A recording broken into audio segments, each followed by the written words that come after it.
for best of all. Keep changing, waiting. Keep changing, waiting. Sunday school is a place for food. It's hot in hell, but the devil's cool. Don't keep changing, waiting. Don't keep changing, waiting. So don't just sit there, join the club. Sell your soul to Beelzebub. Hello everybody. This is Count Jackula, your favorite satanic streamer. How are all the Fright Nights and Monster Girls doing tonight for this Satanic Sunday? I see Stacy with us, Damien is with us, the blonde artist, Cat Hermit, just some gamer, Zivam Price. How is everybody? I hope everyone's doing well.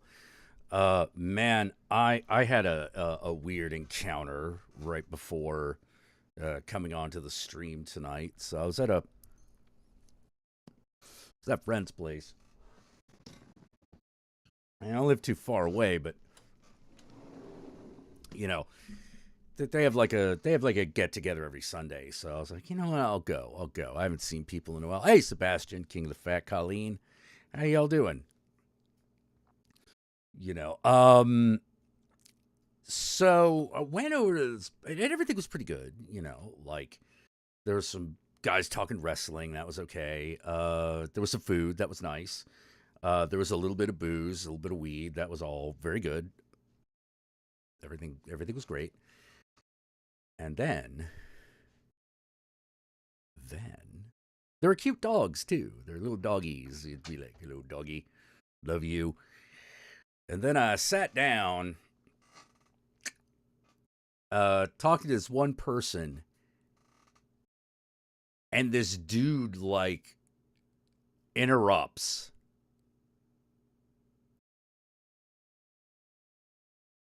And immediately these two people start talking about how they love Texas and South Africa.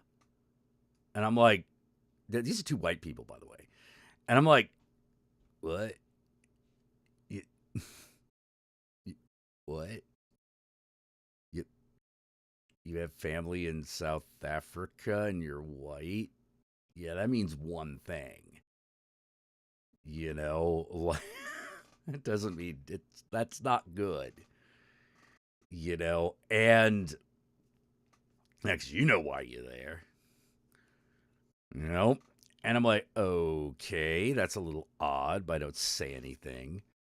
And then the guy just goes on about, then he mentions hydroxychloroquine, Dr. Fauci, and Hunter Biden's emails. And I'm like, I gotta go. I gotta fucking go. I gotta leave, otherwise it's gonna be a problem. I'm gonna leave before I create a scene. Because I'm just like, what the fuck, man? Like, what the fuck? I just, like, excuse me? Like, fucking excuse me? Oh. Hey, Mr. Jimmy Jam. Yeah! But yeah, God, would I eat the Brood Witch? I might try the Brood Witch. But I'm just sitting there and I'm like, he's talking about how hydroxychloroquine is like a prophylactic. I'm like, what the fuck are you talking about? Like, what the fuck are you talking about? Like, well, it's because, like, the disease never got that bad in Africa, and they're all on hydroxychloroquine because of malaria. That's not how anything works. I just, man, I didn't even know what to do. Because I'm sitting here going, oh, great. I just, well,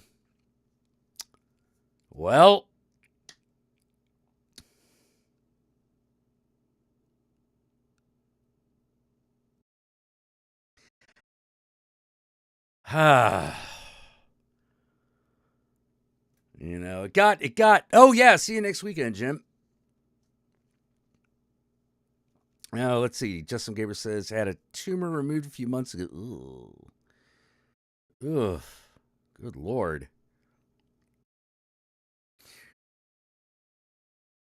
Yeah, yeah. Well, it's that weird thing where it's just sort of like, wait, you're talking about how great South Africa is. You're you're dunking on liberals in San Francisco, by the way. You know, while you're smoking a joint.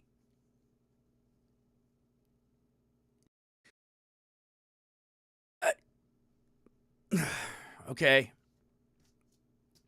okay, just okay. Hey, but Hunter Biden's emails, they found some evidence, and I'm like, yeah. Look, I'm sorry, but after after fucking Hillary's emails and two failed impeachments, I just don't give a shit. I just don't give a shit anymore. Like, oh no, Hunter Biden, oh no, the Bidens are nepotistic. You don't fucking say. You don't fucking say, well, at least they're being nepotistic with an allied nation. Just fuck. Uh, how did they know you're from? I have no fucking clue. I have no fucking clue how they knew anyone that I knew. I mean, they're nice people. The people I know are nice people. Like, they're not gonna throw you out unless you do something. But it's one of those things where a lot of these people, um, QAnon and QAnon adjacent, people have kind of wormed their way into the underground, and I have no idea where to even begin. I have no idea where to even begin because it's like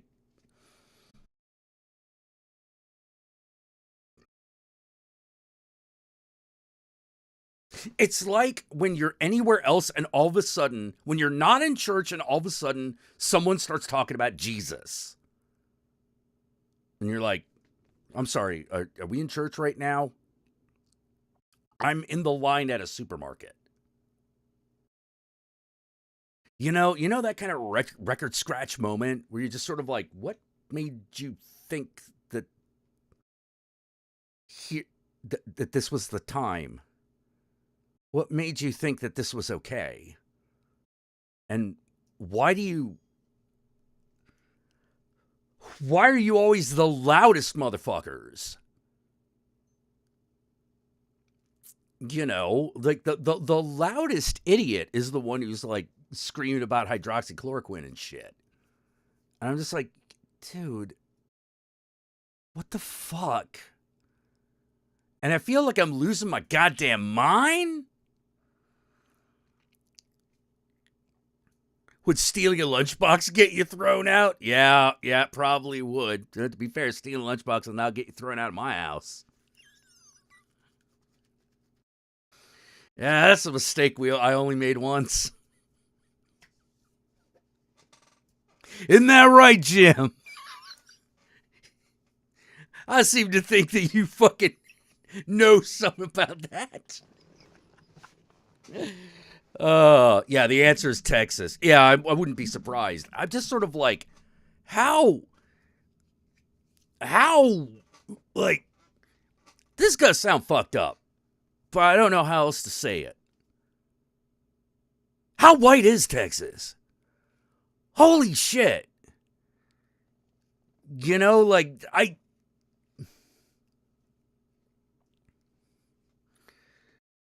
you get a fucking you get enough white people in one area together for long enough, all of a sudden they just start going crazy. They just get nutty. And I'm just like, what the fuck is going on? You know, it's one of those like when you say something like oh yeah, South Africa is great, you're waiting for the next phrase to be except for the racism, you know? Like that's the next part of the statement, right? Right? You know, am I the only one who saw Lethal Weapon 2? You don't want to move to South Africa, you'll blick. You know?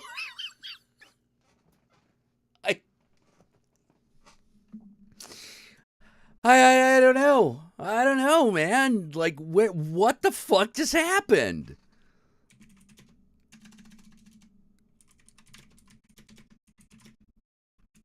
You know? Fuck it. Let's this is getting a little bit of trouble here. To Peru. I've had sunstroke in the Arctic and a swim in Timbuktu. I've seen unicorns in Burma and a Yeti in Nepal. And I've danced with 10-foot pygmies in a Montezuma hall. I've met the King of China and the working Yorkshire miner, but I've never met a nice South African. Oops. Oh, that's not a good one. With 10-foot pygmies in a Montezuma hall. I've met the King of China and the working Yorkshire miner, but I've never met a nice South African. No, he's never met a nice South African. And it's not very surprising. Because we're a bunch of arrogant bastards who hate black people. I once got served in Woolies after less than 4 weeks' wait. I had lunch with Rowan Atkinson when he paid and wasn't late. I know a public swimming bath where they don't piss in the pool. I know a guy who got a job straight after leaving school. I met a normal Merman and a fairly modest German, but I've never met a nice South African. Met a nice South African.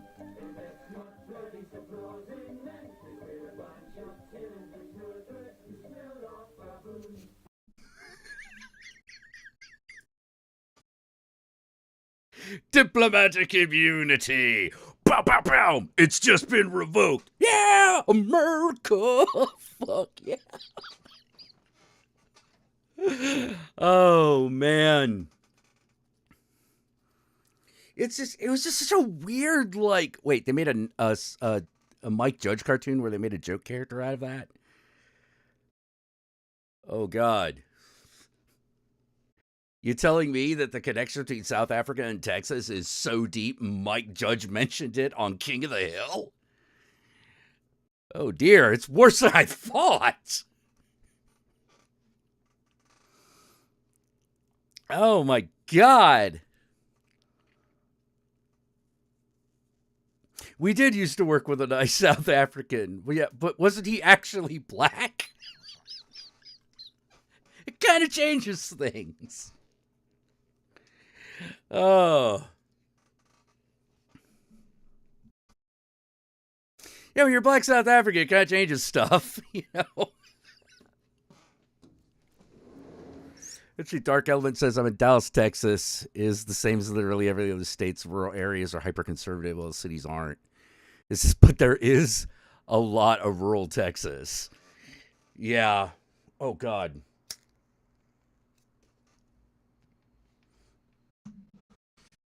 I remember Sean Allen.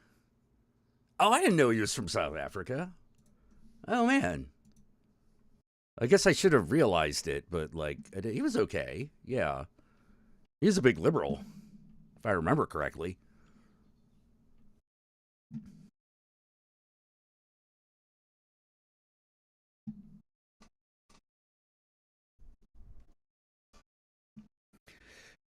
You never met a white South African. I've met a few. I have actually met a few. You know,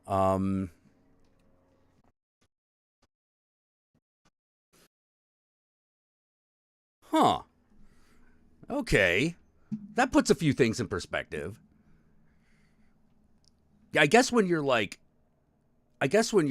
you know, you're white and you come from South Africa, if you're at all, you know, progressive, like you're going to get really loud about it. Yeah, like most of the people I know who I've met from actually I've met a pretty good intersection of people from South Africa. Um, through both diplomatic through my grandfather and just living in major cities. More of them than you'd realize.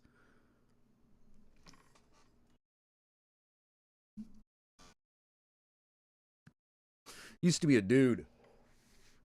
Worked at this place called Cafe a Beer, not too far from where my house is. The place is gone, but my house is obviously still here.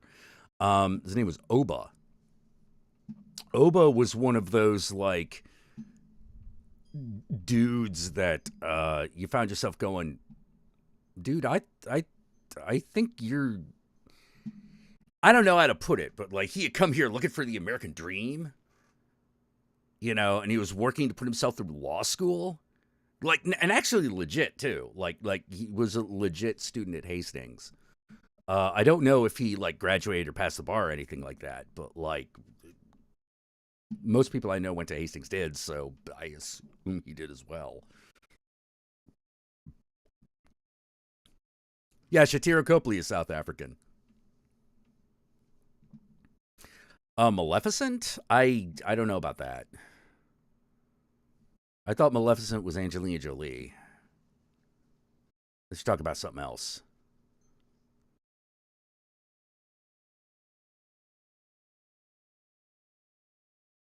Unless, did he play a character in Maleficent? Did he play like the king or something?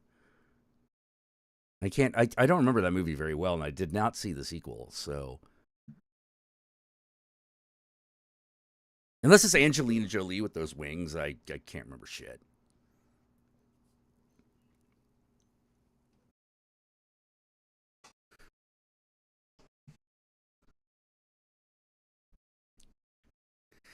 It never existed. Yeah, the Great American Nightmare. You know. Yeah, well, the American Dream. Oh, the American Dream existed for some people. For some people, not everybody. You know. Oh man. No, wait, you guys are talking about a mall with Nickelodeon Park. Wait, what? Okay, Shatiro Copley was Maleficent's King Stefan. Oh, okay, got it. Got it. Okay. Yeah, I didn't really register that. I should have registered that character. He's the main antagonist, but I just like, whatever. Which is funny because I usually remember Shatira Copley in like everything. It's like, hey, it's like I'm District 9. Yeah.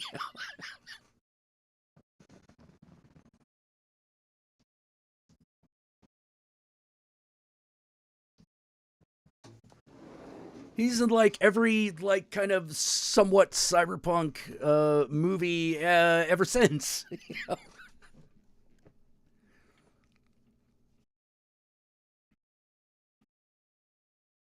Yeah, yeah. Well, it's one of them things, man. It's one of them things. Like, I think it's time for a new reality, for a new paradigm, for a new way of thinking about America. Because man, we are in a weird, weird place right now. I've never. It's that thing where it's like we live in an era where the type of information that you absorb and believe in also determines like what kind of person you are. It's weird. It determines everything. Like it probably always did, but it was never so obvious. You know?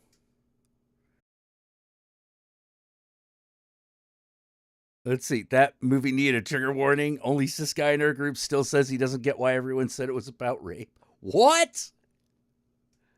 What? Like that was obvious. Like it was like, well, yeah, the fucking removing of her wings and all that bullshit, all that crap. It's like, yeah, that's what we're talking about. We're you know, she got date raped and that was not happy about it. Understandably.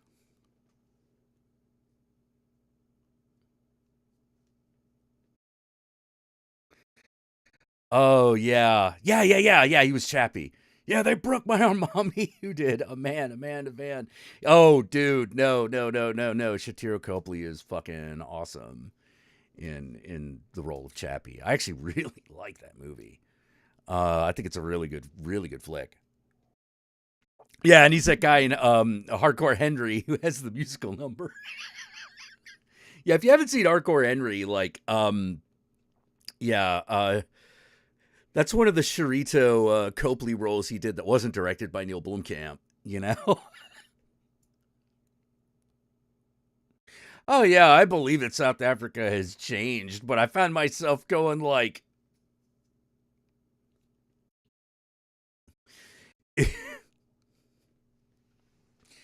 black and white people still walk on different sides of the street. Okay, okay, that is a thing that exists. That is a real fucking thing.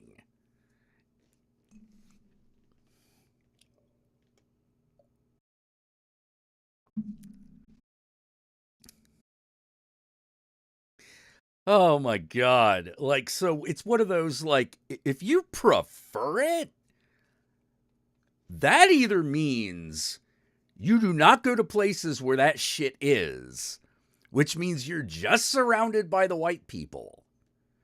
Like, not even the coloreds, because they don't just have white and blick, they have coloreds. Coloreds is anyone who is under a certain shade of black, and you're considered colored, and they're segregated as well. Yeah, Hardcore Henry was a first-person movie. It's really fun. It's dumb as shit. You know, it is not a smart movie.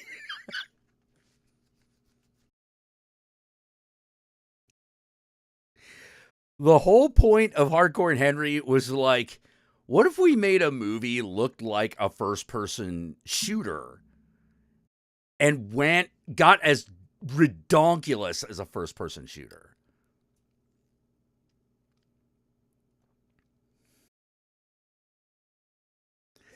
Dude, the thing is I don't know if we need a Hardcore Henry game because that movie kind of delivered everything. You know, that was kind of every first person shooter ever. Particularly one with a silent protagonist, you know. It's a really fun movie.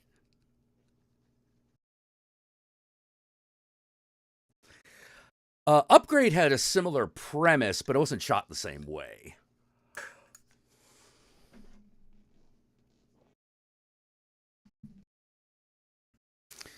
You know, like I actually kind of like I really liked the ending of Hardcore Henry because it was just so ridiculous. Like out of nowhere, a guy has telekinetic abilities. And by the time you get there, you're just like, okay, yeah, all right. I buy it. I buy it. He just has TK powers now. Oh, man. Yeah, racism never ended in South Africa. It just changed forms like it did in America, but they're at an even earlier stage, man. You know, they're at a different stage. Like, they have not, like, that cultural integration has not filtered through as well as it did in America. And America didn't even do it that well.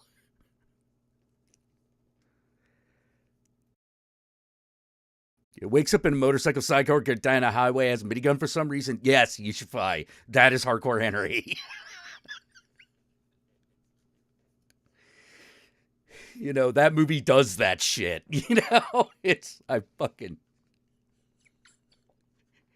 The joy was just watching someone actually make like a movie out of that ridiculousness. You know, just sort of like, yeah, if you just saw a movie like this, wouldn't this be the weirdest thing ever? Hardcore Henry was the first person shooters, as Pacific Rim was to super robot anime and kaiju films. Yep. I mean, I understand why they didn't do a sequel because I don't know how you top that. You know, like I was I wouldn't mind another Hardcore Henry movie, but I'm like, how do you top this one? You know, like it's sort of like, but then again, I had the same question when it came to Crank, and there is a Crank 2, which is even more ridiculous. But yeah, like Hardcore Henry is one of those movies like Crank and Crank 2, and where you're just like, okay, yeah, no, just let the movie happen. Just let it happen. Don't question it. Because there's no help for you if you question this. You either like watching a dude shoot up a billion people or not. You know, like that's what it really comes down to. You either love watching Jason Statham punch people in the face or you don't. You know, if you don't like that, then yeah, Hardcore Henry's probably not. Sorry, not Hardcore Henry, but Crank and Crank 2 probably aren't gonna win you over. You know, but if you're like, yeah, watching a guy punch another dude in the face for an hour, that could be good. Then Crank and Hardcore Henry are like right up your alley. Oh man. Oh God, Shanghai. Cybercast talking about Shanghai. Holy shit, that dude, the Magic Kingdom with a death penalty. Holy shit. Oh man. Oh, you went gooder on the first outing. We don't need a sequel. Yeah. Well, yeah. Hardcore Henry is definitely a gooder flick. It's one of the goodest. You know, it's definitely up there with Crank 2. Crank 2 is another gooder movie. Oh man. Which is a better St. Bernard movie, Cujo or Beethoven? Oh, Cujo. It's like Old Yeller. Get you right here. Poor Cujo. He was just trying to be a good dog. You know, yeah, Shanghai's weird. Shanghai is weird. Shanghai gets weird on the fucking China scale. On the Asian scale, it gets weird. You know, it's so corporate fascist, you don't even notice it first. And then all of a sudden it starts creeping in, and you're like, I think I need to leave. I think I better leave now. You know, like, yeah, no. Shanghai, it gets creepy once you start noticing it.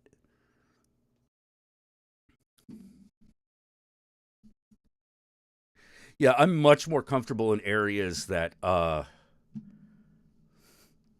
a little more scumfucky, you know, like because it's I don't know why I just that stuff doesn't bother me as much.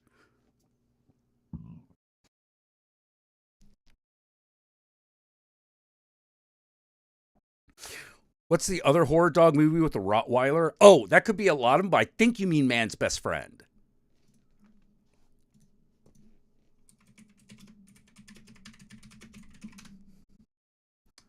Yeah.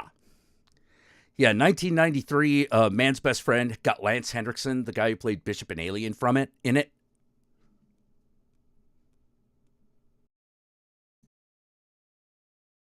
More creepy than Singapore, in a different way. Like, Singapore's still odd. You know, is still weird, but like Shanghai is like kind of crazy.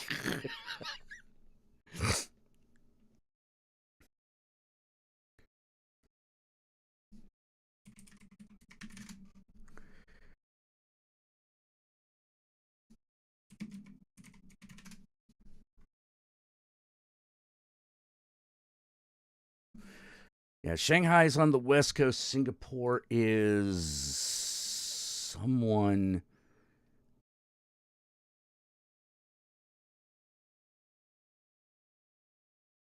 Yeah, Singapore. Yeah, that's on the tip of Malaysia. That's a different region.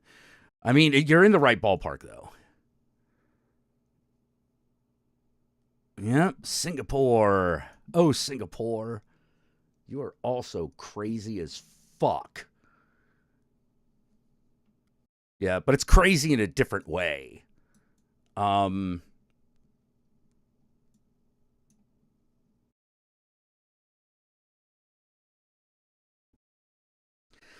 Singapore is weird because, like, the area is, it's the first thing that you will notice about Singapore is how clean it is.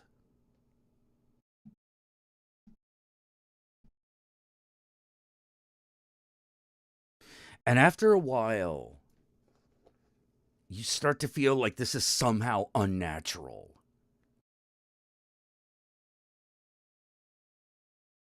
You know? Like, you're just like,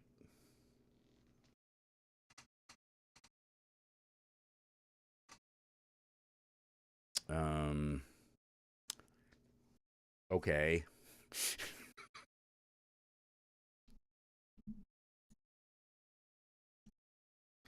Yeah, but Shanghai's got that bit of that same shit going on.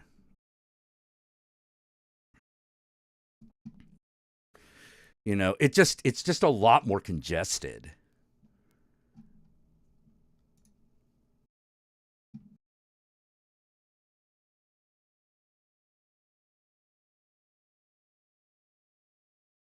Actually, you know what I would say? I would say Singapore's the one that's more like the Magic Kingdom. Shanghai's more like Tomorrowland.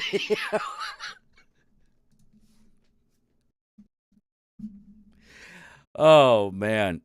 Yeah, Singapore is very clean for a city. It's very clean for a city. It's kind of terrifying. Yeah, Singapore is starting to sound like Disney without all the fun parts. Well, if you're rich, it has them.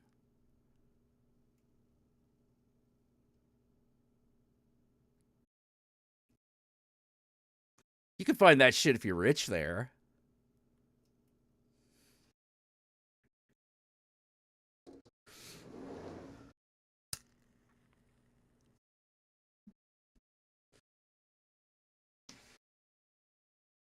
Yeah, chewing gum. I don't know if chewing gum is still illegal, but it was for a while. You know, yeah, they wouldn't actually shoot you for it, but it was illegal. You know, you're like, what?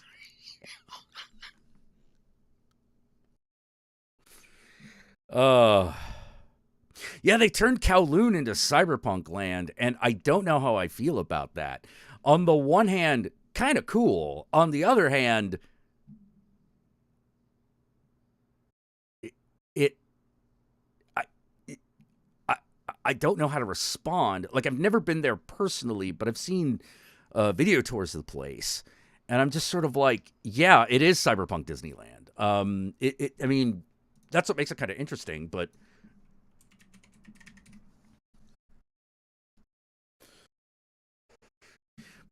how to put it? It's a it's an area that was this notorious slum, like just absolutely fucking notorious. You know, as just being a fucking hellhole. And now it's like a fucking theme park. Yeah, it was known as the most densely populated.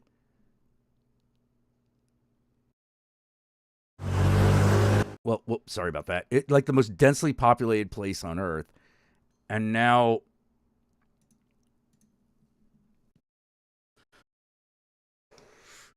they seem to have made a theme park out of it.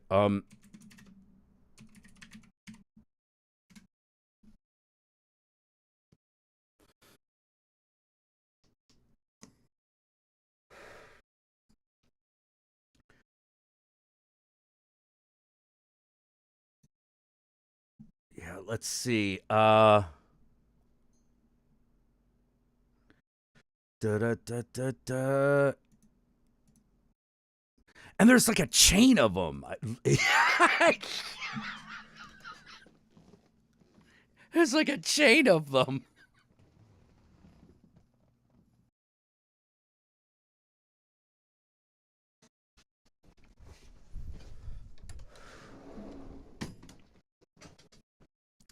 You know, I don't know how else to describe it. It's here. I'll just show you. I'm pretty sure I can show some of this stuff. You know, Is to create a fake city because we don't have places like this anymore. So we make fake places like this for Instagram and stuff. yep. Yeah, it's all in a sound studio, or what would normally be a sound studio. They probably do shoot a lot of movies here. I mean, I'm just guessing, but I mean, I imagine that would be easier to They pull have off. this stinky tofu place here. Oh God, Like the Hunan stinky not tofu. Cantonese food, but it's still something we see a lot in Chinese street when China. Yeah, fucking the Taiwan's got a lot of it too. So inside this restaurant, they're all fake. They have fake door. This literally look like my grandmother's door, a front gate. You see, whenever I go back to my hometown visit some relatives, they have the old style gate like this. They still use the key. Now I use fingerprint. Oh no, I still use the key. But Yeah, like yeah, my grandparents had have a gate like that still. You know, when I go to Taipei. they don't use fingerprint in no time. It's like this, rusty. I don't know if they use like fingerprint shit in Taiwan as much. They might. I should ask my father. Should ask my dad. She does. She does have big old titties. Are clean. They're all packed. Yeah, she's actually talked a lot about like her fake boobs.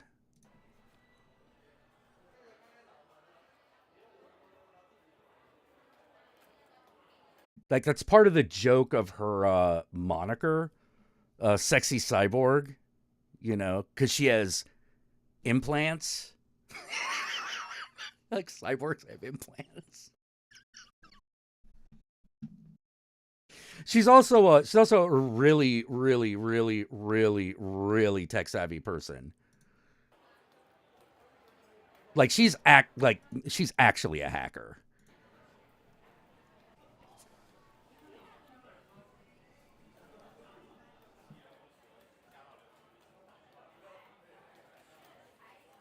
Ooh, they even have fake decoration.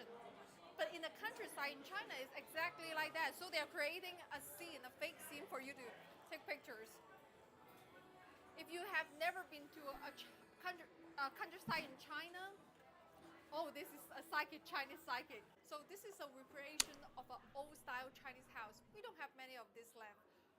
But like my great-grandparents, they live like a house like this. Yeah, my grandparents weren't this poor. Remember those horses? But there's a lot. Oh my God, they did have that horse painting though.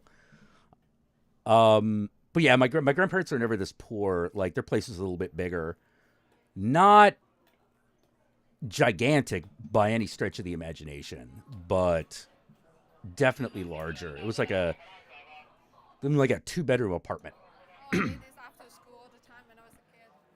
It's like a jelly thing. Red bean jelly cake. Yeah, this is obviously very much modeled after Hong Kong in like the 90s. Yep, Kowloon was a Chinese ghetto.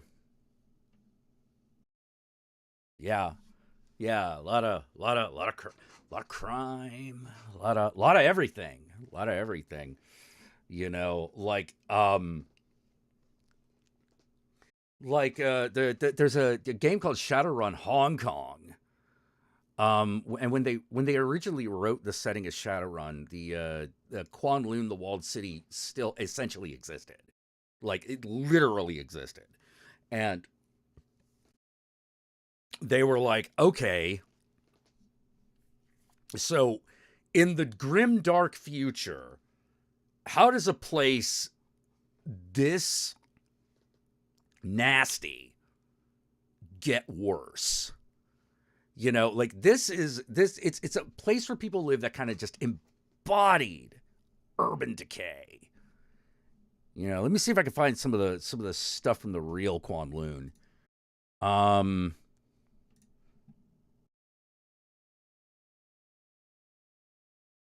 Here we go. Somebody got some home movies from back in the day.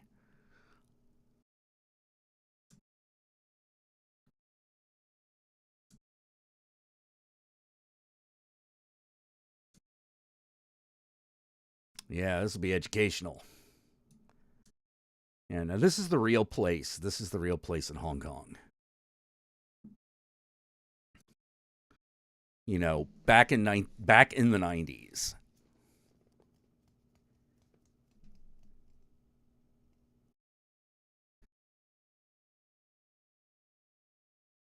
Yeah, I'm about to say, like, yeah, let's go in.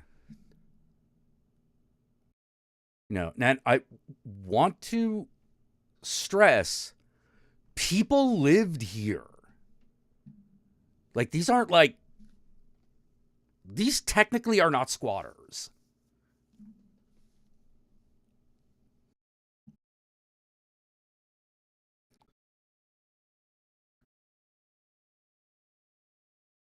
Yeah, but this is like dense third world conditions here. This place was called Kowloon, the walled city. It is, I believe it's been torn down.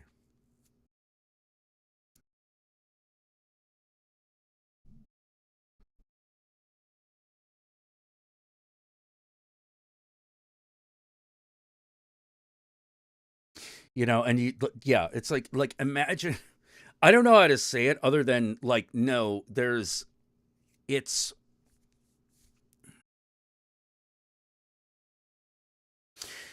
it feels like living in the apocalypse. Like it stuff like this, and this is just the biggest example. Like, but living in areas like this, it did feel like kind of living in the apocalypse because you're in this weird compound. Everything is connected by these like really tight corridors. They're not really streets, as you can see. But like that's like the width of a sidewalk. You know, and there are doors that go into people's houses from there.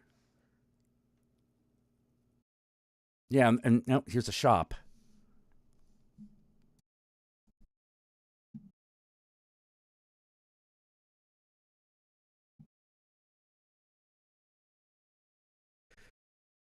Yeah, there's a food factory in the walled city that produces and distributes food to other places. Yeah. All kinds of shit all kinds of shit exists.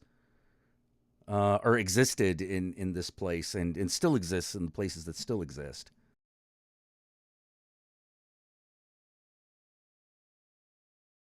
Yep, just dudes hanging out. Because it's fucking hot. You can imagine the ventilation is terrible. Because I mean, look at that. 20 stories tall. You know, it just goes 20 stories straight up.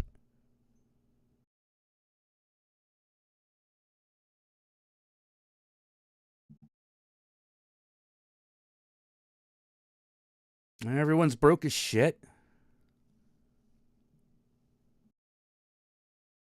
Oh man, no, that place in the raid is like nice looking in comparison.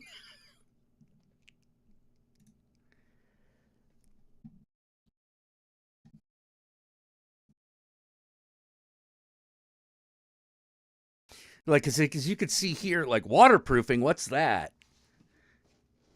Everything's made out of gray concrete.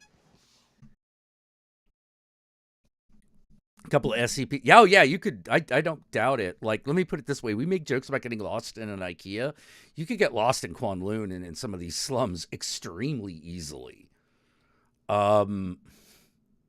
It's not an accident that like parkour comes from these kinds of places.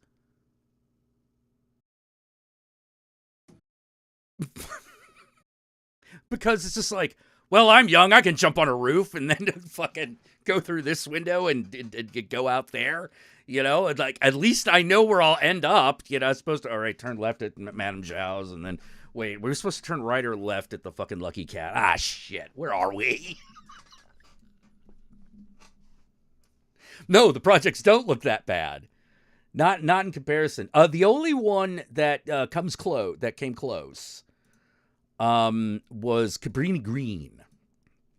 Cabrini Green came close. And really, honestly, the only thing that kept Cabrini Green from being as bad as this was population density. Because it has everything else, just in much smaller, just much smaller amounts. Stacy's like, I'm a fat girl. I won't get in there. I won't fit. Yeah, that's potentially for real.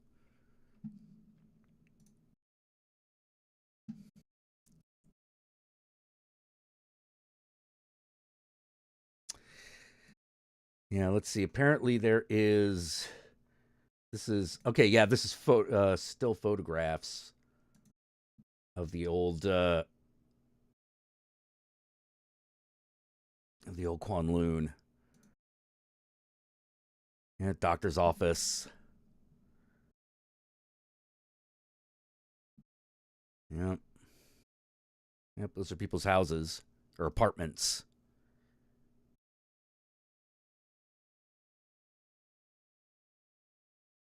Imagine waking up and going through that every day. You know, it's a mind fuck. It is a mind fuck. You learn... One of the things it does teach you, though, that it does demonstrate, which is one of the reasons I like talking about places like this, is humanity's resiliency. The Highlander was a documentary, and the events happened Yeah, a couple in cops. real time. Oh, they actually have guns. Yeah. Yep.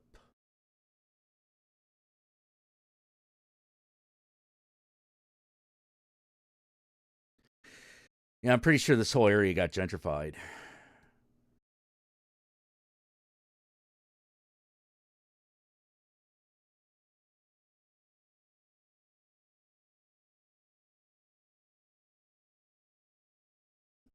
Yeah, I don't really care when like white people talk about these places. Oh God, they're always, oh God, he's bringing up the opium war and all that shit. Well, I mean, yeah, that's important, but like, son of a bitch, I'm so tired of people bringing that shit up. You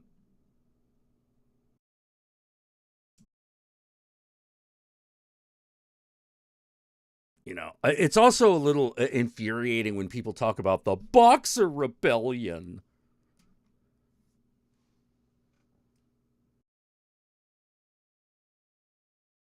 Because the Boxer Rebellion is not what you think it is. Probably that should really honestly be called Britain fought the Tong and the Tong won.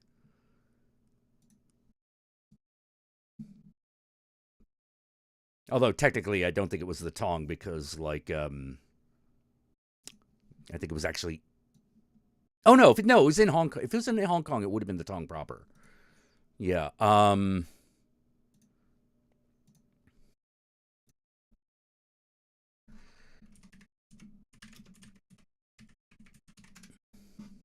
Yeah, it's called the Boxer Rebellion because like fucking everyone would go like the uprising, the whew. The fucking dudes who did it were like, you know, they're barehanded. Yeah, the secret society knows the Boxers, aka the Tongs.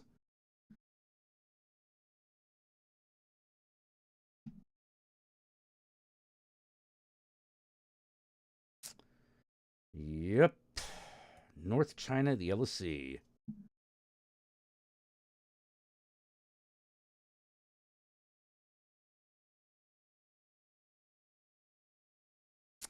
Yeah, the Sino-Japanese War of 1895. Yeah. Man. British fuckers did not know what to do.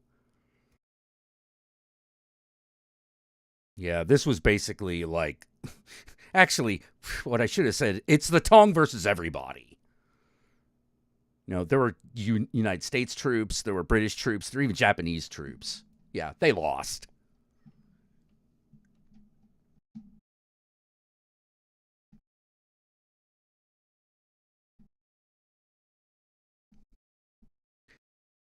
Man. Oh, what's a Tong? Oh, the Tong. Oh. Well, the literal translation of a Tong is a lodge. You know, it's a lodge. It's a Lions Club. It's a a better business bureau, a prosperity sphere, criminal organization. Get up some shady shit.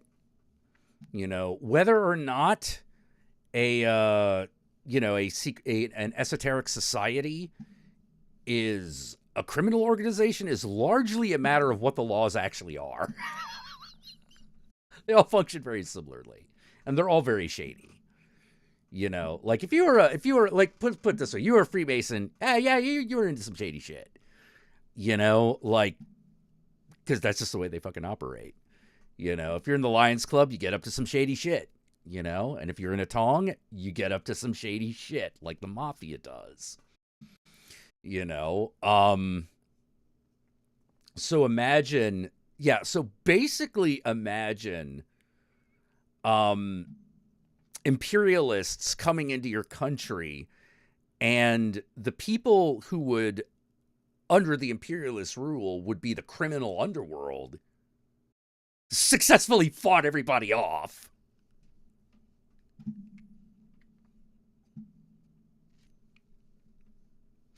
And pretty handily. That's when people are like, we should invade China. Everyone's like, no! Oh my God! It's one of those, if you invade China and think China will not fight back, you have another thing fucking coming. That'll make the Ukraine look like playtime.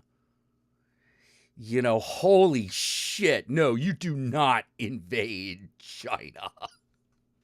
It is a bad, bad, bad idea. Culturally, the areas they're just set up for it. The areas are set up for rebellion, you know, against an imperial force. You know, the thing is that someone like Zhang Ji, Xi Jinping, Chairman Xi, he's as close to a communist hardliner as they've got, and you know, a hardliner as they've gotten.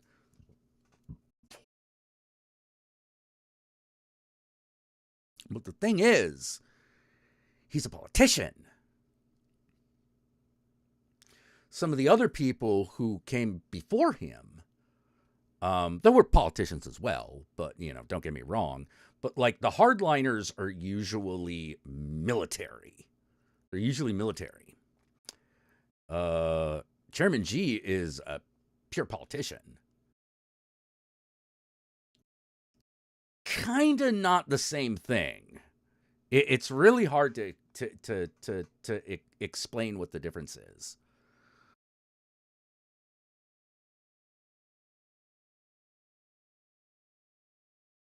Yeah, China has uprisings a lot, actually. We just don't. They're not things that generally concern the United States, so we don't hear about them. You know, they're kind of internal matters.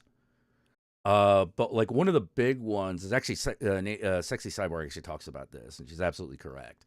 Is one of the things that the Chinese will riot over is food.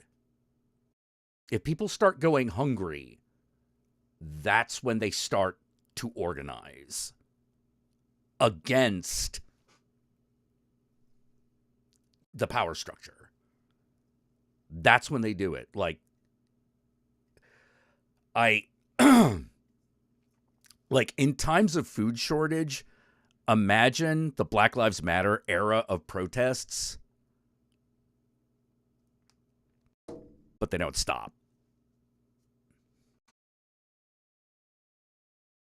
Because it's about food.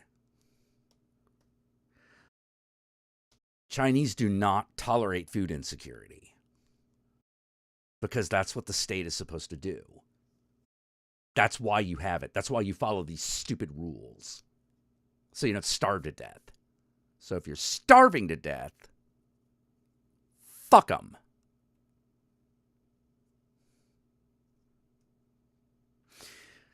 And China knows what starving to death is like. Culturally, it knows what it's like. America doesn't. America has never had to deal with it. Not really. Not even in the fucking Depression. You know, because there's kind of a difference between some people are dying of hunger because some motherfuckers are greedy, and people are dying because no one can find food. Because, like, the land's turned against you. That's the big thing in China. It's baked into the cultural framework of being Chinese that if there is famine, the emperor or the chairman, they easily slot into that, gotta go. Because that is the judgment.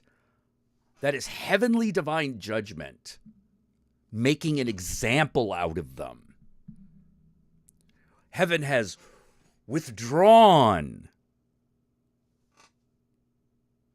its fucking bounty. It has withdrawn its goodwill because the leader is corrupt. That is a myth that is super ingrained. It's in all the fairy tales. It's in all the fantasy stories. It's in the everything. And once you realize that, when you start watching like Chinese cinema again with that in mind, you'll start noticing that pattern in places that you didn't realize that it was happening. Like a triad election.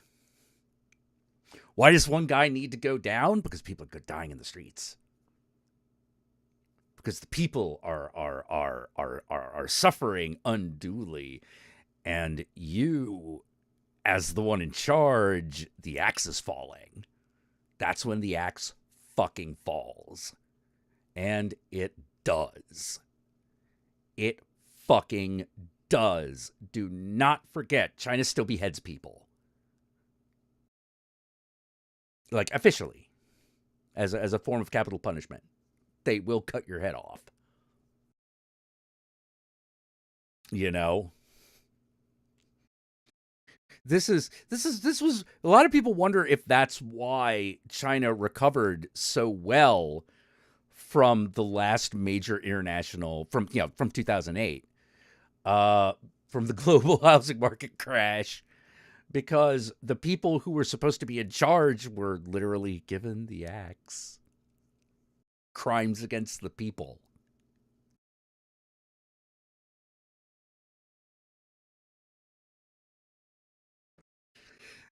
And believe me, knowing that a motherfucker got killed over something goes a long way. That goes a long way. China is living proof. You know, that makes a lot of people feel a lot better about existence. You know? Well, he was in charge, he fucked it up, but he's dead now. Good. Get someone else in there. Fuck this shit. You know? Like, oh yeah. Oh yeah. Like, I don't know how else to say it, but China has never forgotten its brutality. It has never forgotten its brutality. It lives with it.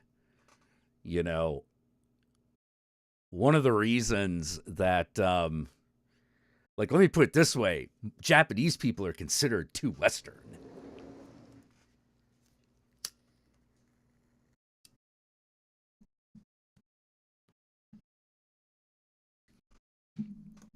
too Western. Same thing with the South Koreans. Oh, they're trying to be Westerners. You know, Taiwan is this weird little outpost that's sort of like it westernized in ways that Americans might recognize, but other places might not. Like, it really liked the idea of democratic elections. There actually were democratic elections even under the martial rule, even while it was under martial law. In fact, they used that period of time to actually install the election apparatus. And it wasn't a short period of time either, but like people were elected during that period of time. Just not necessarily the dude at the top.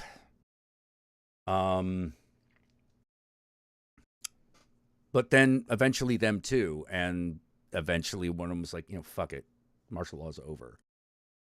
This is ridiculous. We've gotten to the point where we're kind of not using it already. So why don't we just like officially stop?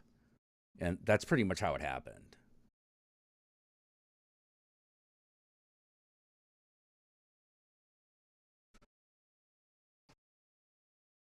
Oh yeah, a lot of suicides. Yeah, try and fuck around. No, they're just like, nope, put to death. Put to death, man. And they make their case. They make their case. That's why people don't freak out. They're like, because they did this, and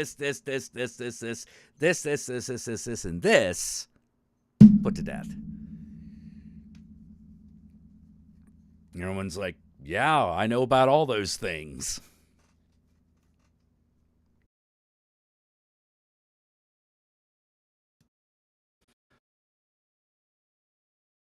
I'll say this. There's a reason, despite all of his connections with everything, Donald Trump lives here. It's because they don't kill you over that kind of stuff here. Unlike a lot of other places that he has dealings with. Well, you think that Russia don't air people out on the regular? Hell yeah, it does. Absolutely it does. It's done so regularly they don't think too much about doing it when the person they want aired out is in another country.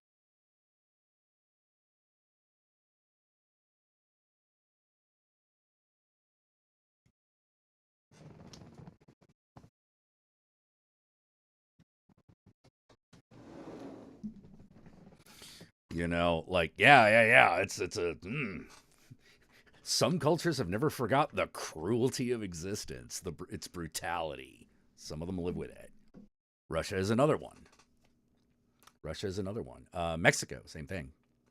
Mexico, China, and Russia all have that in common. They have never forgotten brutality. And it's fucked up. South America is the same, actually. Many countries in South America. Particularly those around Colombia. Always was the war, always was the conflict. Which one? I don't know, pick one. That's how it is in South America, which is like, hey, which war was this supposed to be? I don't know, one of them.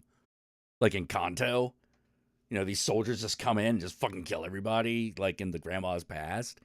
And it's just sort of like, oh, which war was that? I don't know, one of them. Did you hear the growing support for DeSantis as president? Yeah. That's not going to go very well. But it's not going to go smoothly, I'll tell you that.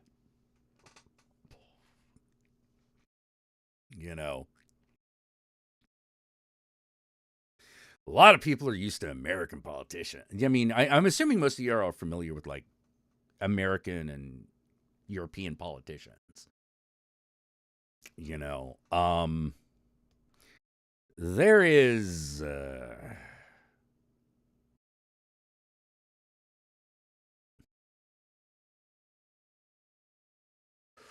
oof.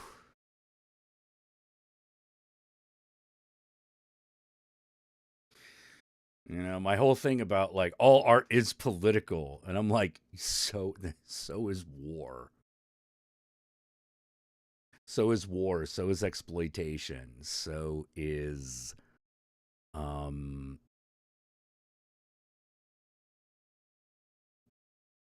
all these things that you think about. It's all politics, yes. But the reason I don't like saying all art is politics is because art creates something outside of politics. It creates something that lasts.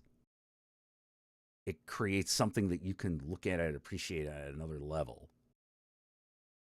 You know, we ask ourselves, when should we separate the art from the artist? And the answer is we don't really know. We all have our own personal limit. But the fact that we could do it at all, that's what makes it something greater. I don't know what exactly you'd call it. But that's what makes it something greater, is because that separation can happen theoretically. You know, obviously you're not going to be able to separate the politics from of the art of a political cartoonist. You know, that's going to be a lot hard. That's going to be impossible. You know, that is a deliberate marriage of the two things. You know, but what's the political statement of the Mona Lisa? What about Rembrandt? What about Nudist Descending the Staircase by Picasso? What about the Sistine Chapel? I'm sure there were politics involved. But do you need to know what they are to have a proper context for any of those things? No. No, you don't. You don't need to have a greater context than what the art is showing you. That's one of the things that can make a piece of art sublime. You look at it and you're like, it's usually simple stuff too. You know, it's usually simple stuff like, oh my, isn't this girl pretty? Or, oh man, look at that guy's glasses. Isn't he funny looking? You know, like, hey, I'm going to do a 10-foot painting of a bunch of chubby muses. Why? Because that's how I get off, baby. I'm Rubens. Was there some sort of political reason behind shit that he did in those paintings? Oh, I guarantee it. But we don't need to know that or to look at that and go like, man, one thing you could definitely say, this man loved himself some thick women, you know, like that's the way he liked them. And they're really good paintings, you know, you're just sort of like, man, a person did that. A person made this. One guy. That's insane. Well, it's not that sometimes a cigar is just a cigar, but that the cigar can sometimes, art creates something that can exist outside of the context of which it is made. You know,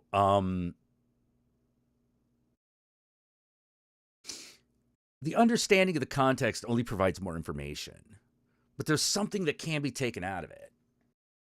You know, that can be removed from the political sphere of its time, that you can appreciate. I mean, if that wasn't the case, then who would give a shit about the pyramids?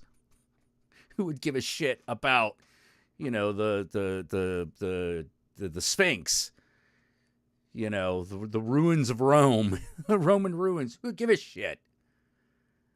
You know, we don't fucking put importance on those places because of all the history there. We discovered all the history there because those places arrested our attention.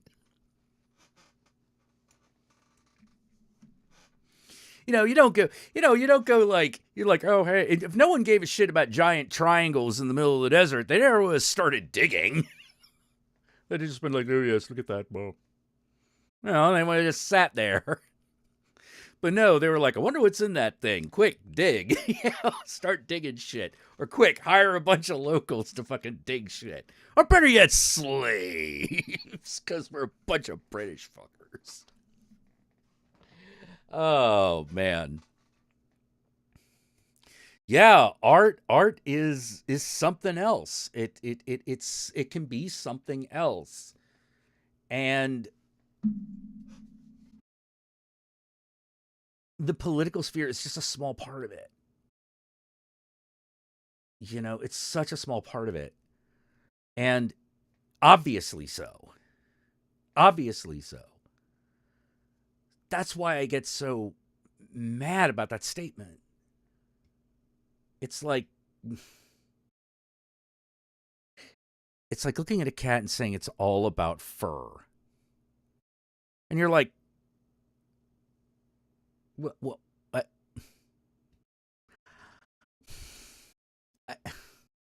You're not entirely wrong, but I feel like you're missing the bigger point. You're missing the more important part here. Mayan ruins, that's another one. Why do we know all this stuff about the Mayans? Because those places were fucking abandoned. Like, the locals were like, okay, fuck this, we're done. They were done with that shit. They were like, nah, forget it. Nah, we're out of here. But because the building still stood, eventually, a couple generations down the line, they're like, yo, what's that pyramid about again? What's that juggernaut? What's that? What are they called? Not juggernauts, but ziggurats. What them ziggurats all about again? Like, it seems like some people put some real effort into this. Like, oh, hey, here's a picture of Quetzalcoatl. Like, was this his temple? Like, you get curious about place.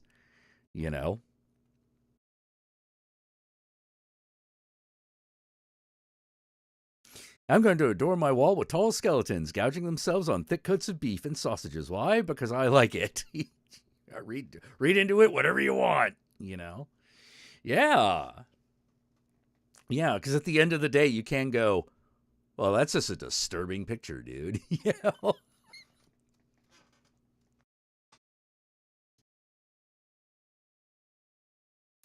A lot of people, some people consider that like the surface level reading, and I'm like,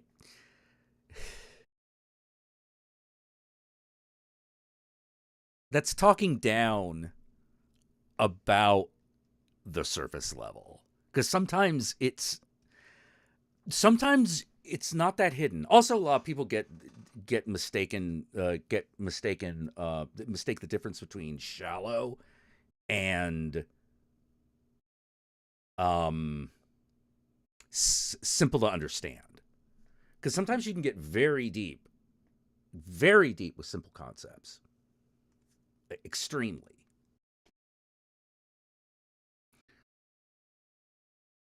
You don't have to be talking about a great, grand,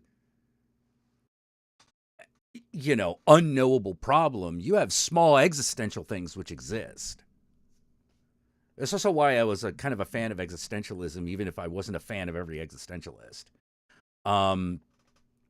Because at the end of the day, the existentialists are talking about something that's real. They are talking about a phenomenon or an experience that is something that people have to this day.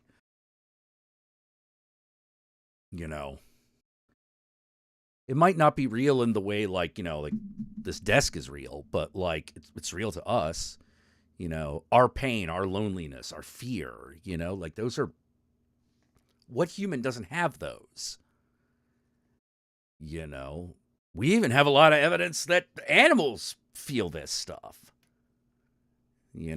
So if that doesn't, how real does it need to be? And it's one of the problems I actually do have with It's one of the problems I do have with postmodernism. Which is or rather, I should probably the oh God, I hate the phrase postmodernist.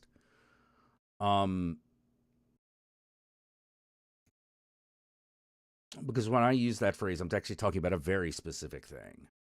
I actually am talking about like oh God, and I want to make sure I don't mispronounce his name. Hold on. The medium is the message, which is like one of the dumbest statements. Marshall McLuhan. Yeah, guys like Marshall McLuhan.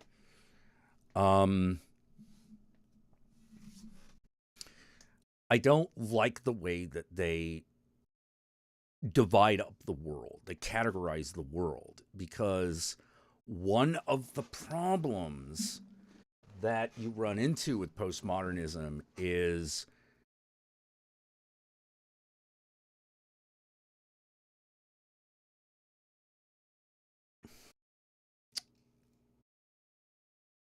just because you can separate a sound from its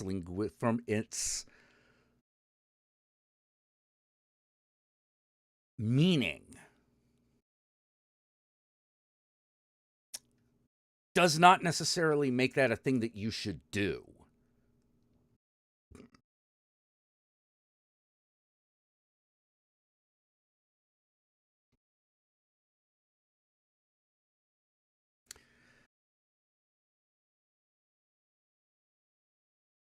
Yeah, so when I'm talking about like postmodernists, I'm talking about the medium is the message. I'm talking about Marshall McLuhan. Talking about dudes like that. There is also a great deal of confusion because there is what is known as postmodern art, which I'm also not a fan of, but that is for slightly different reasons. My problem with postmodern philosophy is that it allows you to do this thing where you remove all emotional intent behind words by changing words around. It's the essence of what a lot of people call political correctness. We move the words around so that people feel different about them. This is a big postmodern concept. And it's the big thing that got taken out of it.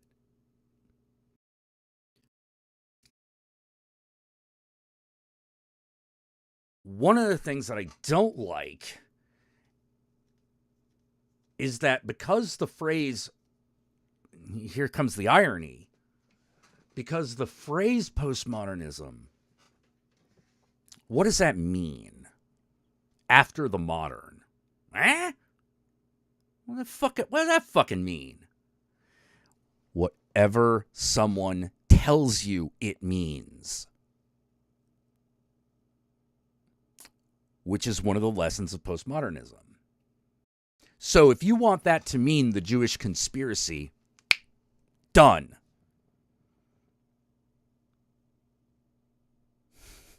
And so people do. People do.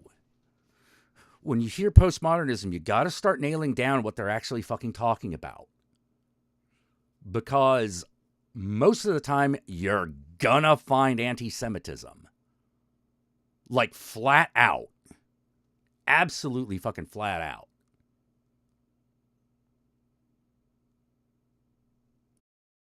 Peterson's an idiot.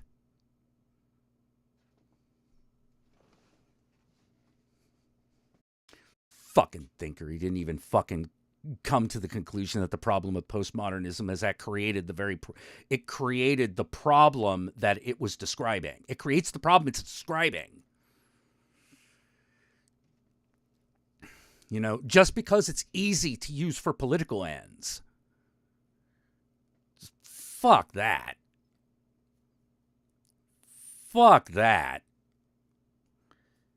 I'm not a fan of that because I'm like, no. Shit means shit. You know, shit means shit.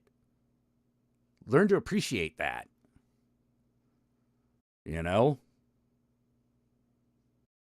When you're white, you don't call your black friend the N-word. Oh, but why is it different? Because you're white. That's the context, bitch. That's the fucking context. Do you want to upset your friend? Do you want to make him mad at you?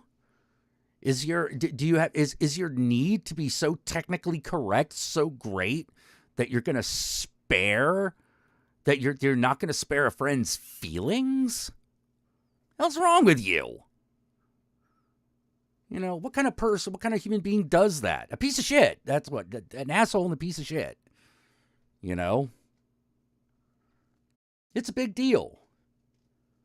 It's a big deal. If you can't respect the because I told you not to,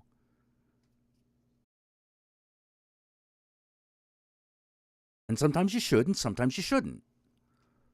You know, there's bullcrap out there. You know, trust me. You know, I've seen it. Karen knows how to weaponize that shit. You know, so you got to be careful. You got to know what people mean. I like to have meaning kind of pinned down a little bit harder than a lot of people. It's really important to me. And I know it's somewhat elusive. It's mercurial. It changes. It changes over time. So you have to keep doing it. You have to keep trying to re-nail the concept down, figure out where it is, where it goes, what it means. And no, Pearson don't know shit. Pearson don't know shit. No,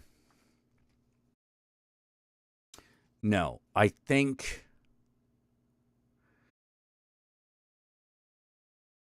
he's got problems. He's got problems. Now, and I don't mean like philosophical. I mean like that's obvious. Like he's got a huge number of fucking philosophical inconsistencies. They're just fucking driving me batshit fucking crazy.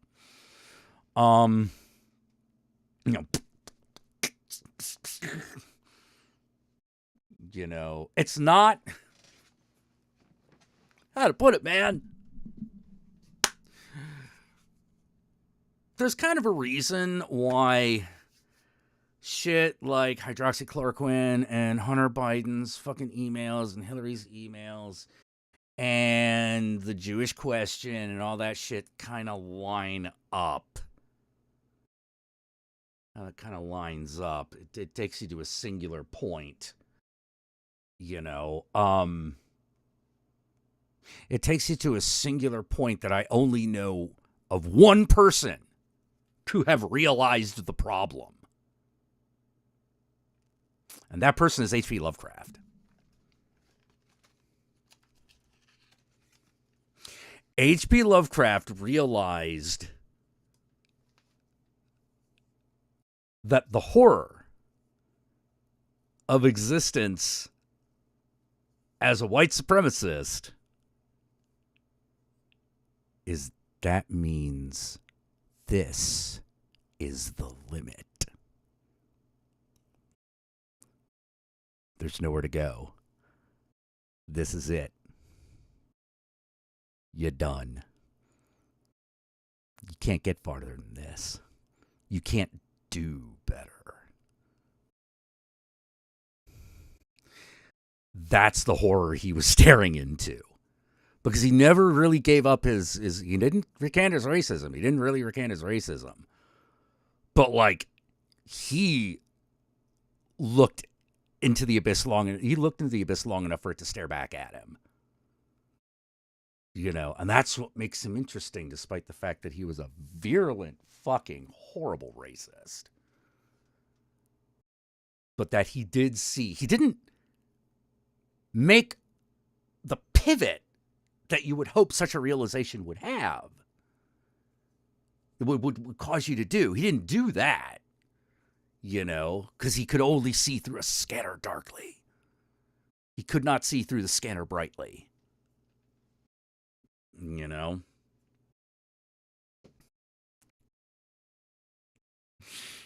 Yeah, white supremacy leads you to one point, which is like, oh God, if white people is as good as it gets, then what's going to happen to us?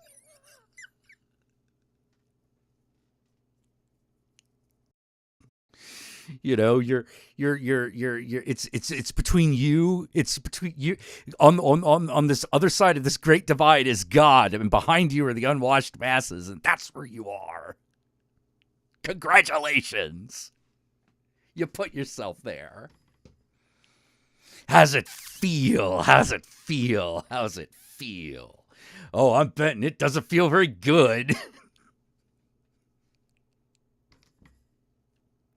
Oh yeah, I would say that Lovecraft I think he was kind of unrepentant about it, but I do think he had an awareness of it. I don't think he felt bad about it, but I do think he had an awareness of it. You know. But it's like there's this part of his subconscious that is trying to tell him, dude. Dude. Like the unconscious is trying to move forward and go like, dude.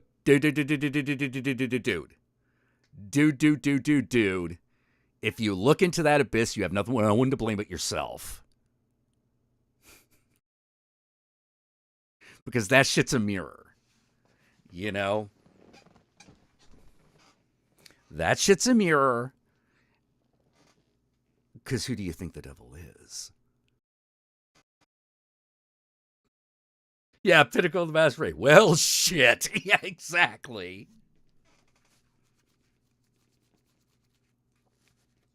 You had to think someone was on top and that some were better than others, but that means there's a limit. That means there's a limit. Now, the good news is, nature doesn't work that way. The sun is not more essential than the black hole. The earth is not less essential than the moon. There is only what is, and everything else is a fabrication. It's an illusion. It's the Maya. It's the grand illusion that everyone talks about. You know, what is the truth? The truth is, I believe the truth is. And that's the answer. And you got to fill in the blank there. But that's the truth. Wait, the truth is just whatever I make up and believe hard enough in? There's a little more to it than that, but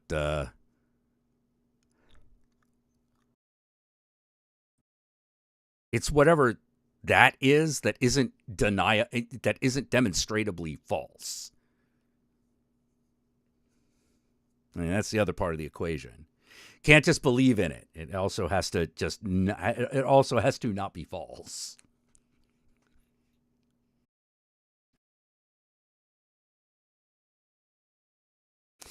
What is more important, the poon or the tang? And the truth is, together they form the poontang. And that is the joining of two into a greater whole.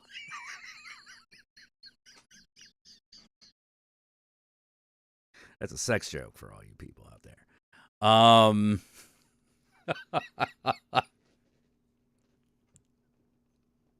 And that's actually why I'm really interested in symbols, because you find them repeating themselves in these weird ways. You know, because of the way the human mind works. You know, the greater whole, that could mean the greater collective, or it could mean the greater vagina, or the greater collective fucking. You know, you start to realize why some cultures divided things up the way they did, categorize things the way that they do. Why in a lot of Tibetan and Hinduism, they rather than specifically saying this is a vagina, this is a penis, they say things like Yannick.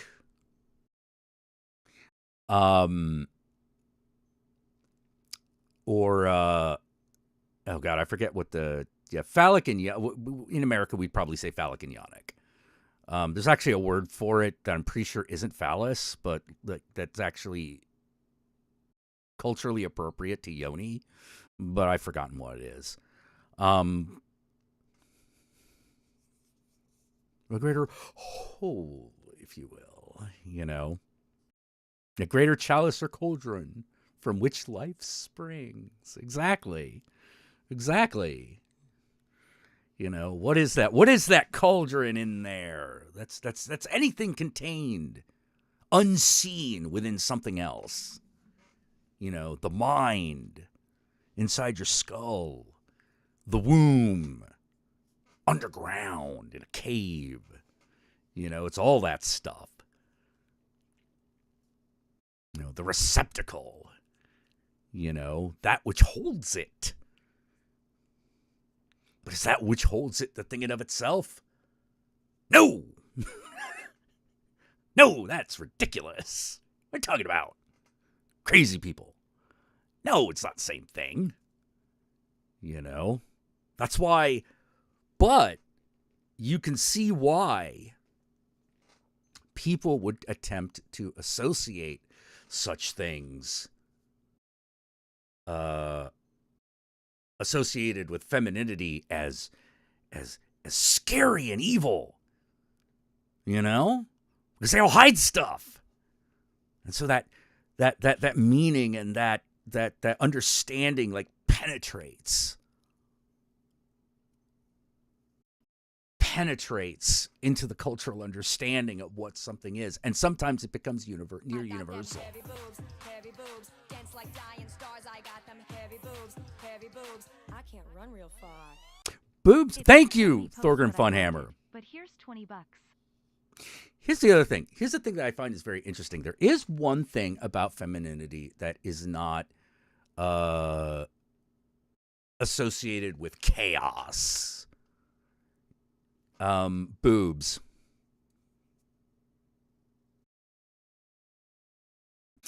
Boobs are not symbols of chaos so much as symbols of fun and nourishment. They are the two things they provide us. Fun and nourishment. That's what titties are. So we like titties because oh, hey. Press on it a little bit, get a little nourishment, and it feels nice,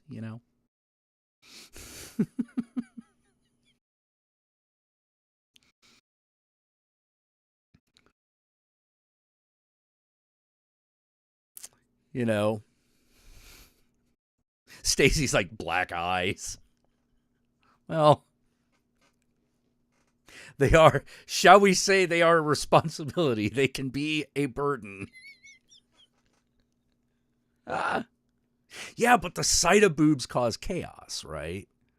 Because it summons the primal serpent energy. There's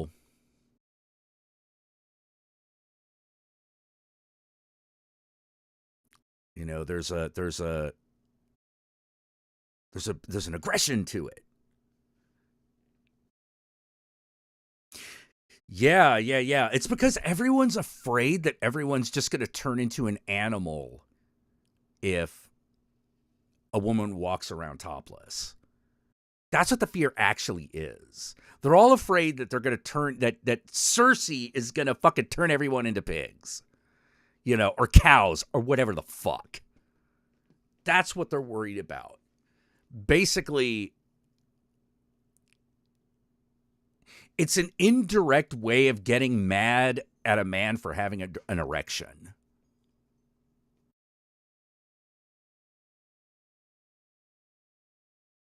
But you're blaming the woman for it. I mean, when you get right down to it, there's no one to blame. Erection, that shit just, you blame nature. That shit just happens. That shit just happens, if you had to think about it, look, A lot of people are like, stupid people shouldn't keep having kids. The truth of the matter is that intelligence and genetic, the connection between the intelligence of your parents and the intelligence of the offspring, there's no good correlation.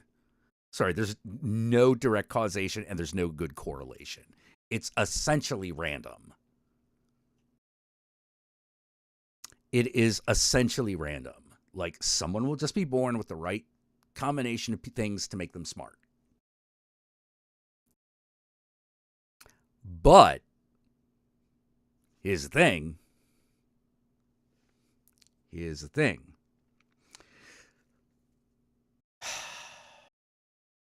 Smart people can be overly cautious.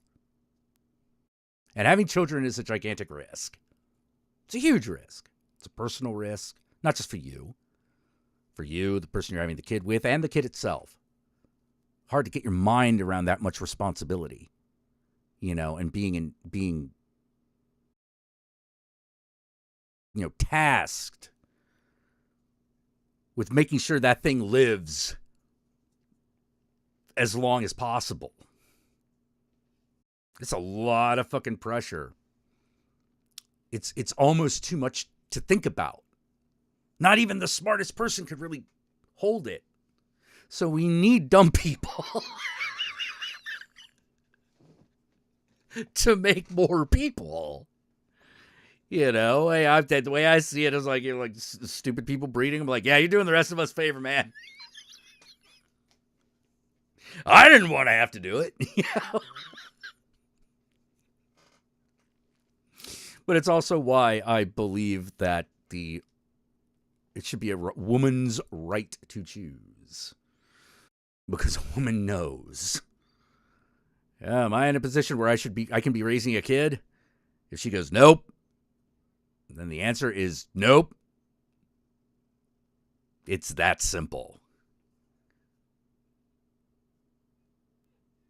Think about it. Think of a context where a woman would be wrong about that.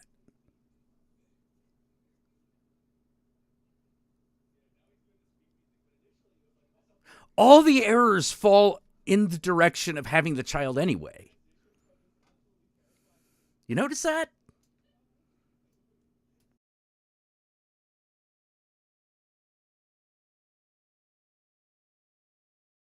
You fucking notice that? Oh, women can't be allowed to be in control of this thing. That would be horrible. Why? Quick, we gotta make up some bullshit reason. What's good? Oh, because of Eve. Yeah, that's it. That'll work. That'll work. We'll just blame the first woman, and then then they'll just do the rest of it for them. We just have to keep telling them that, and then they'll just believe it because they all had kids. They're not the brightest.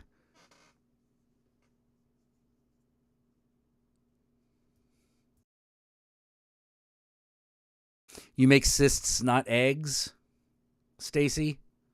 Ew. Also, ow. That sounds horrible.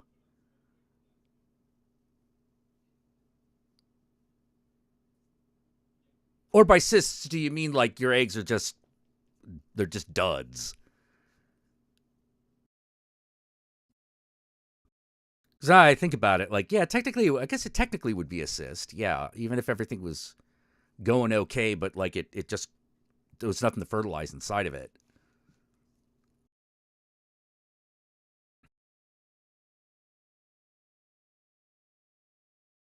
Sister-in-law is expecting her 7th, but he isn't going to make it. Oh.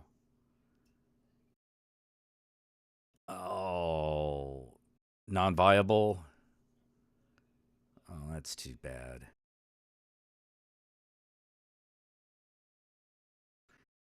Let's see. Silly Palm says, I'm seriously thankful the ex and I were able to agree that we wanted a kid. Yeah.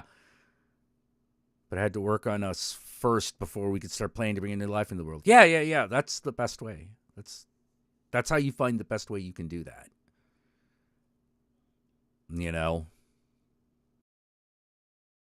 Oh, no, you literally have ovarian cysts. Ooh. Yikes. Yeah. Mother Nature ain't fair.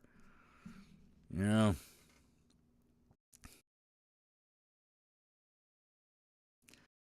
Woo. Oh, apparently Zevon's got the same thing.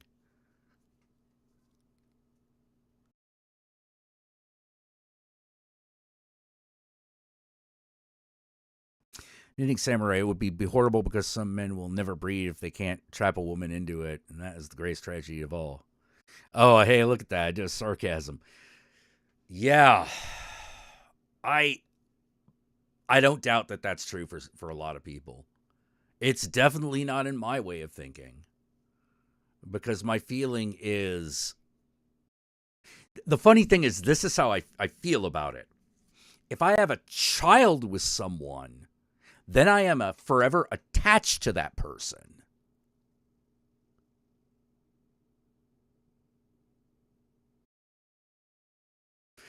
Like, whatever happens, I have to deal with it because there is a child involved. That's always how I looked at it. So it's one of those, my desire to have a child needs to be greater than that caution, and it's not. It's not. You know, I still feel like even at this period of my life, the risk would outweigh the chances of a good outcome. You know, I mean, I'm sure the child would come to term. I'm sure we would raise it, but like,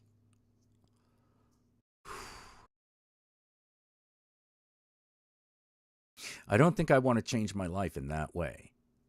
Not deliberately. Took you 15 years to find a doctor who would do a hysterectomy. Got to keep that non-viable room case and raise some. Whoa, like, well, what? When did you start? 15 years? That seems like a long time. Like, I could see like making you wait until you were 21, but like, just out of an abundance of caution. But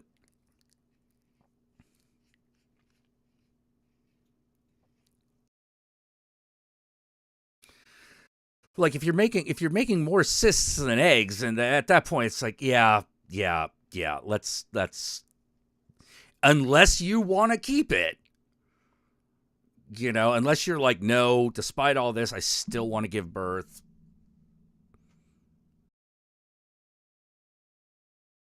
No one who asks for something like that doesn't want it, you know? Like,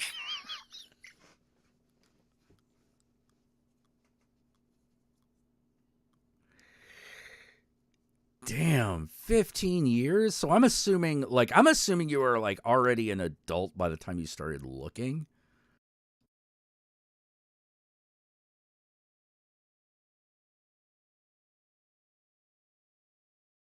I was 25 when I found out I couldn't have kids. What? It means you wait 15 years despite the fact that they knew. On the off chance of what?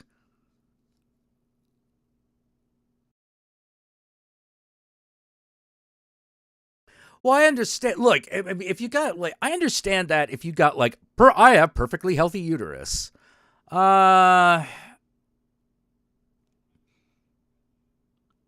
Then there's an argument to be made for waiting. But if it's sort of like, oh yeah, everything's all fucked up and you don't make eggs and, you know, all that shit. Okay, I want to take it out because this sucks. Okay. Like, you're not using it anyway. It's not working right.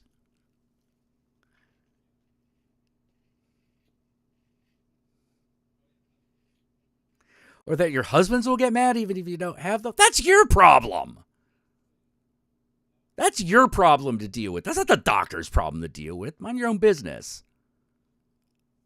He or she should mind their own goddamn business. Because it's like, no, that's okay. That's your responsibility. You don't get to come crying to me because you asked me to do this and I said yes. That's the deal. You know? Keep in mind I live in the South. Oh, that explains a few things. Oh, man.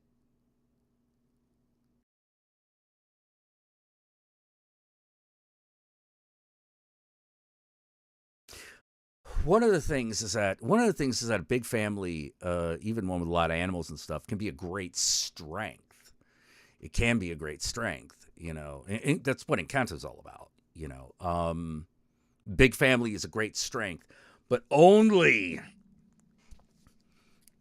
if the heart is functioning correctly. If the heart of the family functions correctly, everything, it's good. It's as good as it gets. But if it's not working correctly, for one reason or another, bad things start to happen. Because then the trauma gets bigger than the family. It gets bigger than the individuals, affects everything. Now the trauma's going to be there. But how bad it gets.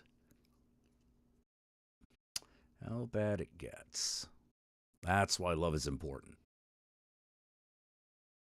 Love is the thing that tells you, all right, big sister's got to sit down for a minute. She needs to get some sleep, She needs to get some sleep. I'll mop up the fucking living room or whatever. Dad's leg's broken. Well, I guess I'm carrying shit for him for a little bit.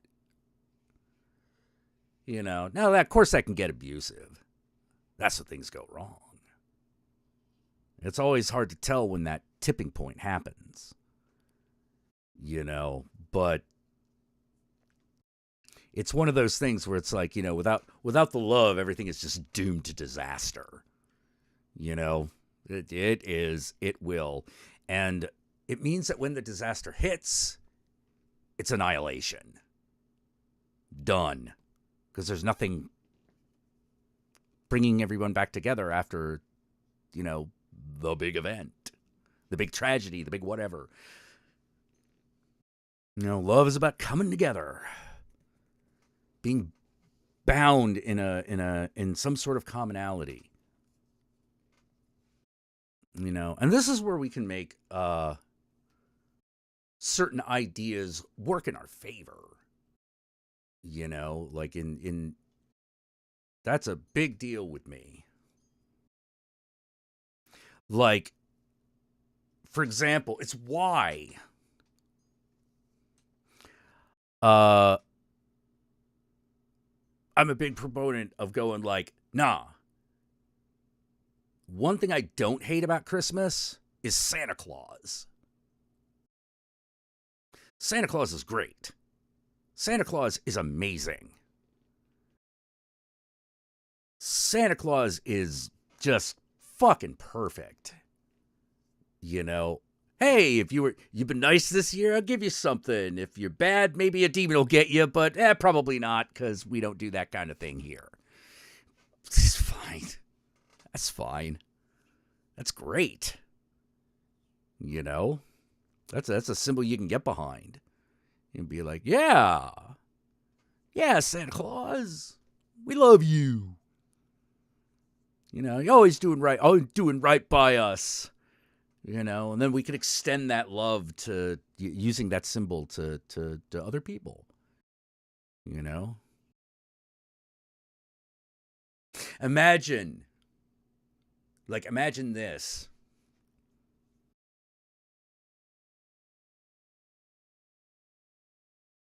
Imagine a story about, like, old Santa Claus needing to go to a home.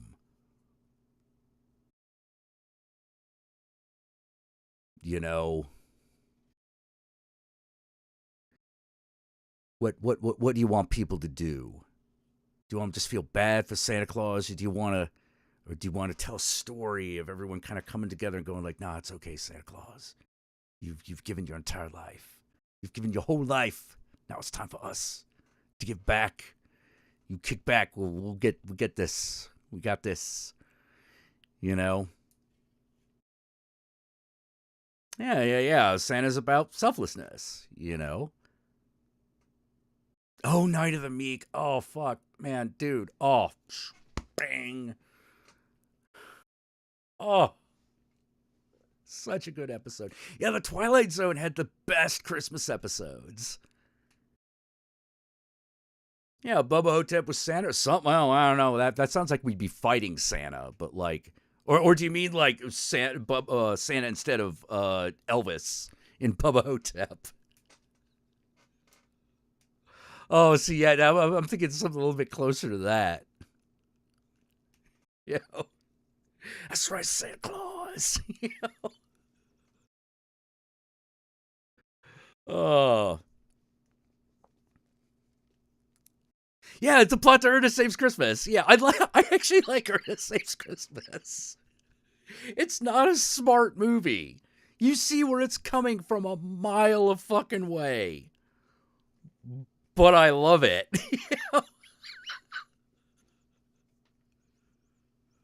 I'm like, that's one of those movies that I'm like, yeah, I'd like the Twilight Zone episode, Christmas episodes of like Ernest Saves Christmas. I'm like, no, those are Christmas movies. That's the Christmas shit I like. You know, that and The Hogfather, you know, like that's the good shit.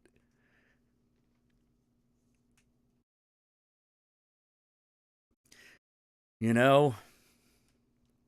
Hey John, how you doing?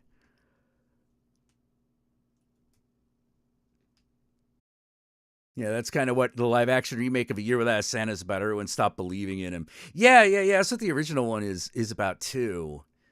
The only real problem I have with that live action A Year Without a Santa Claus is that the Heat Miser Snow Miser bit didn't go on longer. I'm like, dude, this should have just been the whole thing. Just fucking Harvey Fierstein and fucking Michael crap. the guy from Spinal Tap. He's in everything. He was even in Laverne and Shirley. I think it's Michael. Is it Michael McKean? Yeah, Michael McKean. Michael McKean and fucking Harvey Fierstein as Heat Miser and Snow Miser. Oh man, that was great. But it's only like 5 minutes. And I'm like, no, you need to go back. You need to at least give me as much Snow Miser and Heat Miser as was in the fucking animated one. Yeah, they did do a live action version of that. Like, it's the how to put it. The sets for Snow Miser, Heat Miser, and the two guys playing them are, that's all perfect. That's all perfect. There's just not enough of them.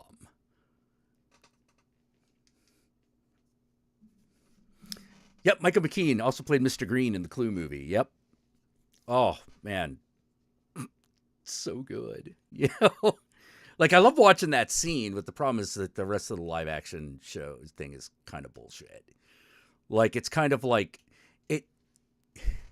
you can tell they were like, this is the whole reason we're actually doing this.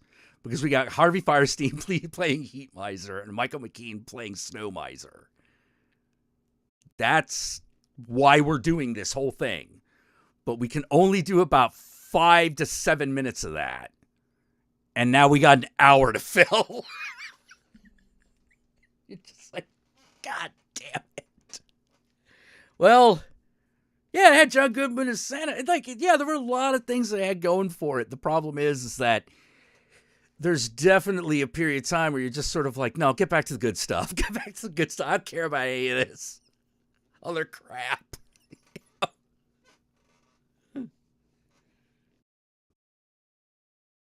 Oh, that's right. Yeah, Michael McKean was Jimmy's brother in Better Call Saul.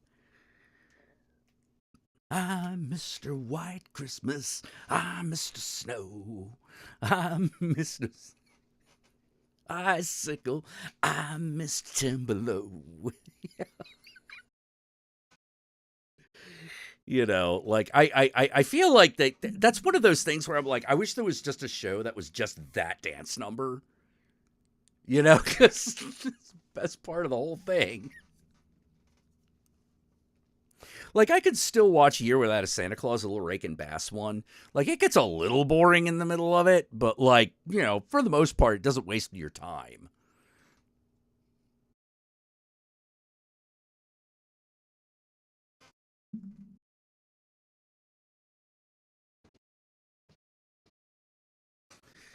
Oh.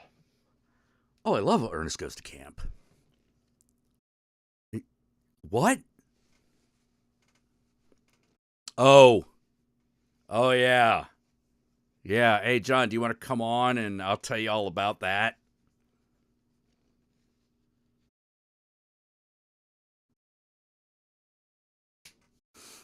We talked a little bit about that, but yeah, that was just at the start of the evening.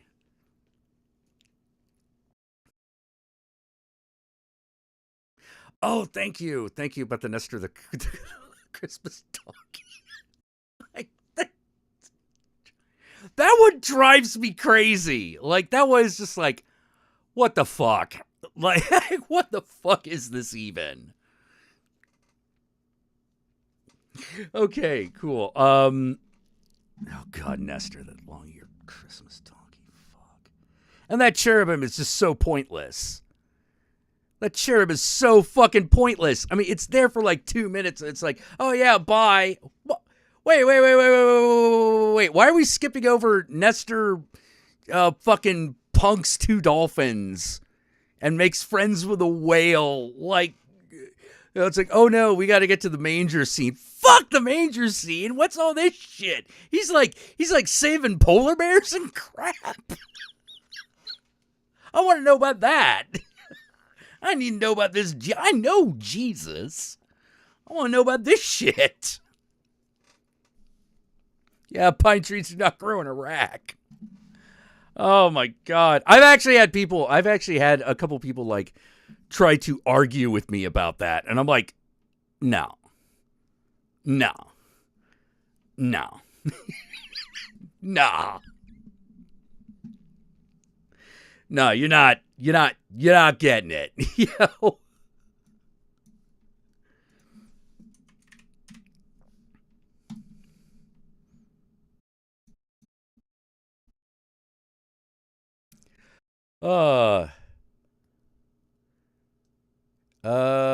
I haven't. That's an Ernest Riddle of the Gloom Beam. I haven't seen that. I haven't heard of it. It doesn't sound like one of the better ones. Like in my world, there are like 3 good Ernest movies. There's Ernest Goes to Camp, Ernest Saves Christmas, and Ernest Scared Stupid. Like, all 3 of those are really good. You know, summer camp movie, a Christmas movie, Halloween movie. I have seen Pac-Man Christmas. I used to have that shit on rotation. Had that on VHS.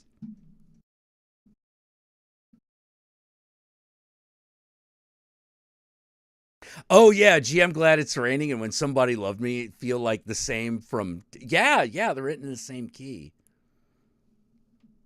They're written in the same key, and they have the same rhythm. Da na na na na na, da na na na na na na na. You know, yeah. I'm pretty sure they're both Randy Newman too.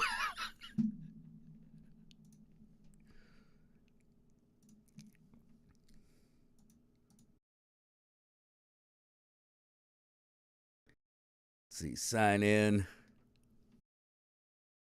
Ernest Goes to Jail isn't the best. It isn't the best of the Ernest movies, but it has its moments. It has its moments. But there are some of them where I'm just sort of like, what the fuck was even going on here? Yeah, was there an Ernest Goes to Africa? That strikes me as something that they would have foisted off on home video.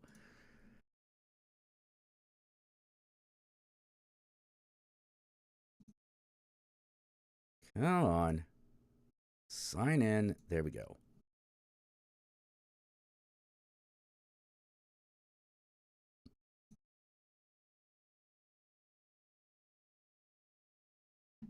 Yeah, Randy Newman is a solid composer and environmentalist. He recycles. Yeah, he does. He does. To be fair, he does. So, like I said, I'm pretty sure he wrote both of them.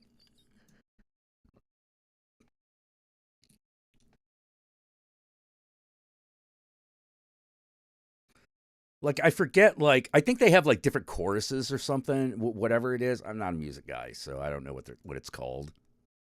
Like chorus or bridge or whatever, But that first like bit, yeah, it's the same. There was indeed Ernest. Oh God, Ernest in the army. Oh God, oh God. Why you gotta do me like that?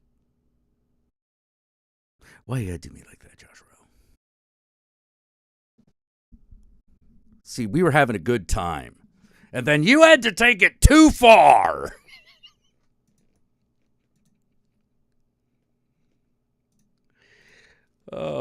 We was just goofing around, but you had to take it too far. All right, Oma, we're taking out your favorite song from the jukebox. It's raining, man. Oh.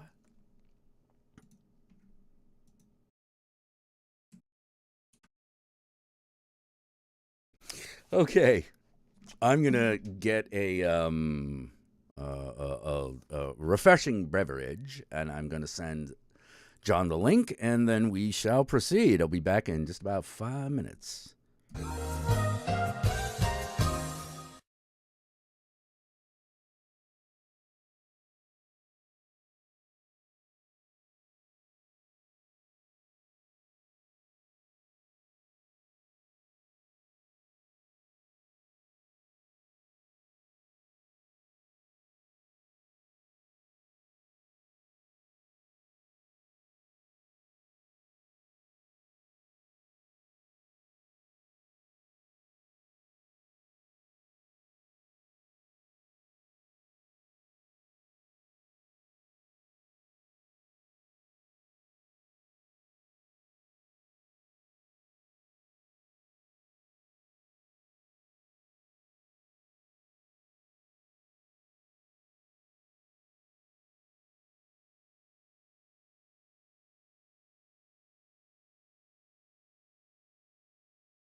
Okay, and we're back.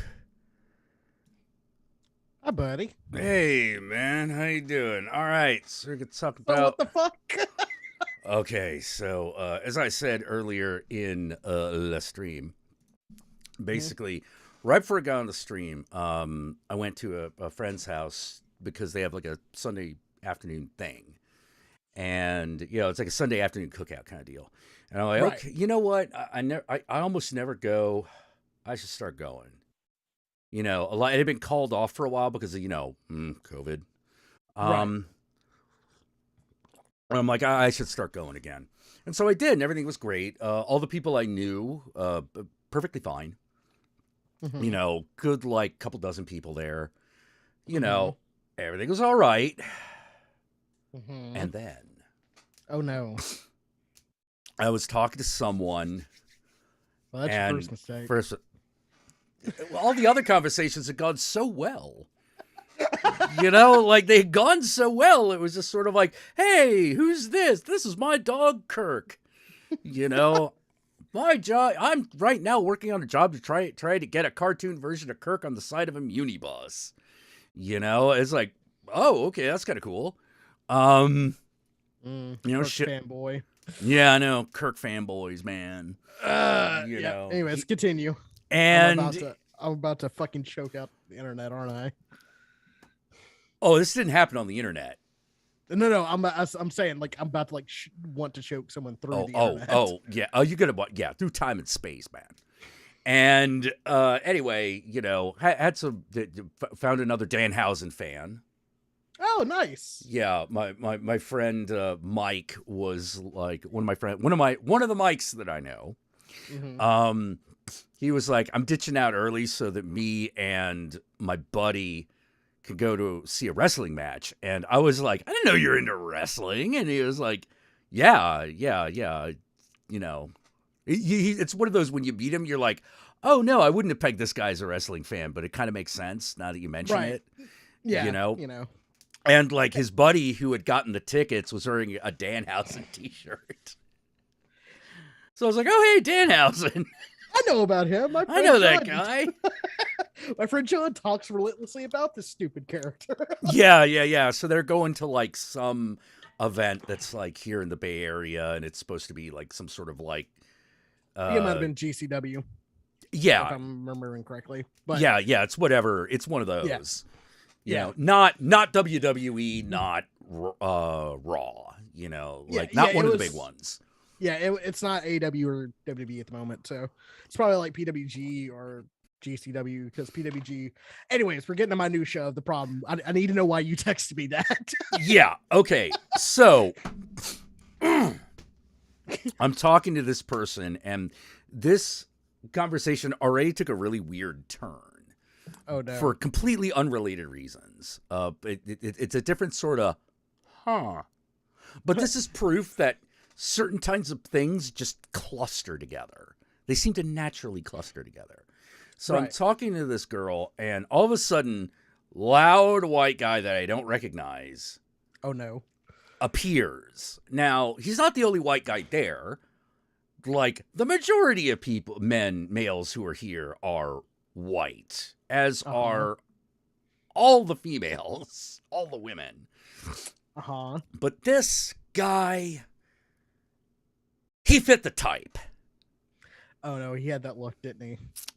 Yeah, he fit the type. And I'm like, oh God, the programmer is like radiating off of him. Like it's burning ASCII code into my soul. He's going to talk to, like, we're going to get to NFTs or something. It's going to be all over. Now, I was half right. Oh, God. Because I don't know how the man felt about NFTs. But within short order, like, and we're talking, like, within the first 30 seconds, he and this girl start talking about how much they prefer Texas to California and how much they like South Africa. And I'm like, what? And I'm waiting, and like I said, like I'm hoping for the next statement to be, except for all the racism. You know, like, I think that's the reason why they like it, Jack. yeah. Yeah. And I'm like, and I'm sort of like, this is out of place. Like, in my mind, I'm not saying anything because I'm like, Yeah. Because you're in like survival mode now. yeah. I'm in survival mode now. It's like, I must plan an escape at this point. But yeah. And within 2 minutes, he mentioned hydroxychloroquine, Hunter Biden. Uh-huh. And I'm just sitting here and I'm like, oh my fucking God. Like, he's talking about how hydroxychloroquine, like, hey, it's like prophylactic. And by the way, getting the Omicron virus is just as good as a vaccine, which no, it isn't. Which, no, it isn't. Yeah, it's not. I hate to break it to people who believe that shit. You Yeah. still end up very dead on Omicron. Yeah, it's not as deadly, which is good, but it's still pretty fucking deadly. Let me say something as somebody who had probably, maybe out of everybody here, most recently in an ICU. Walking through those halls because my cousin was dying of liver failure. Walking through those halls and seeing so many bad decisions that were made, and now people are paying the highest of prices because they believe this shit. No, it's just real. And like, even if it's a mild version of it, it's still fuck you up for life. So no. Go get vaccinated. Go get your booster. So you're telling me it's now in Tennessee, it's bad enough where like those people are now just in the halls? It was? Yeah, it was. They weren't in the halls when I went, thankfully. They were they were in their individual rooms. But that being said, you know, it's real. Like, it's very, very real. And yeah. And this guy was like talking down about like America's response to it. Too uptight. And I'm like, doing nothing was too uptight. What the fuck did you want? Yeah, like, fuck you. And I'm sitting there and I'm going like, I'm listening to this and I'm just thinking like, you have to be white in order to say this shit. Mm-hmm. You have to, because otherwise reality hits you in so harshly in the face that everyone around you already knows you're crazy. You know, it's like,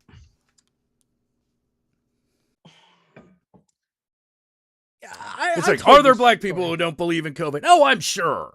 Oh, there But are. The problem is that the problem is they have a very specific issue, which is we don't trust doctors. We don't trust. Let's put it this way: we don't trust doctors with our health. Yeah, you know, like that's a very specific thing. Which my fellow white progressives, yeah, you gotta give up the ghost on that one a little bit. You can't really. Yeah. Yeah. That's one where it's like, I understand, but it's like, you're wrong, but I can't argue. Yeah, you know. But anyways, see, I feel like the online space for fucking sexless white dudes like go is so dominated with like Elon Musk memes and like fucking QAnon shit that they think wait, Elon Musk and QAnon are now like converging. Okay, let me put it to you this way: there's a lot of Elon Musk fans that believe in the same Q shit. I don't think Elon does, or whatever. Who gives a fuck? He's an asshole of himself. Right. Yeah, he's a dickhead for other reasons. Right. Okay. But for some reason, like, these two worlds can have a little overlap. It's weird.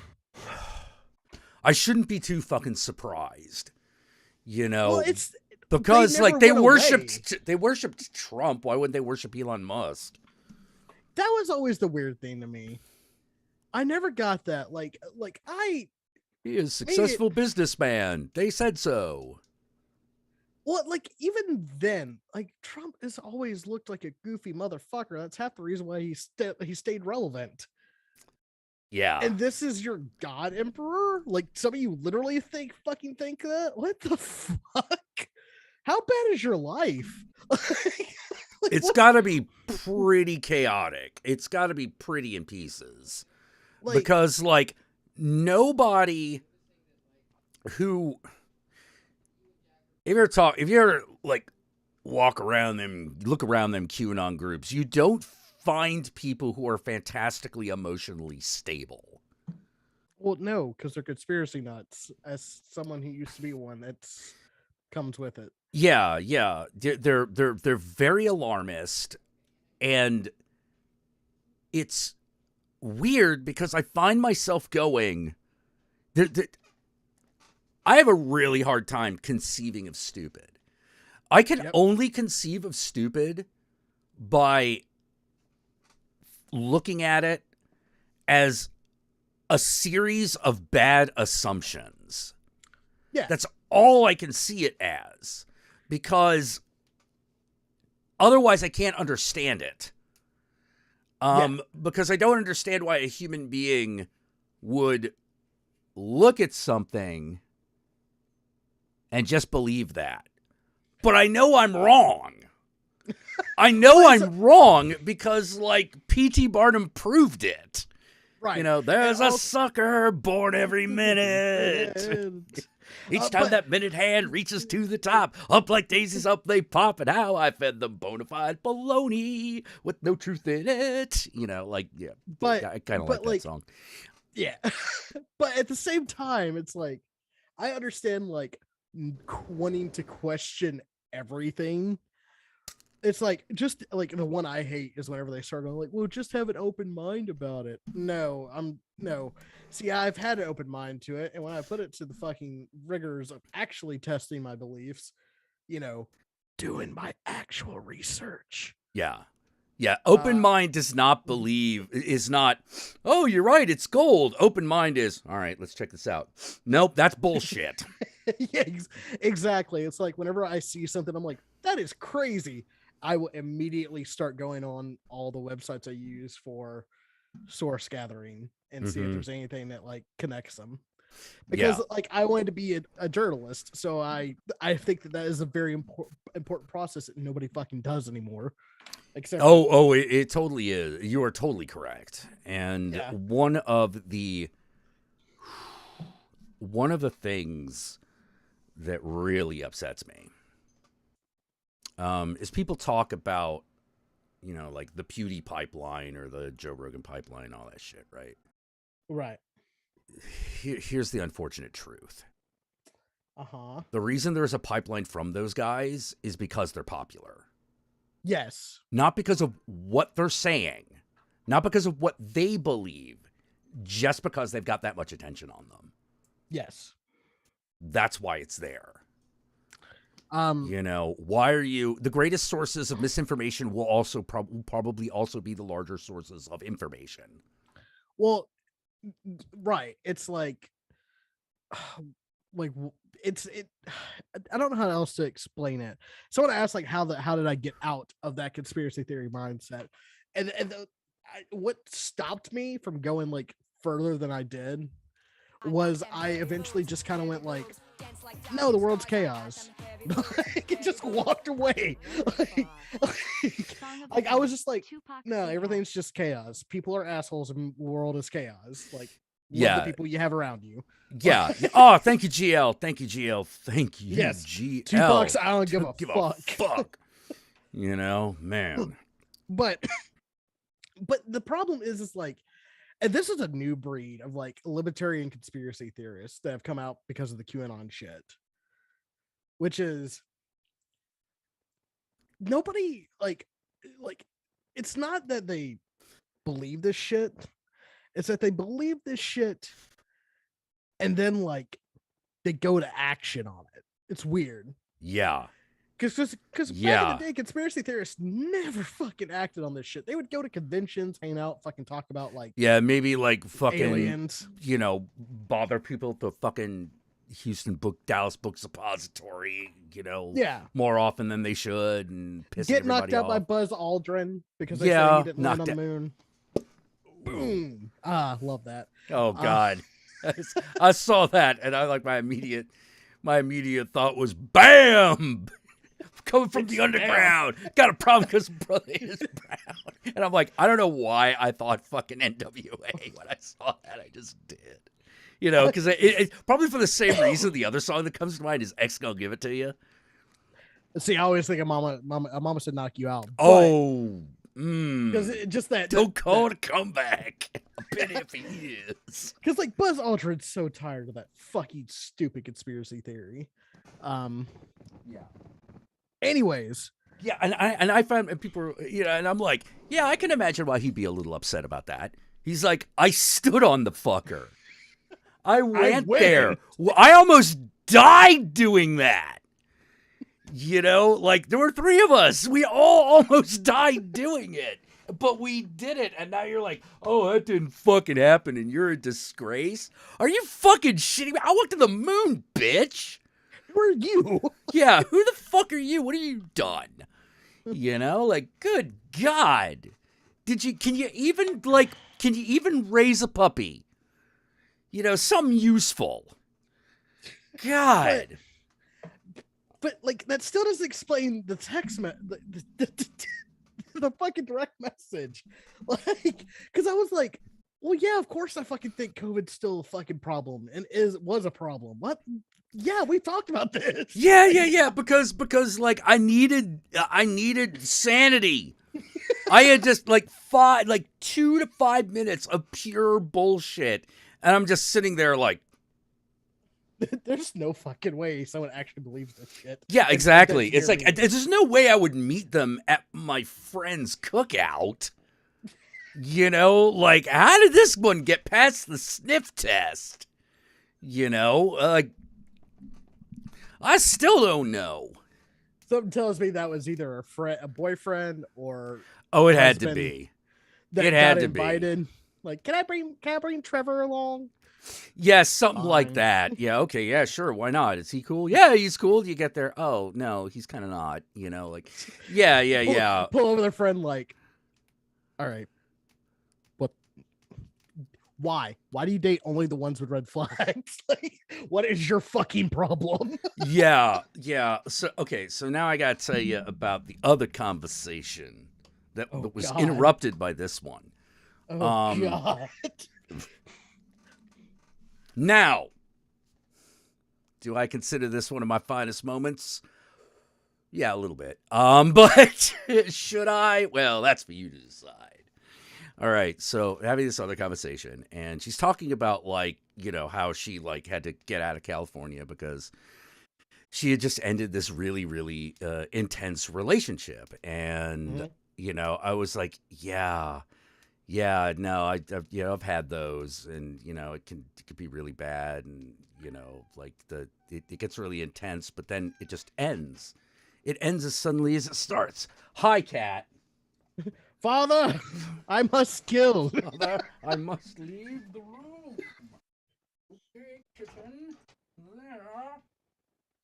Get thee hence. Father, the other 2 are watching the television. I must interrupt them. I must tell them. Give them the news of what I have discovered. What is it? Meow! It says everything. Father, I must give them my criticisms of the television product they are enjoying. Thank you for the donation, King of the Fat. Thank you for the donation. Fighting the Joker in Arkham Does that make me the Duke of Plump? I don't know. All right, I'll take it. All right. So, basically, so she's talking about this intense relationship that she had. Right. And I was like, man, how long were you together? And she's like, 4 months. And I just start laughing. I have had haircuts that lasted longer than that. Yeah, I'm like, what? 4 months? This sounded like you were attached. Not like legit attached, like you had built a life around this person. You did this in 4 months? Are you fucking kidding me? What did you think was gonna happen? You sped run a relationship? Yeah, you did a speed run of a relationship. Why did you do that? That doesn't make any sense. Well, he proposed to me on the 3rd date. Whoa. Oh no, not even. It wasn't even that. Okay. She was just like head over heels from the moment go, and I'm just sort of like, who does that? You know, like who does that and then doesn't go, yeah, that was stupid. Oh, see, in the moment, you don't think that. Yeah, in the moment, but I'm like, love. yeah, but I mean, I could see like, oh yeah, no, it was only 4 months. Like, no, like I expected that self-awareness to say like, oh yeah, I was being stupid. Like, you gotta be, I have no idea what fucking took over me. One of my friends is recently going through that. Yeah, but I'm like, I was trying to get to the, please tell me you have self-awareness about how fucking ridiculous this is. Because if you do, then I know you're like going to be okay as a person. Right. You know, you'll be all right. Otherwise, I'm going to start to worry. And then this conversation happened, and I was just like, well, I guess I'm out. I'm out of this shit. I've went too far into the suburb. I need to leave. Oh, dude. Well, like, dude, I walked all of a block. I walked all of a fucking block, and I'm like, you know, like, this was a cookout that this happened in my hood. You know, if you can call it a hood, which I wouldn't. You know, but you know, it happened in my it happened on my block. You know, and I'm just sort of like, how were you allowed to get this close to where I reside? You know, I sleep over there, you know. She's up. Sorry, Jess is asleep. Oh, okay.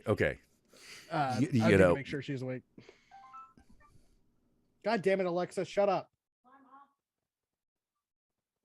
Dumb bitch. Anyways, sorry y'all had to see that. Dude, no, that's why I don't get an Alexa.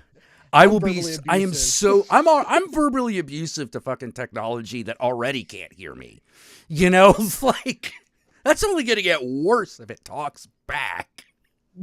That's kind of how I feel. Oh my God, Jack, we're the same. Yeah. It's like, hey, let's get an Alexa. I got an idea. How about we don't? Like, why? Because I don't need to be screaming at the fucking voice coming from the walls. But here's the fun part, right? You get all that like aggressive energy out on somebody that you can never hurt. Like, it's beautiful. Oh no, that just makes me angrier. I'm just more frustrated. Like, goddamn Alexa, I cannot punch you, for you have no face for me to punch. You know, I can't be like, I could, God damn it, no. But it's gonna get in one of those. Hey, it's the youngster. Sorry. Oh man, we should have a reunion. We should. It's been a few months. We should. Anyways, when I saw that, like, I saw it an hour and a half late. I apologize. We were playing Mysterium. It's okay. I was fucking. I started playing this game. Okay, random good news. I started playing this game. Probably gonna start streaming it. It's called Ghostwire Tokyo. I've seen that. It looks so good. It's okay. After finishing up Yakuza Like a Dragon, I was like, man, I really would like another like weird, modern, urban fucking role-playing game. Right. That's what Ghostwire is. They released, like, it's not Bloodlines, but they released like a Vampire the Masquerade, like, sort of like an RPG. Oh yeah, are you talking about the one that they're going to release later this year called Swan Song? Yeah. That's like an RPG, but it's an RPG in the way that, like, it's like a Telltale game. Yeah, exactly. Yeah. Yogi says 15 minutes. All right. Cool. All right, we'll give you 15 minutes. Then just get yourself all dolled up. You know, I saw a T-shirt that made me think of Yogi. My friend Mike was wearing it. And it's Yogi will get this. It's a fucking, yeah, you might. It's a guy, Rastafarian looking guy. It's, you know, like, but it's kind of like shadowed. It's kind of a silhouette. So it's like, okay, he's either Rastafarian or, you know, Indian. Kind of hard to tell. You know, it's deliberate. When I tell you what the T-shirt is, you're like, oh yeah, it's deliberately kind of like ambiguous. And he's holding the big trident, and he's smoking out of a wooden pipe, and it just says "Chillum with my Nagas."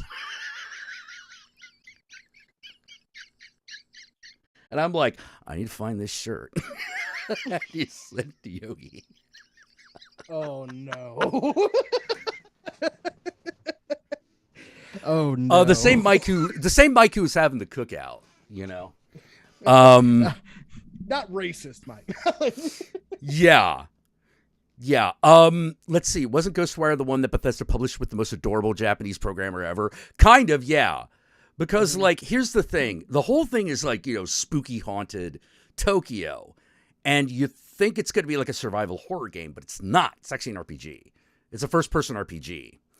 And your first hit, in the beginning, it feels like it's going to be survival horror because you're in a spooky hospital. You're trying to find your sister. There are ghosts all over the place. And you're like, there's a guy talking to you in the back of your head saying, like, make the sigil, you know, like, do this. And that's like, it turns out that's not even the first level. That's like the tutorial. Oh, good. This fucking like haunted hospital is like the fucking tutorial level. So then the world immediately opens up after that, and he's like, all right, you have to go. There's a safe house not too far from here because there's a guy possessing you. And you're like, who the fuck are you? And he's like, I'm a guy. I'm a ghost. You're half dead, so I'm sort of half possessing you. But I need you to go here. And the guy runs out, and then all of a sudden, he just sees everyone in the area around Shibuya where he is just turn into clothing and vanish. Like, raptured. And he's just like, what the fuck just happened? He's like, I don't have time to fucking explain it right now. I need you to get to the goddamn safe house. And so you do, but like, there's shit around you, like monsters are trying to get you, and you're like, oh crap, oh hey, this door opens, I'll duck in here. So you duck in there, and you're like, okay, oh, I'm in some sort of Japanese convenience store, and then all of a sudden you hear this meow. Oh god, bodega cat. And you're like, what the fuck was that? And you look around. And then floating above the cash register is a two-tailed calico cat wearing a little like a little cape with the lucky coin clasp. And you're like, it's the lucky cat. Yes. And you walk over to him. And he's just like floating there. And he's like, meow. And you talk to him, and he's like, come, human, please sample my many wares. And then you're like, wait, did I just find the item shop? I did. I just found the item shop. The item shop is a cat spirit that hovers over a register. Okay. I wasn't expecting that shit. And then later on, like you go to this one shrine because it's like you must cleanse this shrine. That'll help us do our thing. And so you do that, and then there's an alley by the shrine, which not too uncommon, you know, in the Shibuya area. And you're walking down there, and there are all these like food stalls that are like empty, but some of them are lit up. And you go by, and as you go by, you hear meow. There's like a cat selling something, and you're like, what What are you selling, cat? He's like, I am selling tasty red bean buns shaped like fish. Do you want one, human? You're like, I would. And they're like, okay, then give me monies. And you're like, there's monies? And like, the guy's like, yeah. There's, see that golden thing over there that looks like a pot? He's like, yeah. He's like, okay, bust that open. You bust it open and all these like I Ching coins come at you. And you're like, okay, now that we've got some cash, if you need to buy something, you can, but don't take too long because we got shit to do. And so you give the cats. What game did you play? Dude, I'm still on like chapter 1. Jesus. Like I just started in the wee hours of last night. And because I was just sort of like, I kind of want to play something. I kind of want to stream. Why don't I just get used to this game and then, I'll stream the rest of it. And so I plan on doing this. And then all of a sudden I got to the cats and I'm like, oh, the fuck's go. Oh yeah, now we're definitely doing this.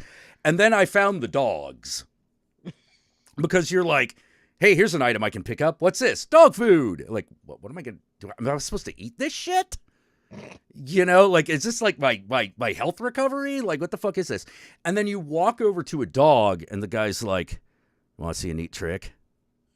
Sure. All right, walk over to that dog, press this button, and all of a sudden, a little dialogue menu shows up. And it's sort of like, do you pet the dog or do you read the dog's thoughts? And you're like, well, I'm going to read his thoughts. I always wonder what a dog thinks about. Yeah, it's like, do you talk to the dog or do you give him dog food? If you talk to the dog, he goes like, I am tired.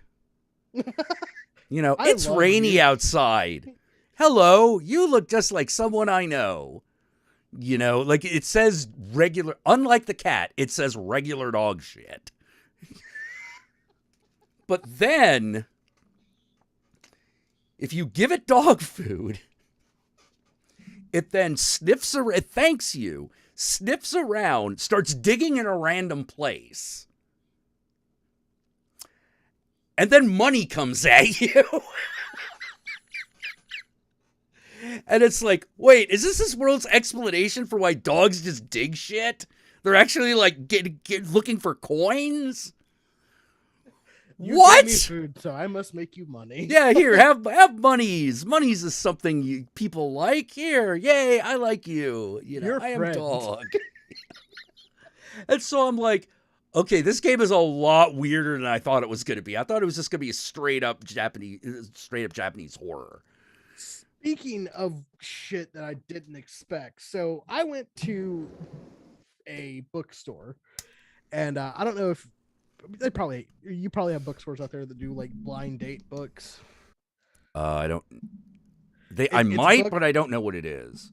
It's a book where they like cover they'll cover a book's cover, like they'll wrap a book's cover, and then write out like, this is what this book's about on the front of it. And you just pick that book. I think it's a thing that I haven't seen that, but then again, I'm like, I am not the kind of person who would go for that because like, I'm like, no, I'm in a bookstore. I'm looking for something. See, for me, like, I'm like, okay, that's something I have like analysis paralysis sometimes. So whenever I go into a bookstore, like I just look for everything and then get nothing because I couldn't make a decision. Okay. I see. So I went in there and like, they had this little section of. I'm super ADD, so reading an entire book is a commitment. Oh, same. I get you. Yeah, they takes me about 4 weeks to get through a book usually. I got through Scarlet Gospel in 2 days, and that was unusual. And that it speaks volumes of how good that is. Yeah, that one just does kind of just keep going, and you're like, well, I want to see what happens next. We just punched Satan in the face. I got to see how this goes. So, all right. So there's 2 books. that me and Jesse picked. We're only going to get one. One of them said mech robots. Was it mech robots, aliens, and feminist rage? And I was like, that sounds fun. Okay. Yeah, sounds like Alien, but okay. Right. Yeah. The book that we ended up getting, and it's purely because of this description, was The Wiggles if they lost their joy. The what? It's The called Wiggles. The Wiggles if they lost their joy? What? Yeah, picture the Wiggles, but now take away their joy. So, do you know who the Wiggles are? I mean, No. Okay, they're like a children's show band. There's like 5 of them. They sing songs about like eating fruit salad and washing your hands and shit. Oh yeah. Oh okay. So yeah. Sorry. I'm seeing a picture of this. I'm like, it's 4 of the whitest people you've ever seen. Hey. They've diversified it a little bit. Thank you. Yeah. One of them's slightly tan now. He's an original member, sir. Anyways, so we ended up getting that one, and I open it at home and find out not only is it a book, it's a manga, and it's this manga. Life Lessons with Uramichi Onisan. Jack, you need to get this book. It is Okay. It is one of the darkest, most realistic mangas I've read in a hot fucking minute, and I'm cackling on almost every fucking page. Like, excuse me. Okay. This is like literally from like the first or second page. Oh. Yeah, it's a depressed children's show. Okay. So he's Look, I was too old for Raffi, so I'm definitely too old for the Wiggles. That's fair. All right, so he asks, "Who's bursting with energy?" And all the kids are like screaming. He's like, "Who's about normal, I guess?" And then one girl's like, "Me." And he's like, "Who's exhausted, hurting, doesn't want to do anything at all?" Me. That's the second page. The next page is like, hold on, the one that got me real bad. Oh, just because I spend every night alone watching late night TV shows that aren't even funny while drinking cheap sake from the convenience store, you shouldn't assume I'm unhappy. Okay, so what's the story here? What kind of book is this? I don't know how to fucking describe it. Have you ever been? This might be a little bit past your age bracket, but not in a bad way. Yeah. But you ever read Cromartie High School? Oh no, I don't even know what you're talking about. All right. I imagine it's the manga is about like this guy who's a fucking child TV show presenter who is horribly depressed. Okay. And every day he's on screen is like sapping life energy away from him.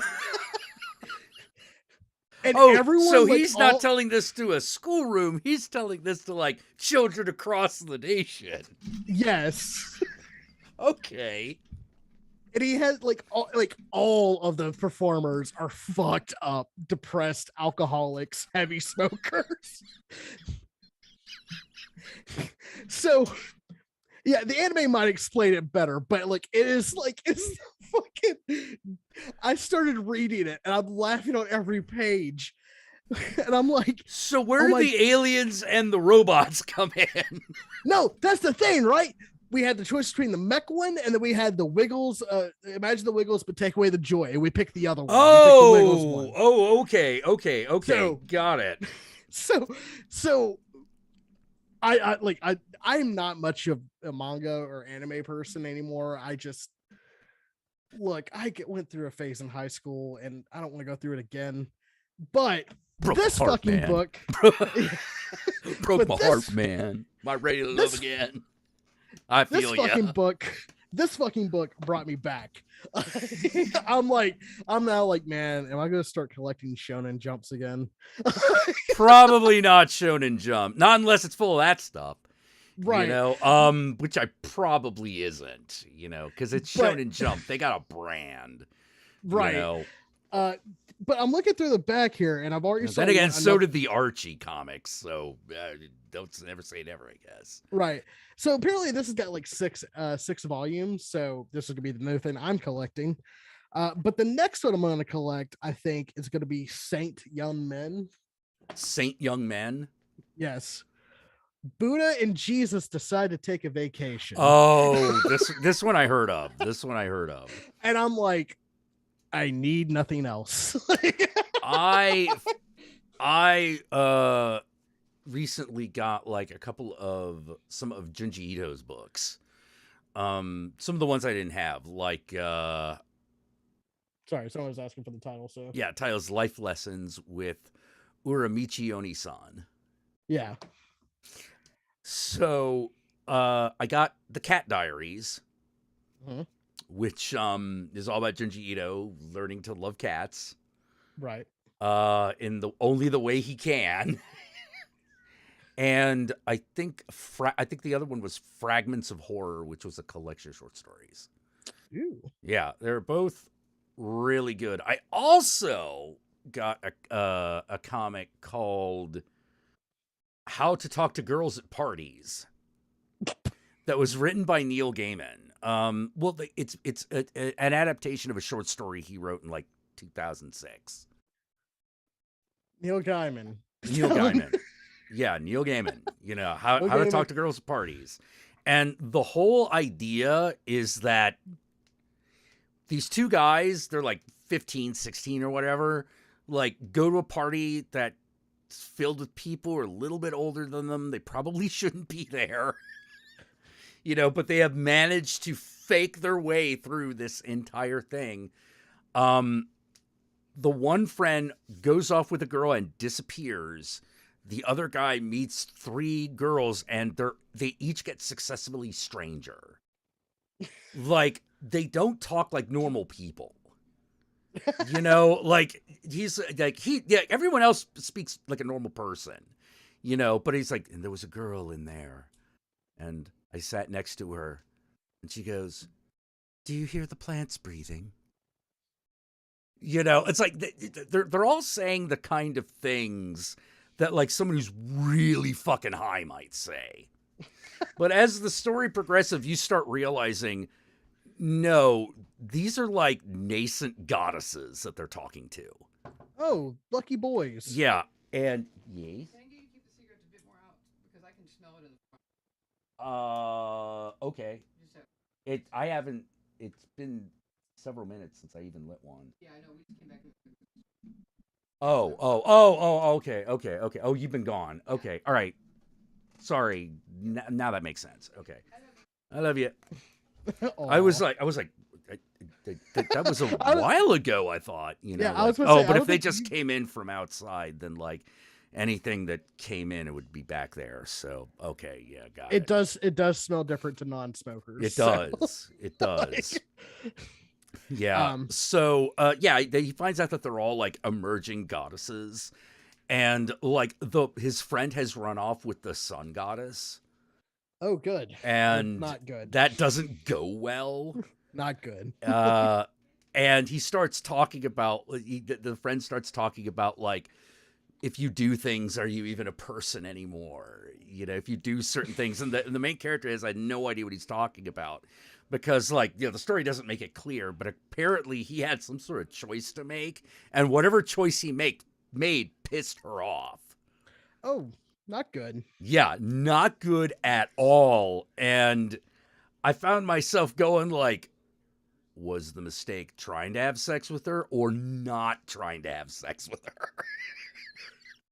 Because that is an issue. It's like, gonna be, yeah. I'm like, that's gonna be one. It's gonna be one of those two. Either like, you went farther than you were supposed to, or you didn't go as far as she wanted.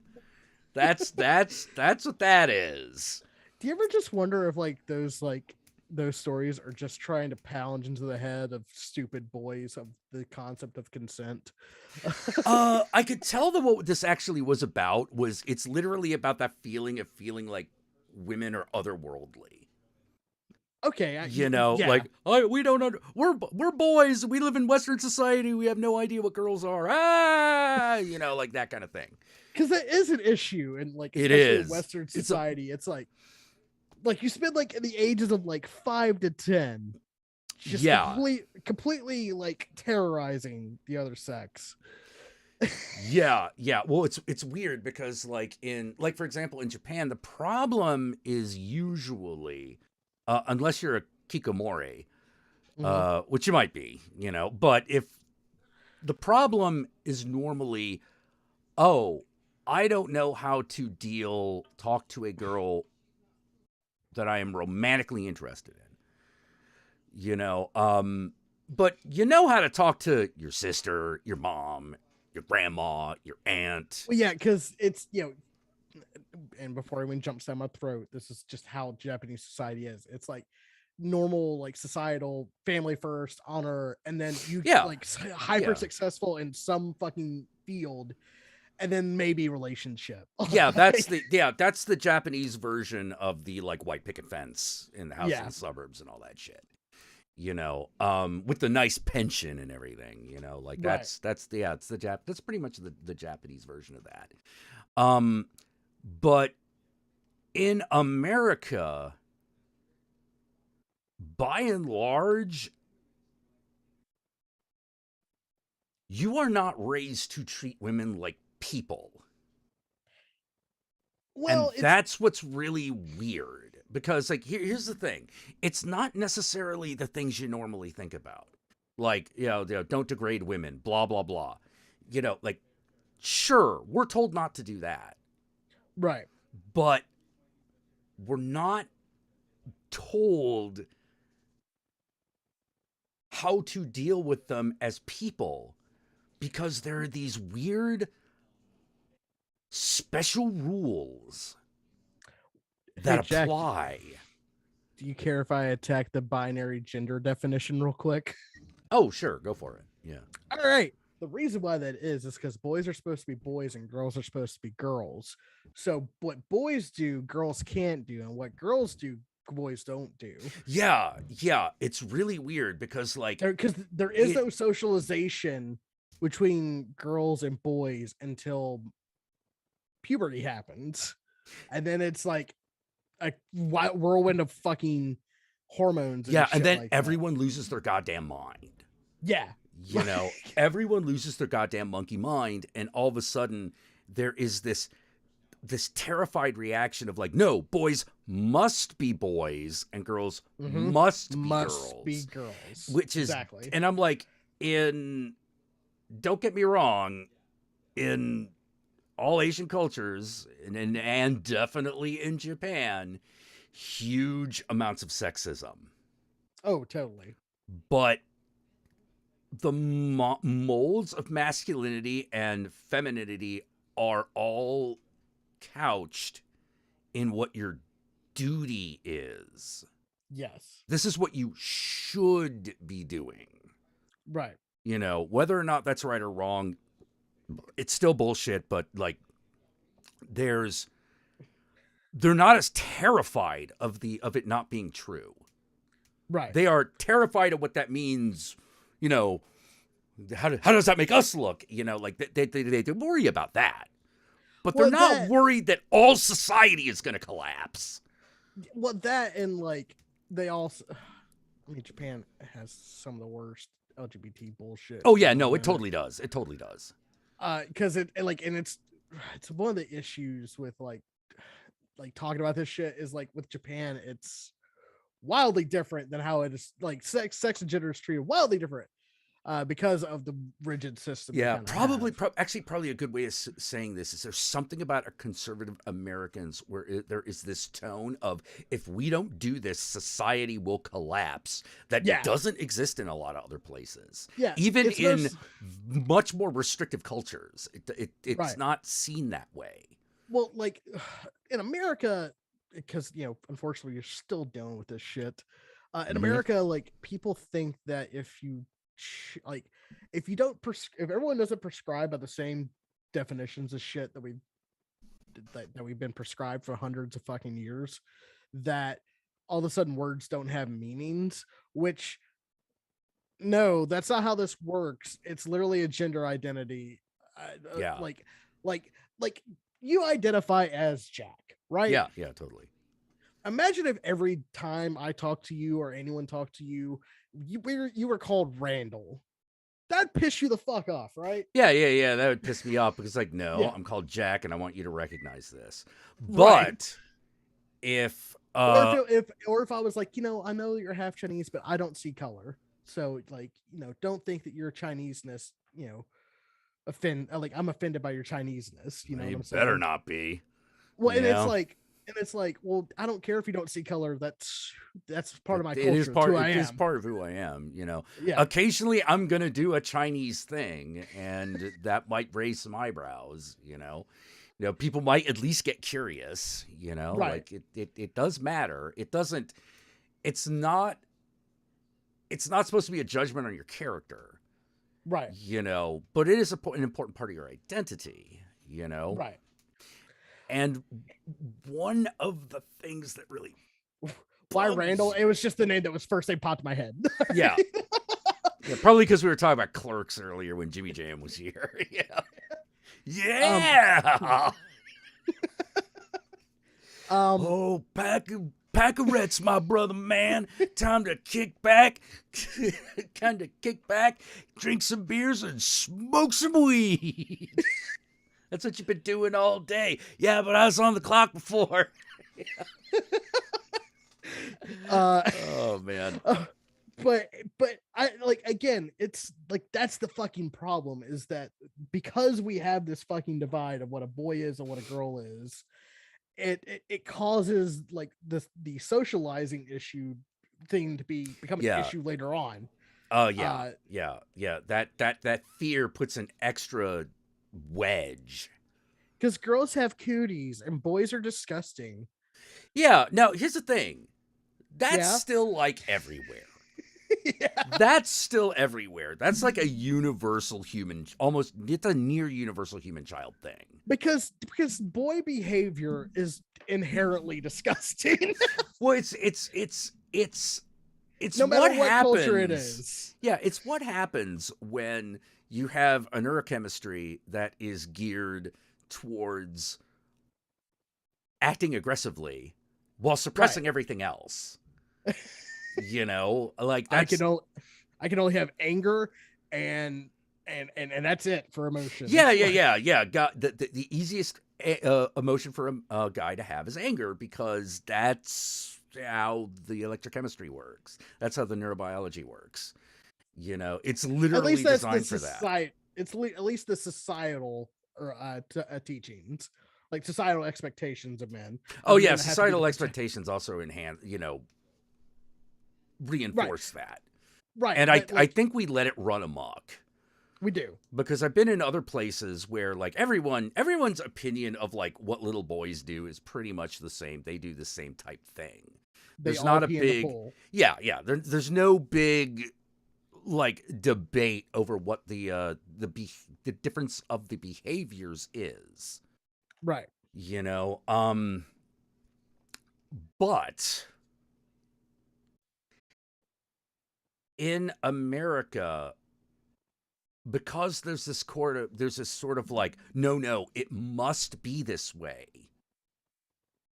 You can't even think about it enough to make any corrections. Right. It's sort of like, oh, well, no, boys will be boys. It has to be that way. So, a boy starts getting away with shit, and you're like, wait, why are you letting him get away with that? Right. That makes no sense. No, smack him upside the head. He's a fucking boy. It's like, but boys will be boys. Yeah, exactly. And that's why you got to smack him upside the head.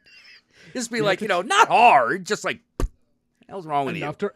Enough to reset the programming. Do I have it? Yeah. Do I have your attention? All right. You know, like one of It's the like, things I there's an- will fucking say about white culture, particularly white liberal culture, although they both have this. They both have I think I know where you're going. is we have lost the concept of what dad's position in the family is. Not even, I'm not talking about questioning whether he's on top or not. I mean at all. Well, Like, I mean, what to be does fair, a father do? Well, to be you know? fair, it's white dads, so. Oh yeah, no, it totally is. Yeah, it totally is. It's, like everyone else has an answer. Everyone else has an Right. answer for good or ill. You know, but White men are just white men, it's like you become a dad, what does that mean? What's expected Yeah. of you? What are you supposed to do? You know, everybody else has got an answer.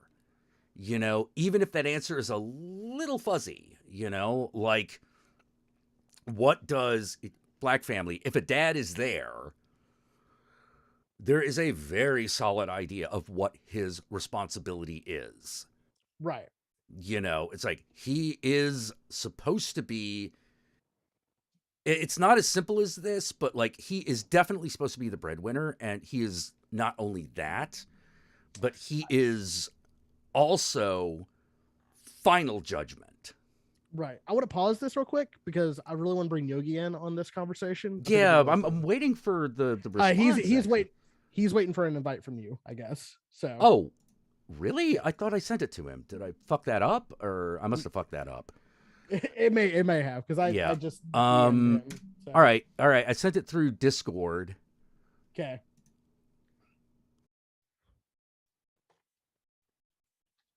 Now I'm waiting for the yogi to answer. And if you didn't get it this time, then yeah, there's definitely something going wrong. Right. Um, Yes, Kat. Like, well, boys will be boys. It's a terrible fucking thing because, like, oh yeah. because like they never say that shit when like a boy's crying or when he's like showing his emotions. They always say that shit when he's like fucking dumping solid waste on a fucking girl's head. Like, oh, that's yeah, just him being or a boy. they're saying it as an excuse to not do anything. Yeah. And that's what really pisses me off, because I'm sort of like my dad was not a harsh disciplinarian. My dad was an abusive prick. Yeah. You know. You know, that's the one. There are two ways abuse can happen. One is through neglect. The other is the other way. Yeah. You know, the classic way. You know? One through neglect and one's through like terrible after school specials. Yeah. And but you know, my dad had a very even hand. He did lose his temper with me a few times, but like it was No shit. Yeah, well, of course. Like that's where boys will be boys comes in. Yeah, You know, like that's where it comes in. It's like, oh my God, my son is trying to step to me. And I'm like, yes, he is a boy. Boys will do that. Hang on. Ew. Oh, I'm gonna hug you. I'll be right back. Oh. Okay. Zoom is being fucky and beating and swish. All right. I'll let him know. But at the same time, the point I'm trying to get at here is like the problem is that men and boys and specifically don't understand how to interact with other people that don't have the same ideas as the same memories and shit like that. And people made that excuse so that statement really gets under their skin. Oh, I fucking get it. And it's a shit fucking excuse.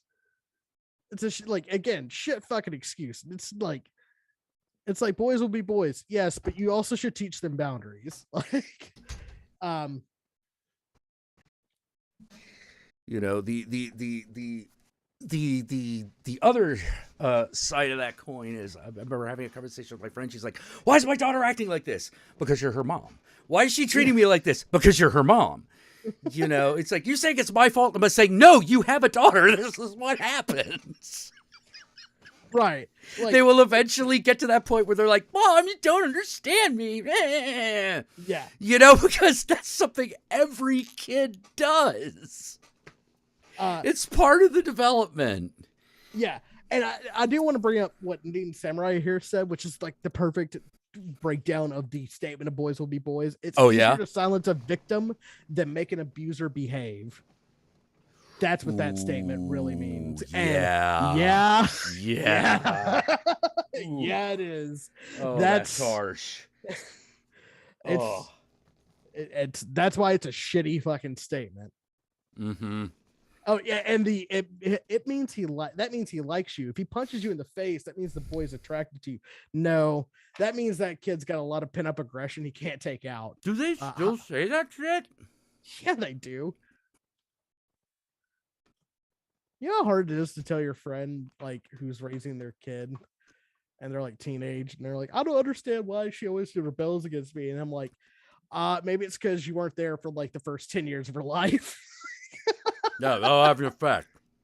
Yeah. Like, it's like, no, what you were doing, if that's the case, what you are doing now is laying the groundwork to have a relationship when they're an adult. Right. Because this, if you're not here now at all, forget it. You know, it will be a miracle if it ever fucking happens. Right. This is the last moment. This is the last chance you've got. But you've got to fucking take it. Right. You have to take it. Otherwise, you're never going to have a decent relationship with your kid. Right. You know, they're going to get mad, they're going to be unreasonable, they're going to do things, they're going to blame you for shit, some of which you probably did do. You almost certainly did some of it. Some of it is not your fault that they're still going to blame you for. And there's nothing you can do about that except be understanding and patient. And if you do that, it will eventually work out. But yes, it will be very rough in the beginning. Well, and I guess my fucking thing is like, I understand like girls have a lot of fucking trauma from growing up because boys are assholes, and yeah, but as someone who was a sensitive boy when he was a kid, who never really picked on people, I got blamed for a lot of shit that I didn't do. Like, it's like my cousins would fucking throw rocks at me and I would hit them and they would cry and I'd get the ass beaten. Yep. How is that fair? Exactly. Like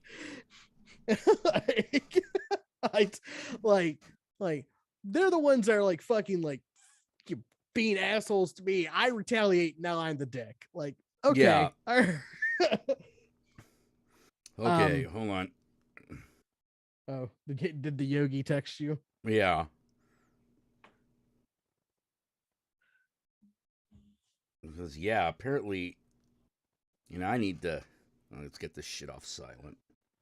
I don't know. All right. You know, because, yeah, well, here's the thing. It says he's online. Right. You know. He said he's having issues with Zoom at the moment, so that might be the issue. Oh, okay. So it might be Zoom giving him shit. Okay. Yeah. All right. But yeah, like I just can't, like that again. That's the point I was trying to make, as I made when you walked away, was like boys, like most boys do not begin fraternalizing with women until most of them, like a good chunk of them, become attracted to them. You know what I mean? Like when the hormones start to fucking go off in your body, and you just like, the only interaction is like to be fucking awkward as shit because you don't know how to talk to other people. Yeah, unless you were the weird guy, you were the weird kid like me that for some reason really liked being around girls. Same. Like, I think there were a lot of signs as I was growing up about my true identity, but and that was definitely one of them. Is I like hanging out with girls because like you can. How do I fucking put this? more feminine people that you hang out with, the more you can actually be honest with your actual feelings. Well, for me, it was two things. One, I got a little tired of being treated like absolute garbage. Right. And after absolute garbage, only mostly like garbage is an improvement. The other thing is that everyone talked about girls as if they were this other species of animal, which confused me. So I had to explore this. Like, I had to be Jane Goodall with the chimps, that was the fucking instinct. And young Jack has integrated himself with the tribe. Yeah, with the females as they, do things with flowers or something, like I couldn't. All I know is for some reason they weren't as into throwing balls at people's heads. Which is a plus. Which is a plus. Yeah, that worked for me. So I don't care what you do behind closed doors, but once you start putting mummies in the yard, where I can thank see you, 'em, George Version. It becomes my business. Here is a little Thank thing you. I can donate. Oh, woo! All right, excellent. We have hit the $600 mark. At least it looks like it has. Hold on, let me double check. Stacey, I loved hanging out with guys, but it did not lead to dating opportunities. That's the problem. Once you integrate yourself with the guy group, most guys just immediately don't see you as a chick. Very sexist. I'm not saying it's right. I'm just saying it's how it is. Yeah, it's like you gotta pick. Yeah, at that early fucking age, and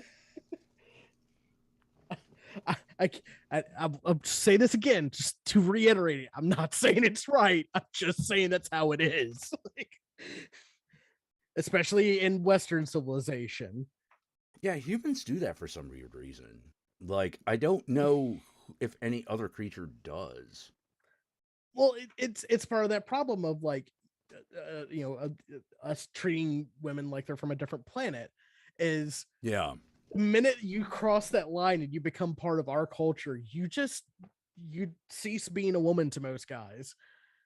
Yeah. They don't see you as a girl. They don't see you as a girl until the boobs start.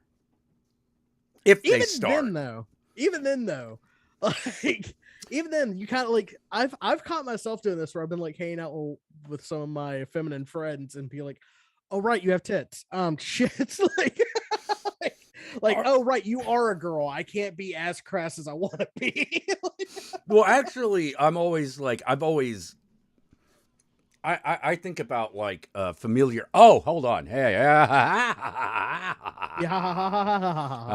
We seem to have liftoff. We have liftoff. Okay, we're not entirely there yet. Hang on there just a moment.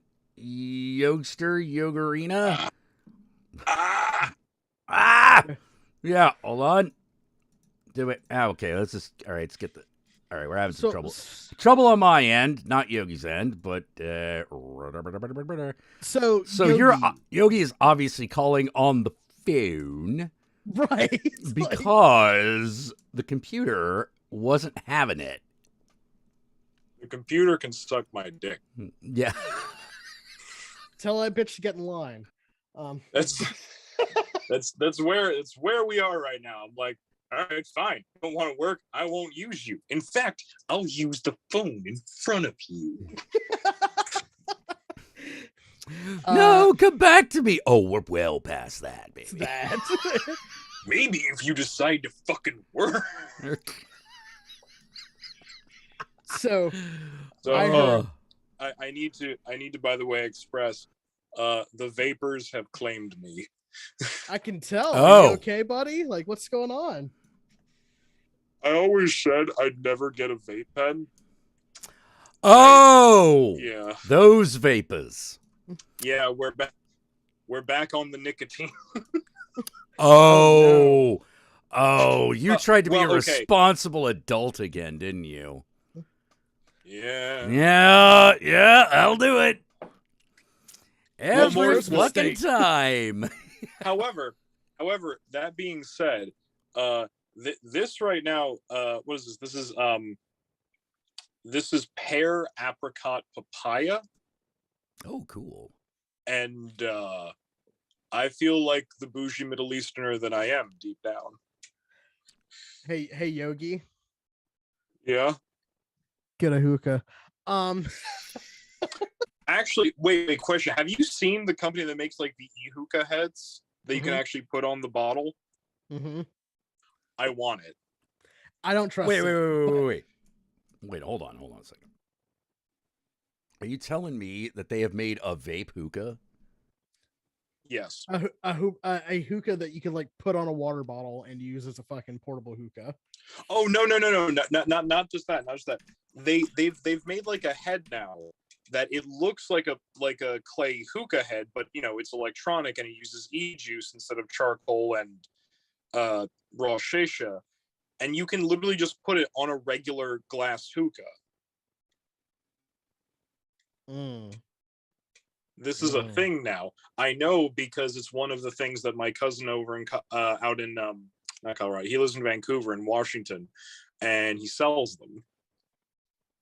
He works at one of the leading vape and head shops in Vancouver. That seems like a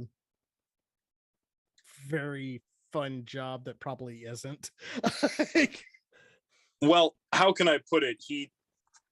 That entire shop is run by queer and POC and disabled people, and it's all the problematic white people who come in to buy things. Yeah. Oh yeah. White I hate hookahs are terrible. God, it feels a little fucked up and yet a little like fucking satisfying to say. It's not all white people. No, the truth is, no, it's not. It's not even most. It's just more than enough. You know, that's the thing. It's like, it's not all of them, but the ones who it is, they loud. Oh my God, yeah. I try to be loud in the other direction. No, it's okay. We love it's you okay. for it. Just like the ability to be reasonable like goes so far. You know, like the ability to just not be an idiot goes really fucking far. Oh, that look at you and your fucking high standards of white people. This new white people, they gotta lower them standards. There's a new white man out here. For instance, did you know the new white man loves gourmet cheese? Cheese? That's right. You give the meanest white man a piece of cheese, he turns into Mr. Rogers. Granddad, you can't take on the white power structure with cheese. Yes, I can. Okay, no, boy. Yes, I can. No, you cannot. No, I'm saying it's swung the other fucking way, where it's like these aren't Reagan voters anymore or Bush voters anymore. They're Donald Trump voters. Yeah. They like that Velveeta. Is not even Velveeta. Oh! Ow! Kraft singles is for fancy people. Exactly. I felt that in my cholesterol level. Like you gotta be. Oh my God! Like they different. I can't connect with them anymore. I don't know how to fucking help y'all out. Yeah. Well, that's the thing. If you're like a reasonably normal, like, you know, somewhat, you know, middle class or lower, like, you know, white person, the chance of you being able to understand other people is actually much higher than it used to be, because the society is less segregated. Far from the ideal, and definitely far from where it should be.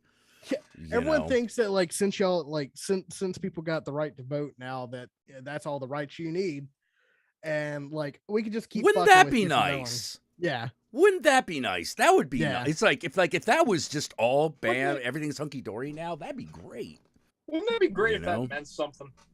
Yeah. Well, it does. it means that like now you, as a person of color, can be represented, but not like actually represented. You could be like No, you'd be sort of represented by represented. white people. Yeah, like it's again. It's like why is there such a fucking loud anti-trans, anti-gay thing going on? And and I have to tell my fellow progressives, because they didn't live on that side of the fence. Most of them didn't.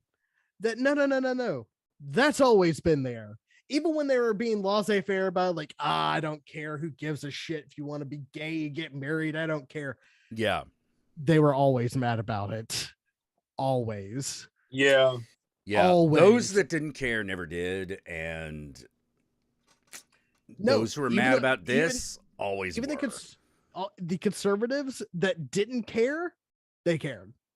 They cared Really? because Jack, I was a libertarian for like 6 years. Oof.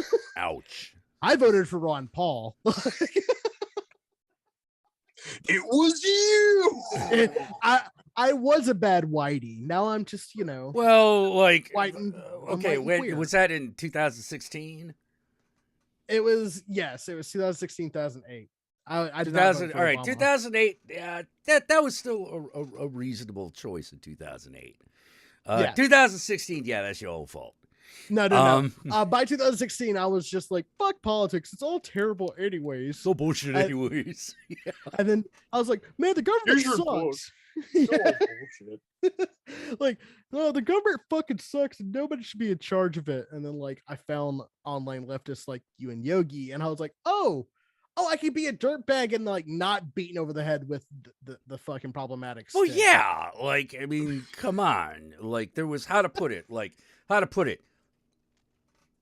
There is. You could be a frank talking populist. Right. Like you could just it's okay to be a liberal, frank talking populist. But apparently that's a really weird concept to a lot of people. Like it's so weird. I love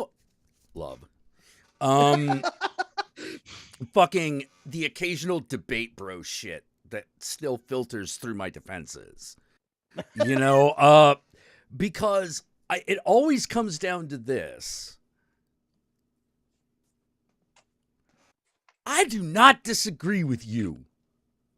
Do not come to the cookout. I will not fucking tolerate your presence.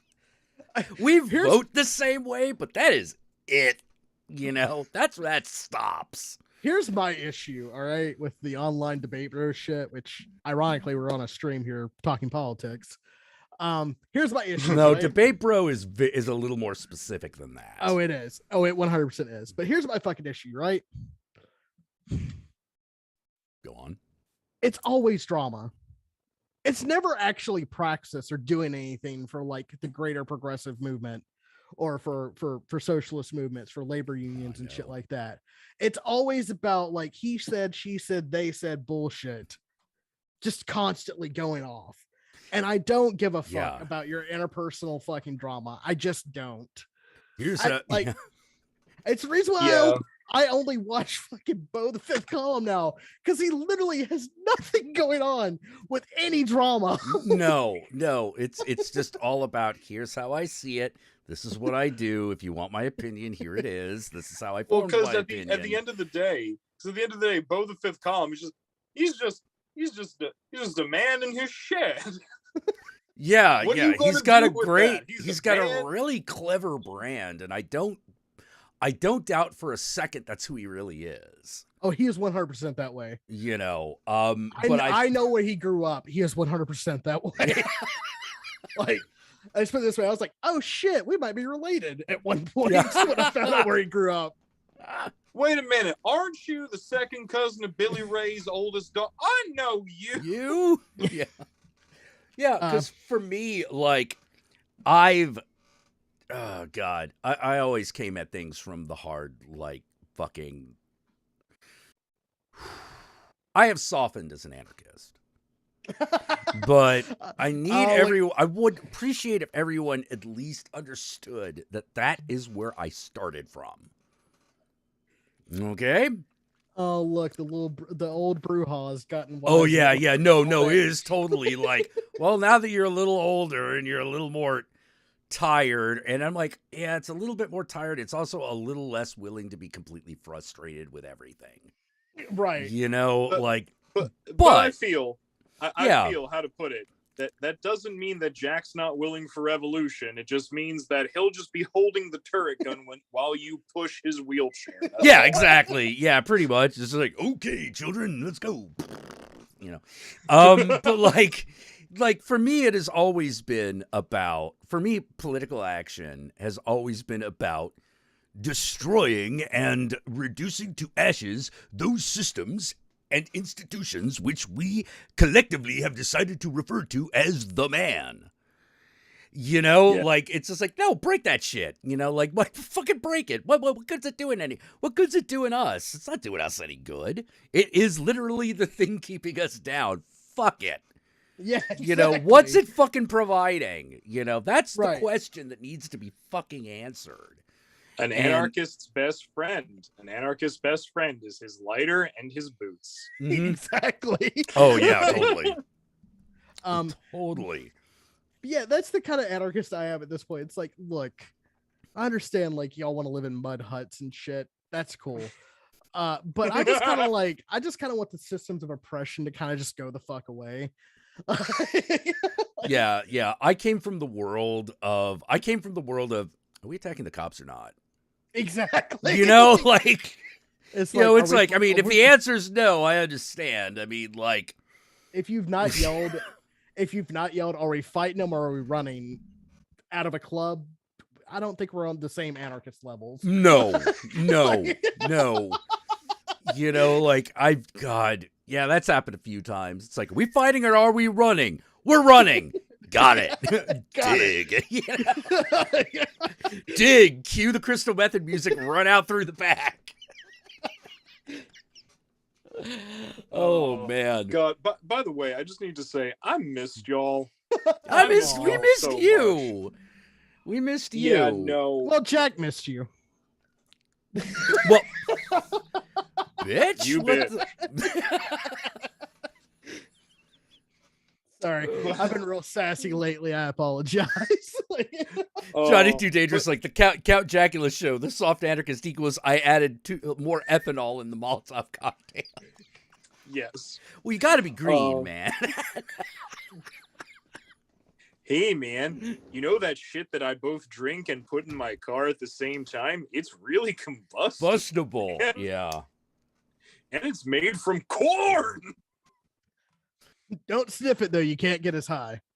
It's not. No. It needs to be party distilled into ether. You know, that's a whole other situation.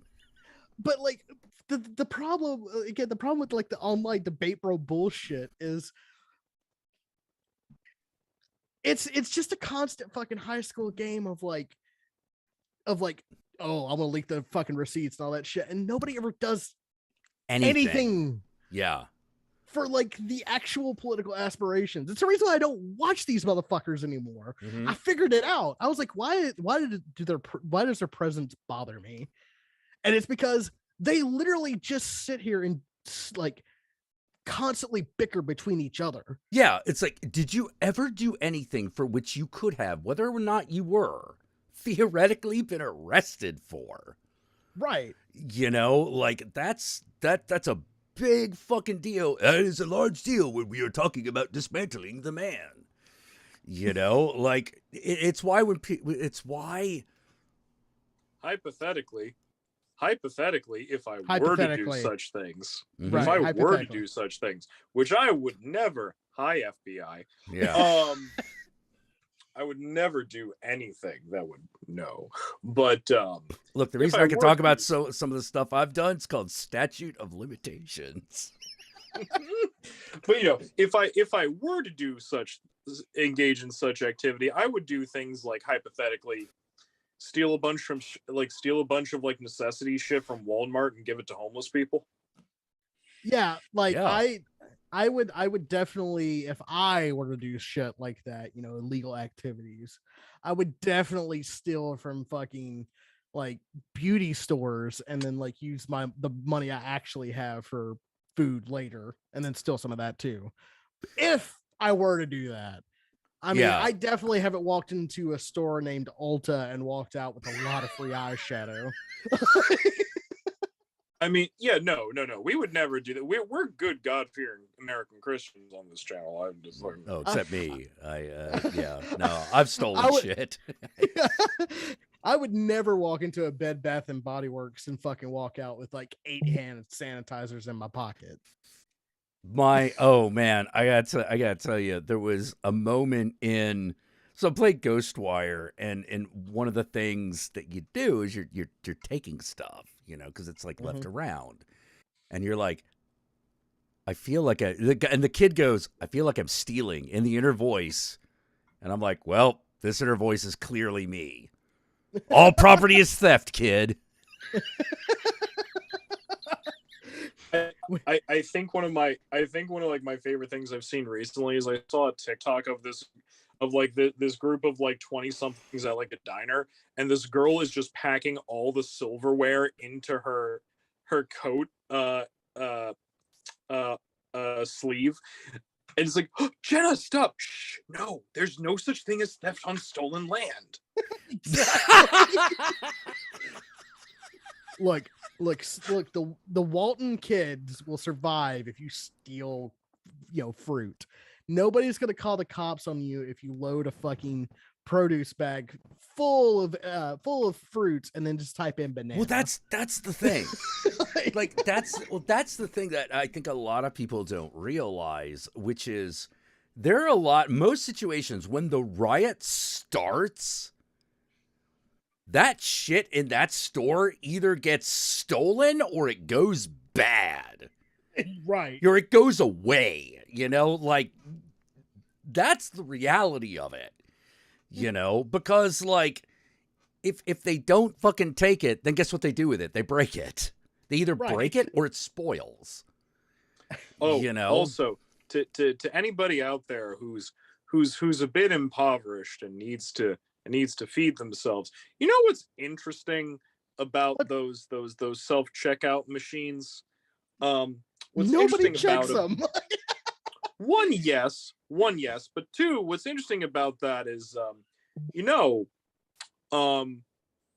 that scanner doesn't test for paper quality with coupons as long as those black bars are where they're supposed to be. So, hypothetically, if you have a decent printer, that's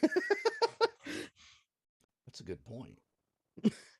and also, who's gonna tell if you didn't scan the baby formula, right?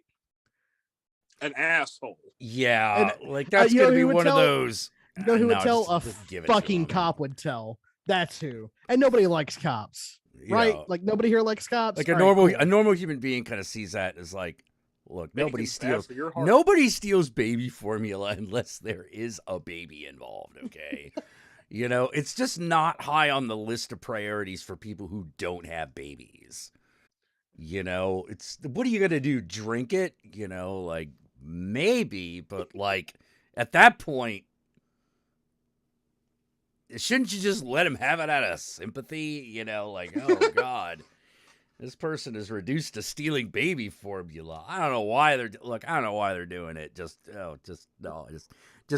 let him go, get away with it, leave. And as long as they don't steal like $1,000 of it at once. Also remember, if you're a person in need and you have to be creative with how you obtain things, yes, we all know that the shopping carts have that lower level that the people don't really look at, but always check the lane for lane hawks. Mm-hmm. Yeah. If y'all don't know what that is, if you in some of your grocery stores, if you look, there's a little glass panel at the foot of the register. Yep. That is a camera. It is called a lane hawk. Look out for those. Yep. Gotta be careful. They're allowed to get sneaky. like they're allowed to get sneaky. That's the way the game is played. That's the reason why if you're gonna do this, you go to self checkout. Yeah. or you have other methods of doing this. Like there's always a way. That's the thing. Like there's always a way. It's just a matter of whether or not you want to go to the trouble of doing it like that. Because like it's like is it worth more to just pay for what you got if you have the money? Yes. Yeah. Yeah. If you have the money, yeah, it's worth it to just buy the shit. And honestly, like in a riot situation, fuck that. Everything's bust everything. Oh, in a riot, find those cameras and break them. A riot is anarchy in its most pure form. Whatever you can. Oh grab, yeah. Like all property is theft at that point. Let's fucking grab this shit. They can't. Hell yeah, Capri. What'd you like? You run in, grab something. Like, what'd you get? I got Capri Sun. It's like, what'd you get? I got a flat screen TV. You dumbass, we ain't got nowhere to plug that in. I got Capri Sun. Jerry, Capri Sun. Yeah, the value of shit changes very rapidly. A person who's stealing televisions is hoping for the after the riot. They're like, okay, if I steal multiple TVs, I'm going to sell them back to the community at a discount because I'm a giver. That's the mentality. And you know what that's called, Jack? You know what that's called? Community service. That's called community service right there. You're just helping your fellow human and fellow neighbor out. Redistributing the wealth. Exactly. That's the anarchy I live in. Yeah. Property is theft. Time is a lie. Buy gold. Hold. Well, it's like, oh my God, someone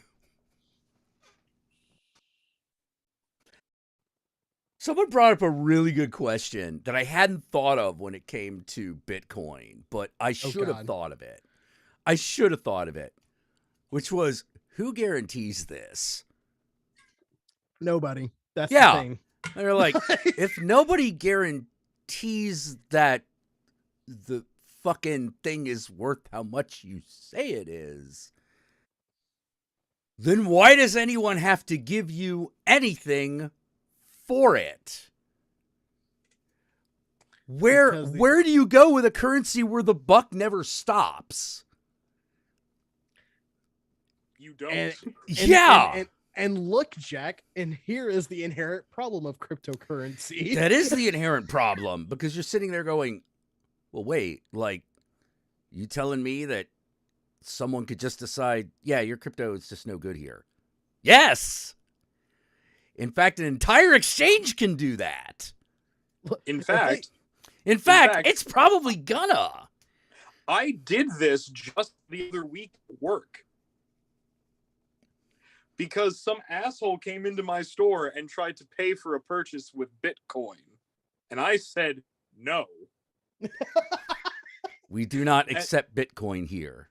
And he was like, we will take coin of the realm. Yeah, no, he literally tried to tell me. That to say that he couldn't pay Bitcoin was somehow violating his constitutional rights. And I'm like, okay, you've never read that document in your life. But I looked at him and one thing the Bill of Rights does not guarantee is a right to currency. And so I got tired of going in this logical loop with him, and so I just slammed my fist on the counter and I said, "We do not take Republican credits. I need something a little more real."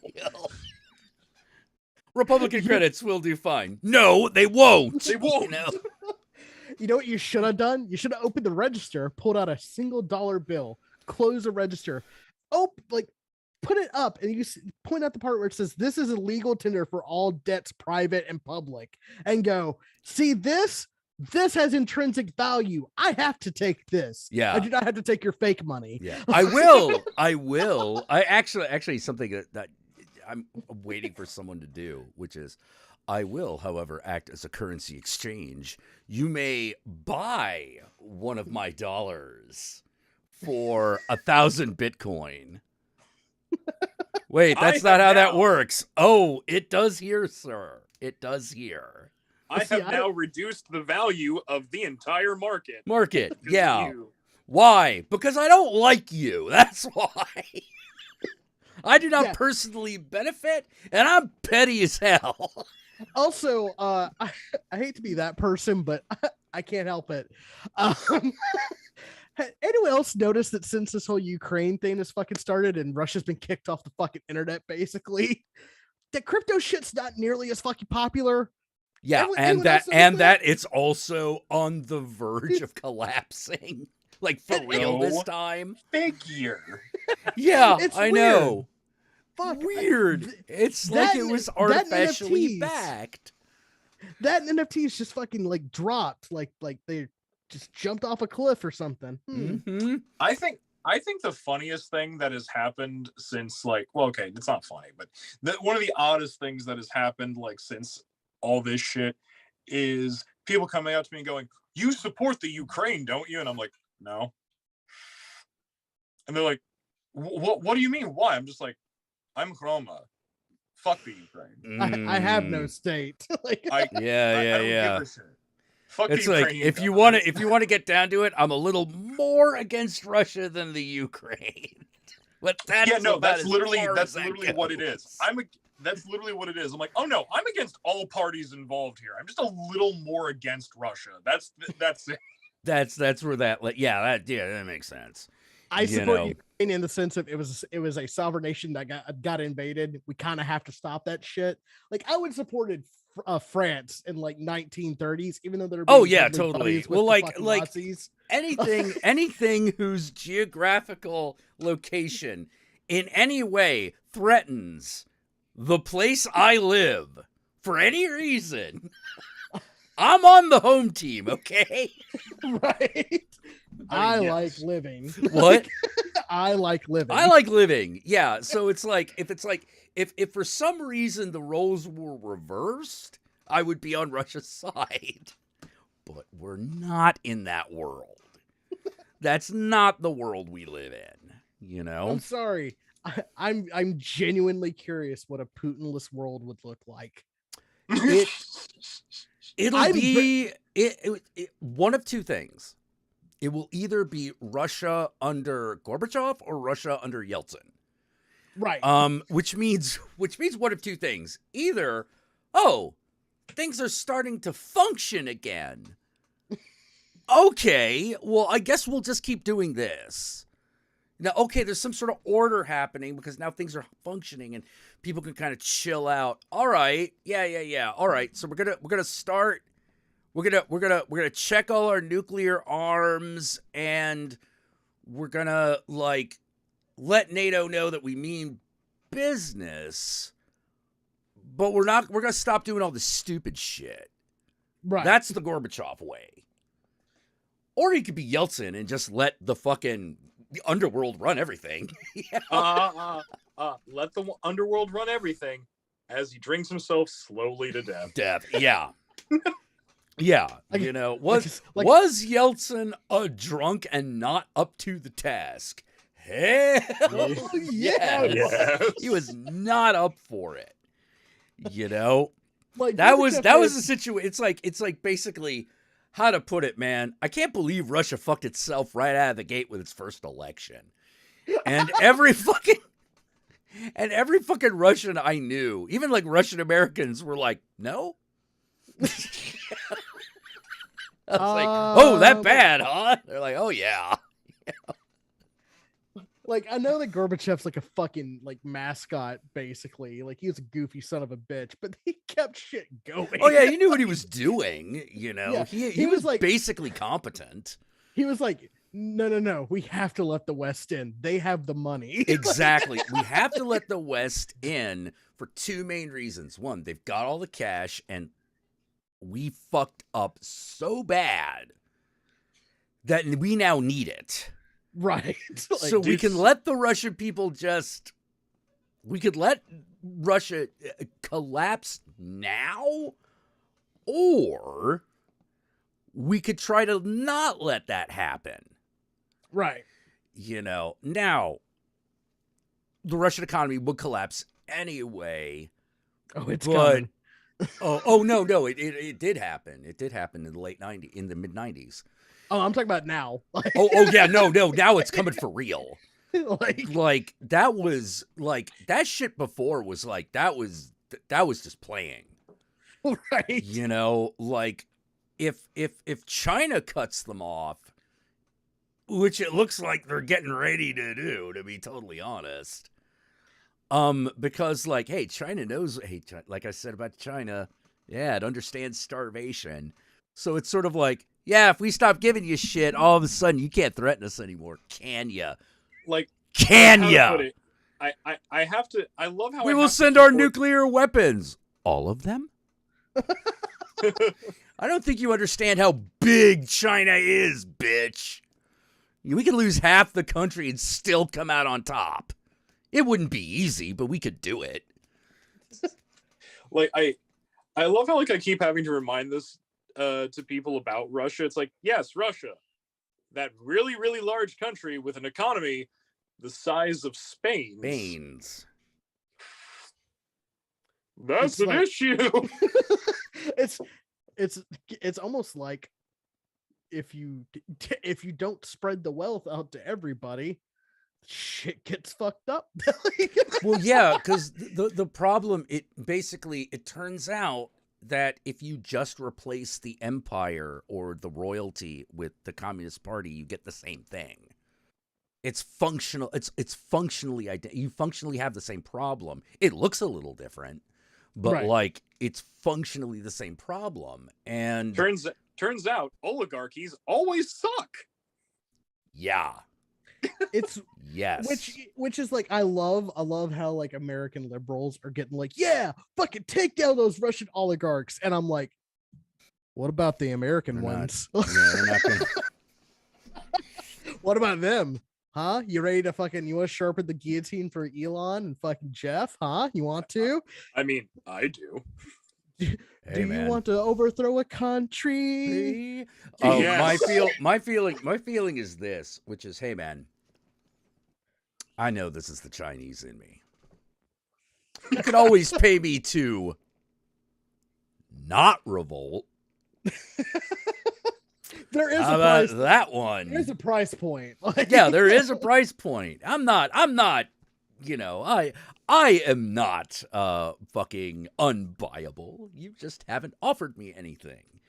Let's see. Let's make a deal. Like, what's it gonna be? Well, I mean that's what social services are. Social services, all social services. Oh, that's what they should be, definitely. Yeah, all social services fulfill two main functions. One, I'm talking about legitimate social services, not the shit that we have here. Yeah. Correct. All legitimate social services fulfill two functions. Number one, for the health, safety, and well-being of each individual and therefore the collective. Mm-hmm.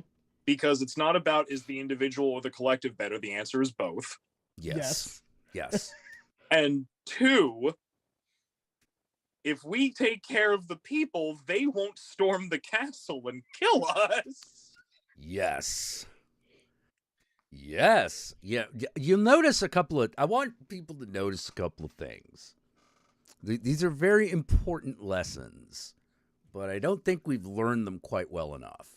One, if things are basically okay, i.e., you're not killing people and they're not starving to death, then protests are fairly civil. Right. They may be loud, they may be annoying, they may block traffic, but it's not gonna get worse. It's all there. Call of people that you may or may not like and clothing you may or may not appreciate gonna be yelling bad things at you. Or and when you have a real revolt is when the people are just sort of like, there are 100,000 of us and only 500 cops. Can you dig it?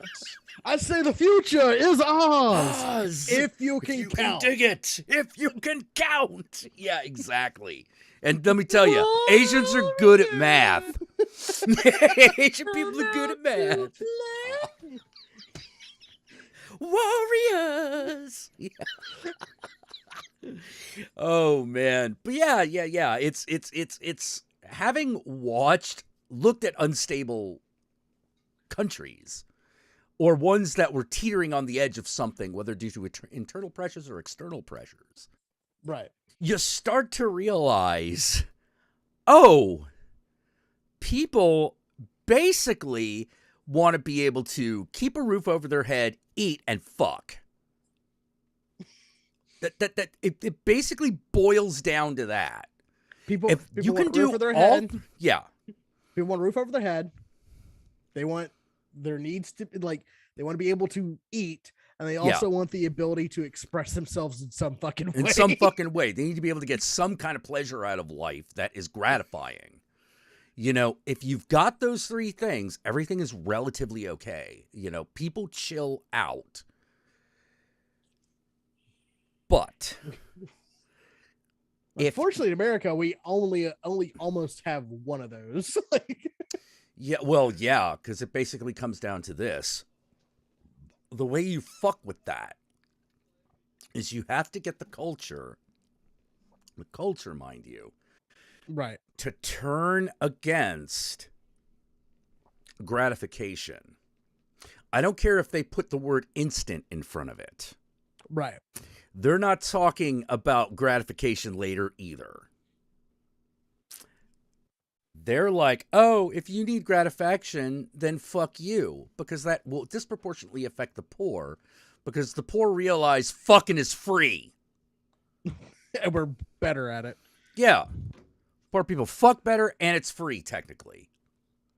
You know, I can fuck in a cardboard box. I don't give a shit. Exactly. I have witnessed, well, I haven't witnessed you doing it, but I've witnessed other people doing this.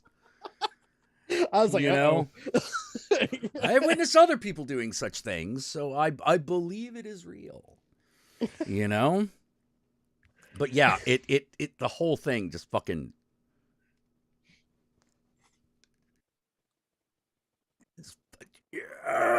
you know. So when people talk about like society collapsing, now I find myself, I'm sort of like, okay, yeah, no, that's not happening. That is not a thing that is happening. Now, if you're talking about there's a cultural schism, yeah, boy, is there. That's happening. That's happening big time. But like, if you're talking about the full-scale collapse of everything, two things. One, no, that's not happening. And B, if it does happen, you're on the wrong side of the equation. And I don't mean morally. I don't mean you're a bad person. You might. I do think you're a bad person, but I haven't even gotten to that shit. Wait, we're not even talking about the morality. We're not even talking about the morality right now. We are now talking in the, what are you motherfuckers going to eat when you fucking can't get food from California? What do you what are you fuckers gonna do when Applebee's doesn't have enough people working behind the counter? Exactly.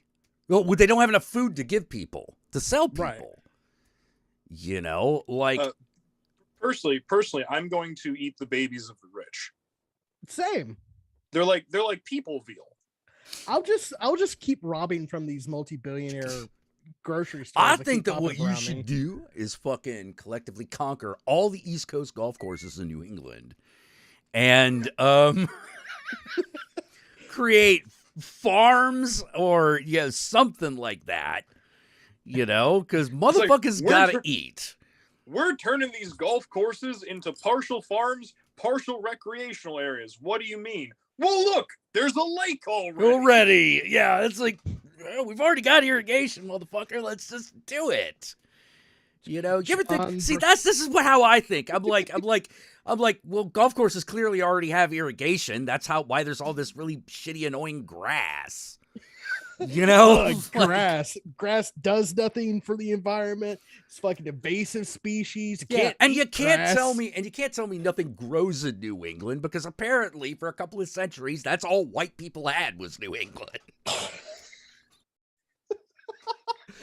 You know, actually, like something's got to grow there. And speaking of things growing in the East Coast, let me point this out. Now, of course, I haven't mowed my lawn since before winter because, you know, snow is a thing here. Yes. Right.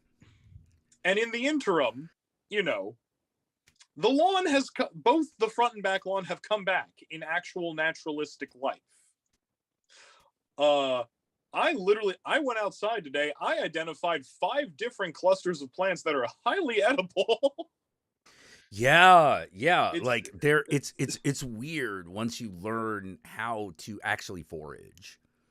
Like, I'm bad at it myself, but like, I've seen people who are good at it, and I'm just like, huh. Oh, why didn't they teach you this? It's fucking, you know, home economics. I know. You know, look, right? kids, if you ever find yourself in a homeless situation, these plants that commonly grow in the area is edible. For instance, have you ever had yard squid? I don't even know what that is. Okay. So you know our old friend, the dandelion, a plant that is actually highly edible. Yeah. Not only highly edible, helps with pollination, attracts bees. Like, it's not a weed, folks. It's a flower. It is an important part of the ecology.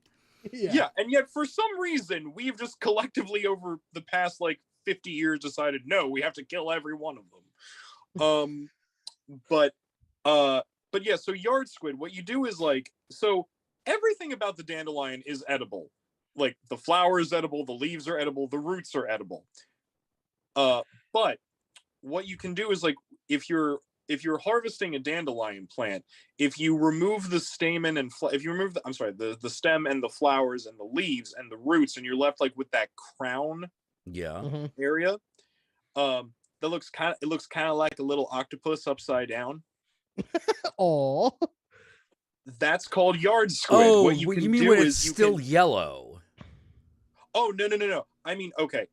So if you look at the dandelion plant, you look at where like the thing that the central piece that is very close to the ground where the leaves and the flowers shoot out of. Oh, I never looked at that part that well. Oh, well, that's called the crown. Okay. And after you chop off the leaves and remove the flower and the roots, you get like this little crown of dandelion that looks that looks kind of like either a really small lettuce or it looks kind of like an octopus because it has like these little like arm things about it. And what's this referred to? Yard octopus? Yard squid. Yard squid. Because what you can do is you take those, you season them, and then you tempura fry them, and they are delicious. What? I mean, I live in fucking Tennessee. We have yard squid, young dandelion crown tempura. Holy shit. Okay. What? It's called yard squid because of Japan, right? I'm assuming. Probably. Okay. But yeah, no. And there's at least 2 different flowering plants that are growing in my yard right now that everyone else would consider weeds, but I know that I can make sweet syrups out of them. You know, like fuck. There's one in particular that's back there right now. I don't remember what the name of it is, but I do know that you can make a sweet sugar syrup out of it. And and it's purple. It's a deep purple. And then if you add it to lemonade, it turns the lemonade like a vibrant like lavender. Like a vibrant lavender. Yeah. And it tastes real good. Sorry, I kind of I checked out for a second because I saw something on Twitter. Apparently France's election is almost almost ended. We're going to go in the second round eventually, but the Nazi got beat, so that's good. Good to know that France hasn't gotten so bad that they elect a Nazi. I know, like, imagine if you were a country that elected a fascist. Just fucking kill me. Yeah. Like, Yeah.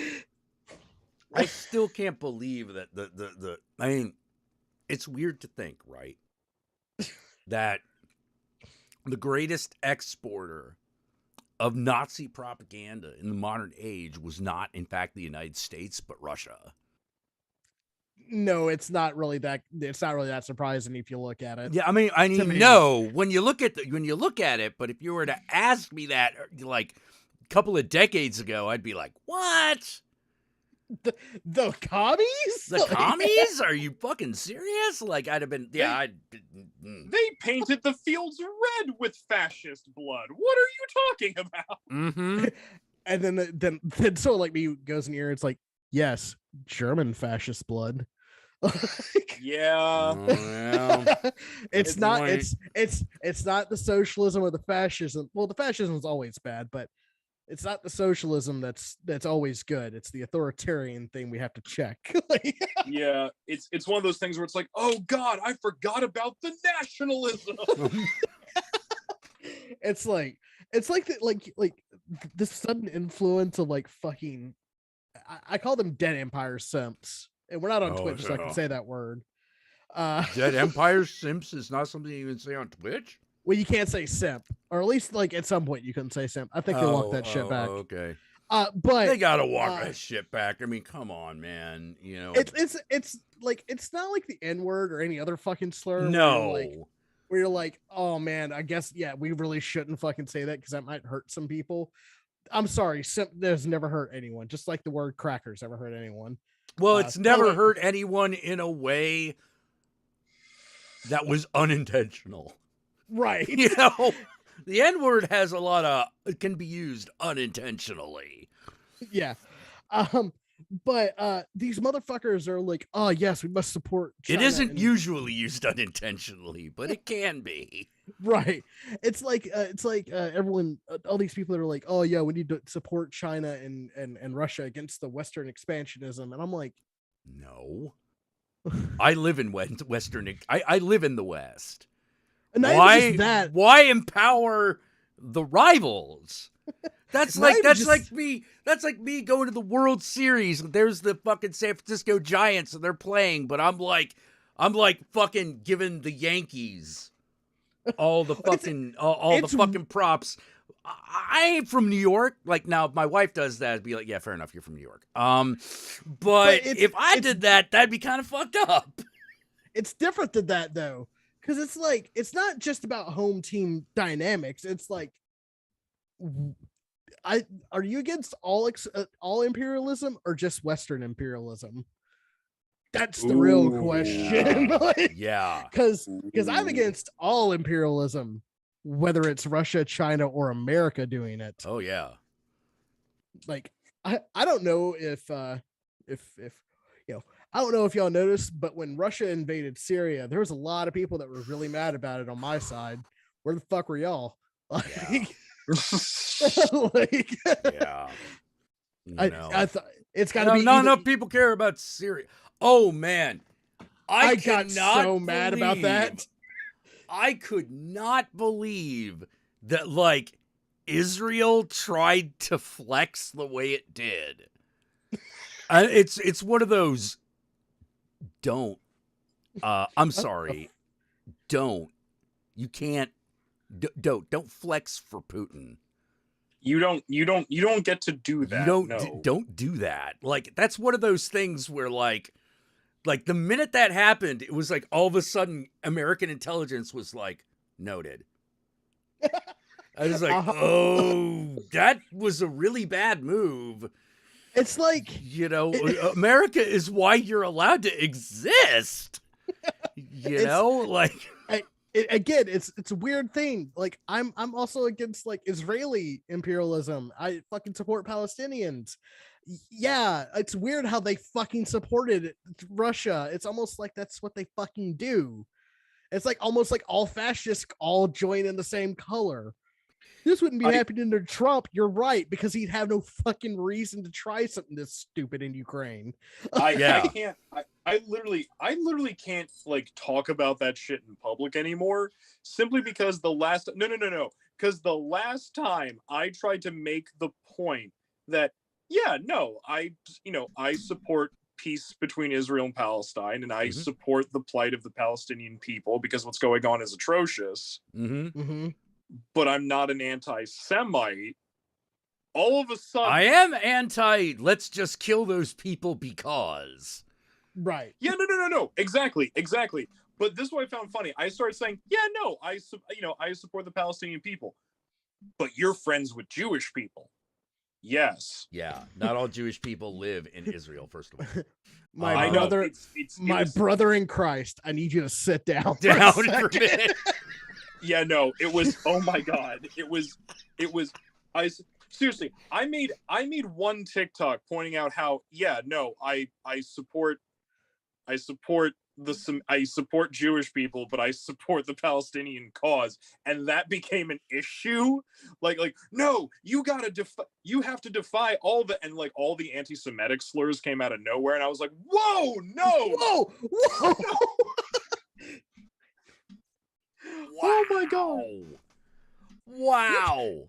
Yeah, sometimes it doesn't take much, does it? And you're just like, no, them damn. I'm just gonna take a little peek at the next thing under the surface. That's gonna be fine. And it turns out it's a boil, and all of a sudden it's just shooting pus in your eye.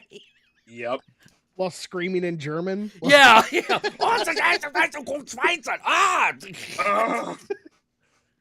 need to get that shit under control. You got a Hitler boil. That's the worst. Yeah, but that's my other fucking thing. It's like people Tanky's like, yeah, but there's like Nazis in the Ukraine, which there are. But there's Nazis everywhere, bud. Yeah, there are Nazis I don't know if you've looked in America. around. There are also Nazis in Russia. Yeah, they're not. We don't talk about it a lot because we don't give a shit because, well, hey, we're the ones paying the Russian Nazis. This is the thing that I always love, though, right? I always love when tankies come up to me and they assume that I'm going to support them because I'm an anarcho-communist, and I'm like, no. I'm an anarcho-communist. I have nothing in common with you right now. Emphasis on the anarcho. Yeah. And it's one of those things of like, yeah, but we're blah, blah, blah, blah. I'm just like, again, I am Romani.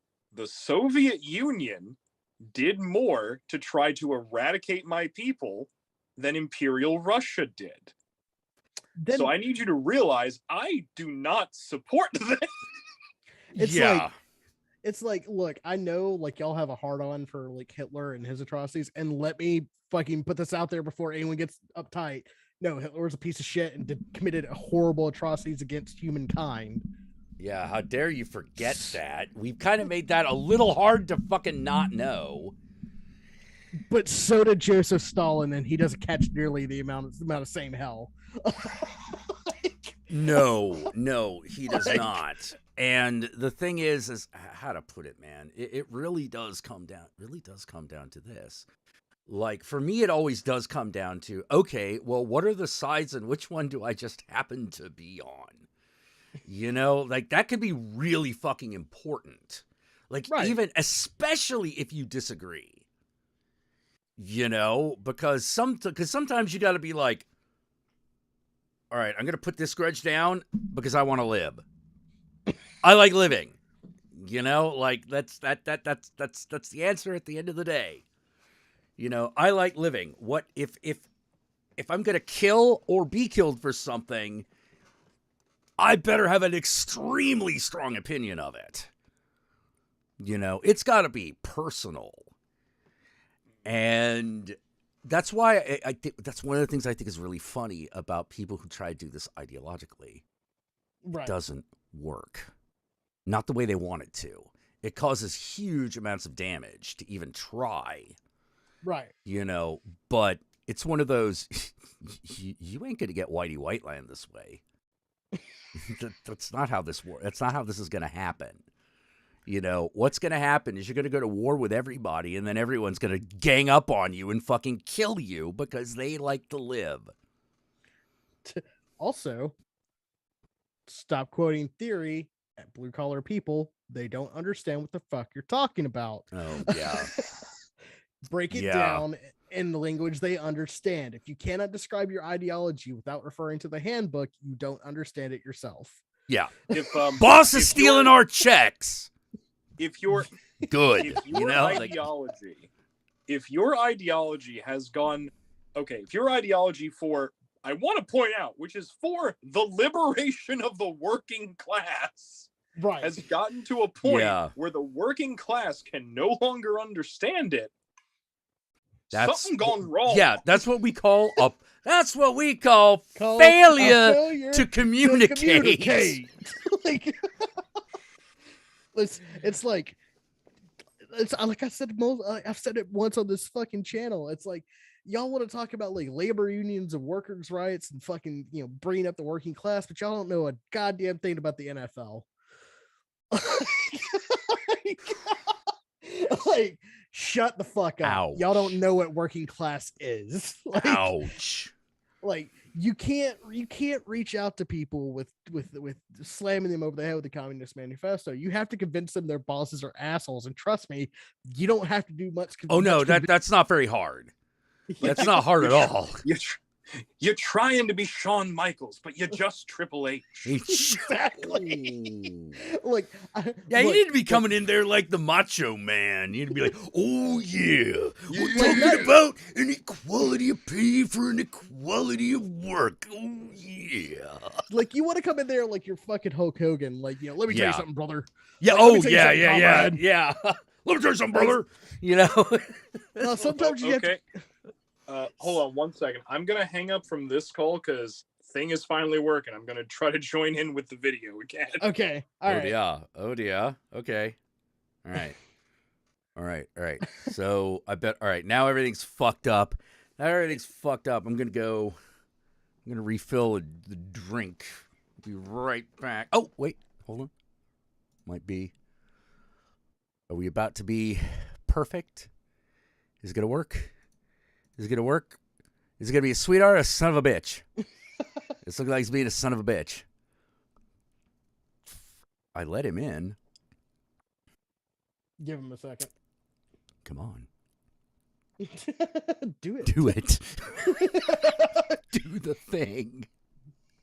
You're so close. Okay. Oh. All right. We've reached stage 2. And hold on. Yes.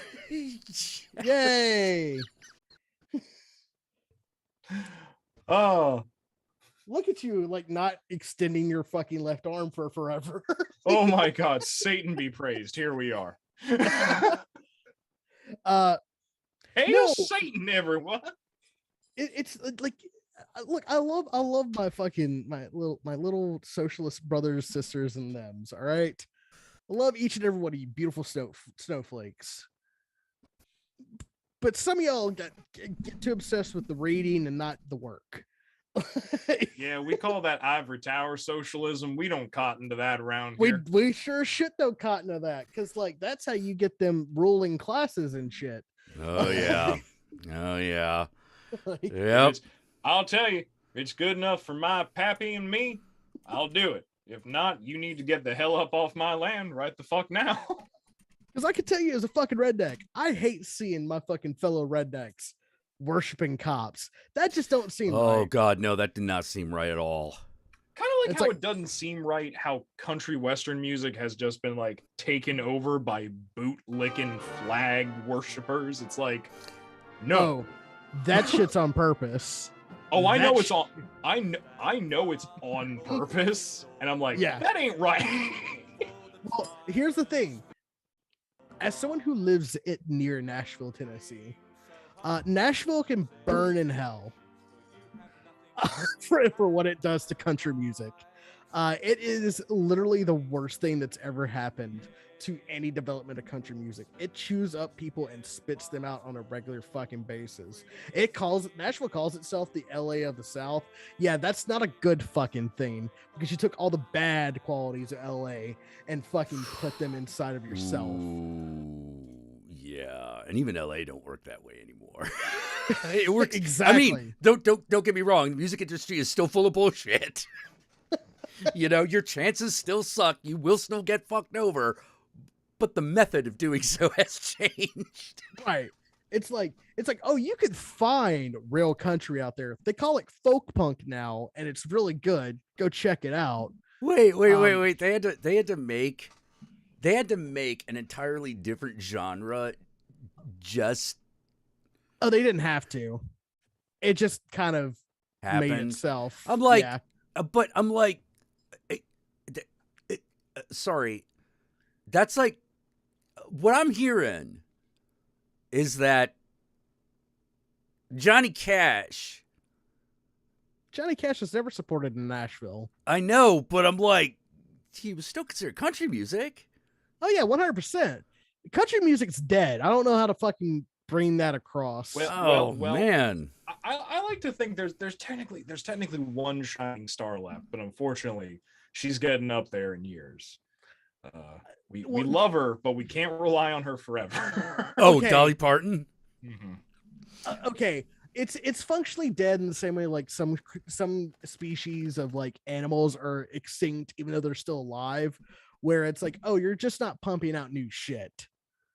That's the reason why you can't exist anymore.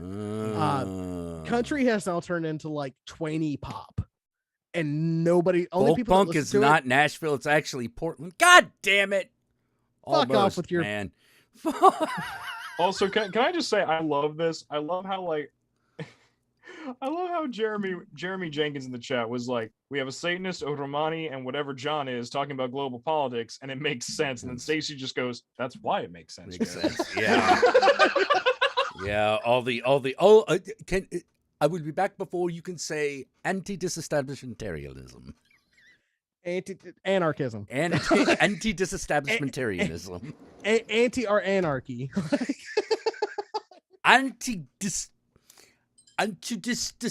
Antediluvian. Yeah. I love that word because never before the Scopes trial did we need a word that meant being against the status quo. I know. Which is literally what that means, if anyone didn't know.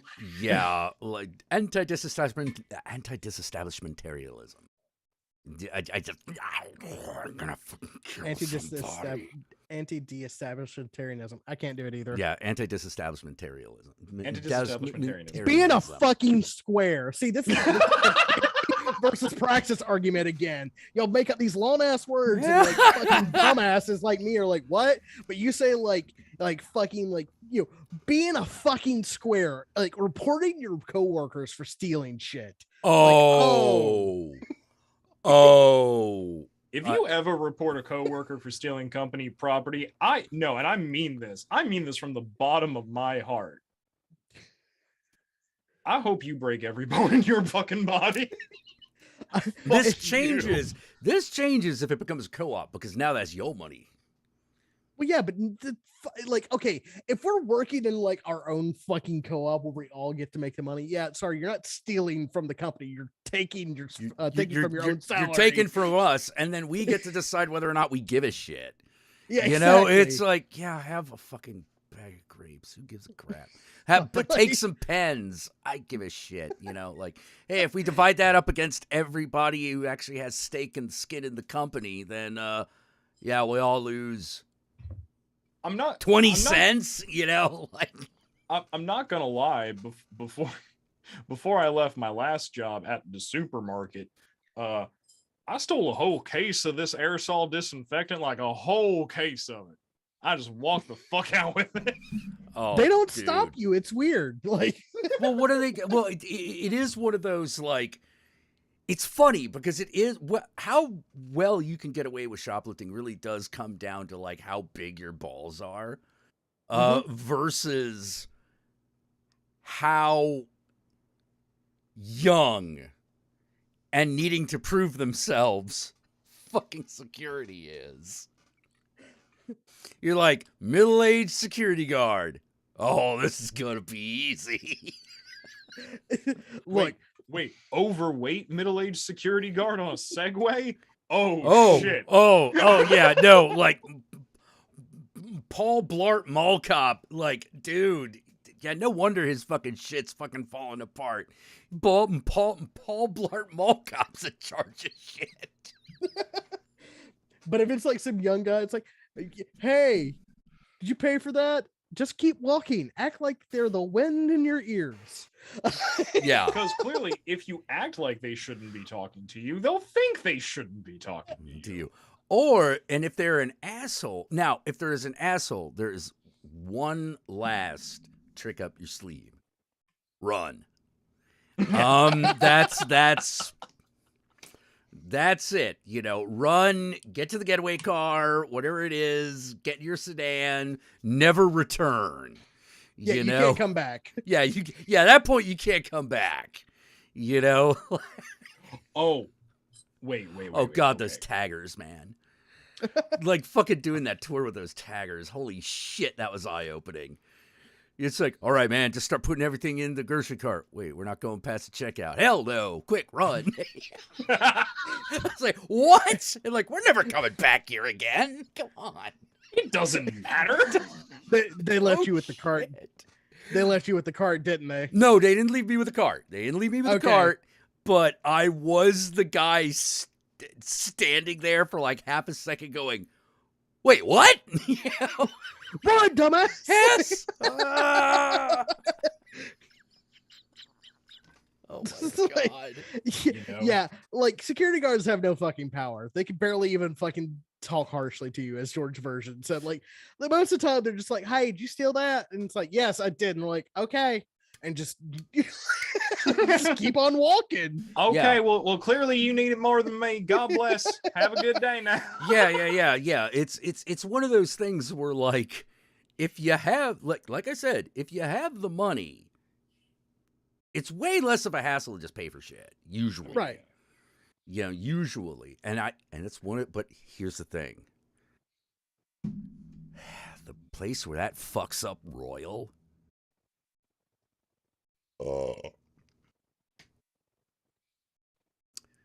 American electronic stores.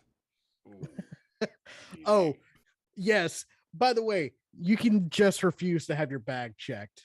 Yeah, You like can- for you can me, just tell them to fuck off. Like, for me, it's one of those things where it's just sort of like, oh God, the register. You know, after all the other indignities, the register is the final insult, where people ask you such things as, would you like to have a store cart? No. no. I have to get the security to come down here to do. Oh my fucking God. I do not care. You know, just fucking get. Why doesn't the guy just stand there since this is the thing that you sell all the time? You know, That why would isn't make there sense. just a security guard who's. I can understand why you might not want the guy who works the register to be the same person who does that job, but why doesn't that guy just stand here? You know, and just be like, push button. We're done. You know, like, I see that you have paid money for valuable goods and services, sir or madam. Blip, done. You know, like, that would be nice as opposed to, what are you, who are you calling? We have to have them. Mumble language that is Yeah. only understood by other people in the store. Yeah. Like you only They have understand to- it if you also work in retail. Like, Yeah. They have to summon the spirits, and fucking one of them comes down, and you're like, why don't you just stand here? It seems to be like the majority of your job is to just make sure that people aren't walking past this area without that shit. So why don't you just stand near the registers? Ooh, because you said summon the spirits, my brain did a thing. uh-oh. So new little folk magic thing that I will be doing this year. So this Easter, I have decided I am going to steal Jesus's power. Oh, have you been flipping over chocolate crosses too, or is that just me? Oh, I mean, I do that anyway, but no. So okay, Jack, you are an influence on me. Okay, you yeah. know, but Fucking this carob crosses, man. chocolate crucifix can't even hang it the right way. but no, not that. So, are we familiar with a beautiful little tumbleweed style fern called the Rose of Jericho? Yes. Vaguely. Okay. It is often used in various different folk practices. A lot of ATRs in America use them. Hoodoo use them a lot. African traditional religions. Oh, okay. Use them. But the thing about the Rose of Jericho is it's a fern, but it looks like a tumbleweed. And so what it does is every time its roots find water, it stays there and it unfurls and it becomes green again. And it's a very lovely fern. And then when that water dries up, it turns brown, turns into a ball, and rolls away until it finds more water. Oh. So because of this, like one of its nicknames is the Lazarus plant. Because it's symbolic of resurrection, prosperity, health, like various other things. Now, the thing is, if you have one and you set it in water to bloom on Easter morn, like as the sun's coming up, you are stealing the power of Jesus's magical resurrection and putting it into the plant and water. And I'm like, okay. And I'm like, well, I had to do the Catholic shit for 14 years. Jesus owes me. You may not have been a Catholic though. Because the whole baptism thing. Oh yeah, that's fucking hilarious. Wait, what? Oh. Okay. So, in case you didn't know about this, so there was a thing where I forget where it was. I think it was in California. I forget exactly where it was. It was more towards the West Coast, I remember. But there was a priest who was okay. Now, Jack, you and I know this. Yeah. The power of the magical power of Catholicism comes from two things: the apostolic succession that's given through bishops and priests, right, and performing the ritual correctly. Right. Words. Yeah.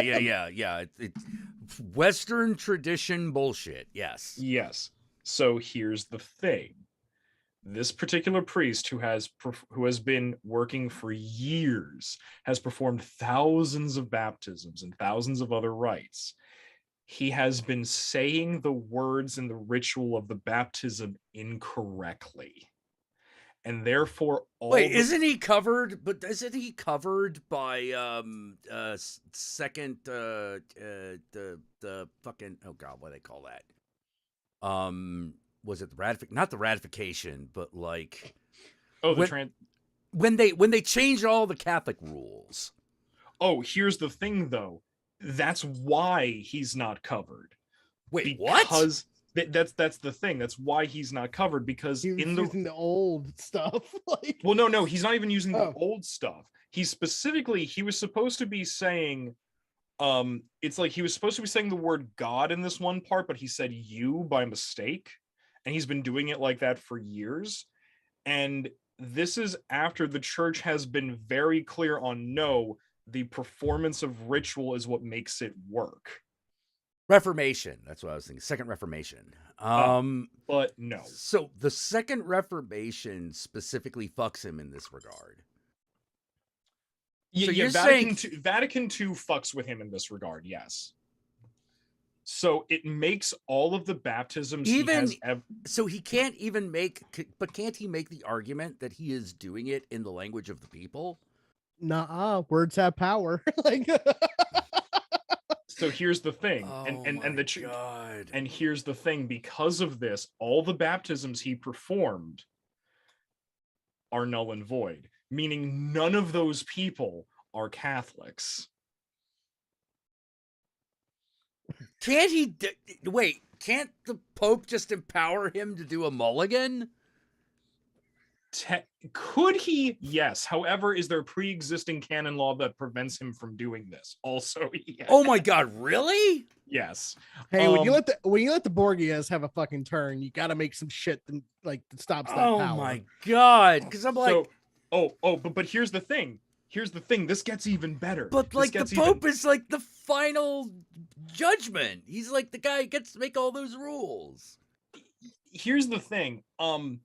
There's If the Pope says we're all vegetarians now, you're supposed to do that shit. Well, maybe. And the reason I say maybe is because remember, the Pope is technically a bishop. He is the highest of bishops, and he is the top bishop as well as God's personal representative on earth vis-a-vis Catholic theology.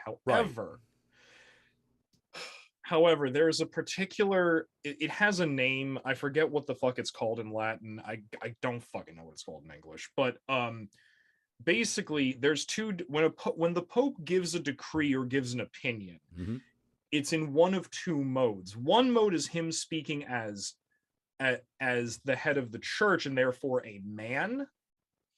And then there is he as the voice of God, essentially. Exactly. And a sitting Pope has not done that for about 100 years. But they could. They could. It's just that every time it's happened, it causes problems. Oh, okay. Every time someone does that, a bunch of cardinals start sharpening their knives and shit. They're like, oh, he did it. Shink, shink, shink, shink, shink.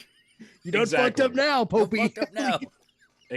Exactly. So he can't do anything about it. But here's what makes it even better. Because the Vatican now became aware, okay, there's a priest who's been doing this all wrong. We now have to, like, okay, hold on. If this is a thing that can happen, we now have to, rightfully so, start investigating the entire clergy, going, hey, are you sure that you're doing your job correctly? You know, because once you find a problem, you should make sure that's not happening elsewhere. Right. In doing this investigation, multiple priests were found to be doing these things wrong. And then on top of it, the original priest in question, it was found out through a record of his baptism that the priest who baptized him worded the ritual wrong, and therefore this priest's baptism is null and void, meaning that he's not really a priest anymore, because if he was never baptized, then all the other sacraments that come after it don't matter because baptism never occurred. Right, Meaning he's not officially Catholic. Yes, and if he's not officially Catholic, he can't have the power of apostolic succession to act on behalf of the church as a priest. So literally all of the things that he has ever done have become null and void. So does that also include other priests that he has baptized and have become priests themselves? Yes. And have, oh my God, this is like the world's worst computer virus, but involves faith. Yes. Yeah, all right. So what was their response to this? Was it just to go, la, la, la, la, la, la, la, la, la, la? What, the individual, like, people that we're talking about? No. The church's response. The church's response is, oh shit, quick, pull all the documents. We have to find out what's going on. Right now, the Vatican looks like 40K. I'm about to say, yeah. Well, I mean, they based that Imperium of Man off of something. Right. You know, like the Imperium of Man was definitely based off of the Catholic Church. And here's the thing. This is what I was and I made a video about this and I was so fucking mad because I was just like, wait a minute. I need to find a record of my baptism, because if my baptism was done incorrectly, that means I was never Catholic. But that also means I lose my heretic status because I was never Catholic. We were Catholic to begin with. And I'm like, I'm going to be so fucking mad. So like all of his marriages, according to Catholic law, null and void. Yeah. All of his confessions, nothing went to God's ear. This also means all the people he gave last rites to are potentially in hell. Oh my God! I remember. Okay, you remember clusterfuck? It's amazing. Have you ever seen? All right, so we all know British comedy, right? Yes. Have you ever seen a show called Bless Me Father? Yes. Okay, so it's a lot like Father Ted. It's a different group of characters. It's a lot like Father Ted without the the transphobic. Oh, I don't know about that because I don't know what these writers are like. Yeah. But it's that same type of humor at the expense of Catholicism. And one of the episodes is all about this because one couple gets married by a person who turns out actually should not technically be a priest. They have to find a way to perform the rites before the marriage is consummated. Because otherwise that's a sin. It's a sin, but they shouldn't be at fault for that because they should have been able to trust that guy was for a real priest. So they break into their fucking wedding suite, honeymoon suite, to perform the rites. And you're just like, what the fuck? It's brilliant. It was really fucking funny. It's like just watching this old bald priest desperately perform the marriage rites. Oh my god. Oh, no. Also, speaking of Easter though, because I brought up Easter, I found something. John already knows that I found this. And it's amazing. What is it? Jack, what would you say if I said Easter horror movie? Okay. Oh God, fuck you. All right. I hate you. All right. Where and it's a creature feature. Okay. Yeah. Because it features a creature, a 20-foot tall, flesh-eating Easter bunny. Oh, is it also a Jesus Easter bunny? Because if so, I've seen it. No, it's not Jesus Easter bunny. It's called Beaster Day. Okay, I haven't seen this one. Okay, and I need to warn you, there is a poster.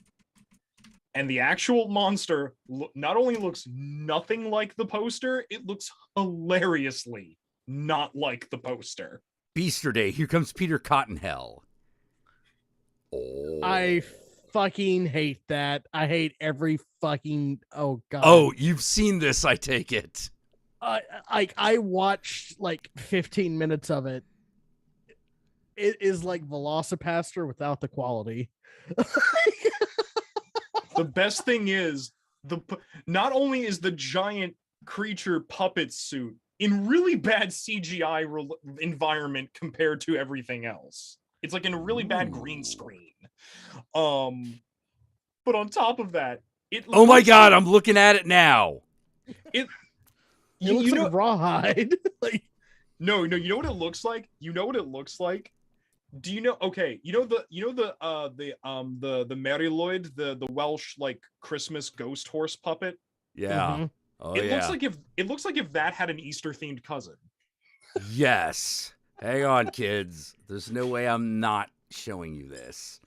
It's a thing. Is like fucking amazing. All right, people. Behold. Look at that. Look at that. That right there. That's quality. Yeah, that's quality. That sure is, Jack. I mean, it's of a quality. I wouldn't say it was a good quality, but it has a quality. Oh my God. And like, okay, so when you say it's bad, you mean like it's like unwatchable bad? Wait. He attacks a giant ice cream cone? Yes. How is this not one of the greatest movies that's ever been made? I hate to be that person, but goddamn it looks like somebody shot this in a fucking public park. Because they probably did. Yeah, well, yeah. well, no. There are those scenes that happen on the ranch, you know. Yeah, on the Somebody walkways probably owns in the public park. Like, you know, there's a girl with a horse at some point, you know. Yeah, that's the new Chuck E. Cheese mascot. He's the one that ate me like that. Why you gotta do me like that? And you know what, Jack? Why does he fucking have roller skates on when you can't fucking roller skate in a Chuck E. Cheese? Why? Hi, Yogi. You haven't been here in a hot moment. This is his new obsession. Yeah, like I am obsessed with that. Like Charles Entertainment Cheese used to look like Brad P.T. Barnum. You know, like it wasn't the best looking guy, but I got it. You know, entertainment. Da da da da da da da da. The entertainer, the star of the show. You know, He's a rat. yeah, he's a rat. He's supposed to be a mouse. Bullshit. Fucking mice don't get that big. What are you, stupid? He's a rat.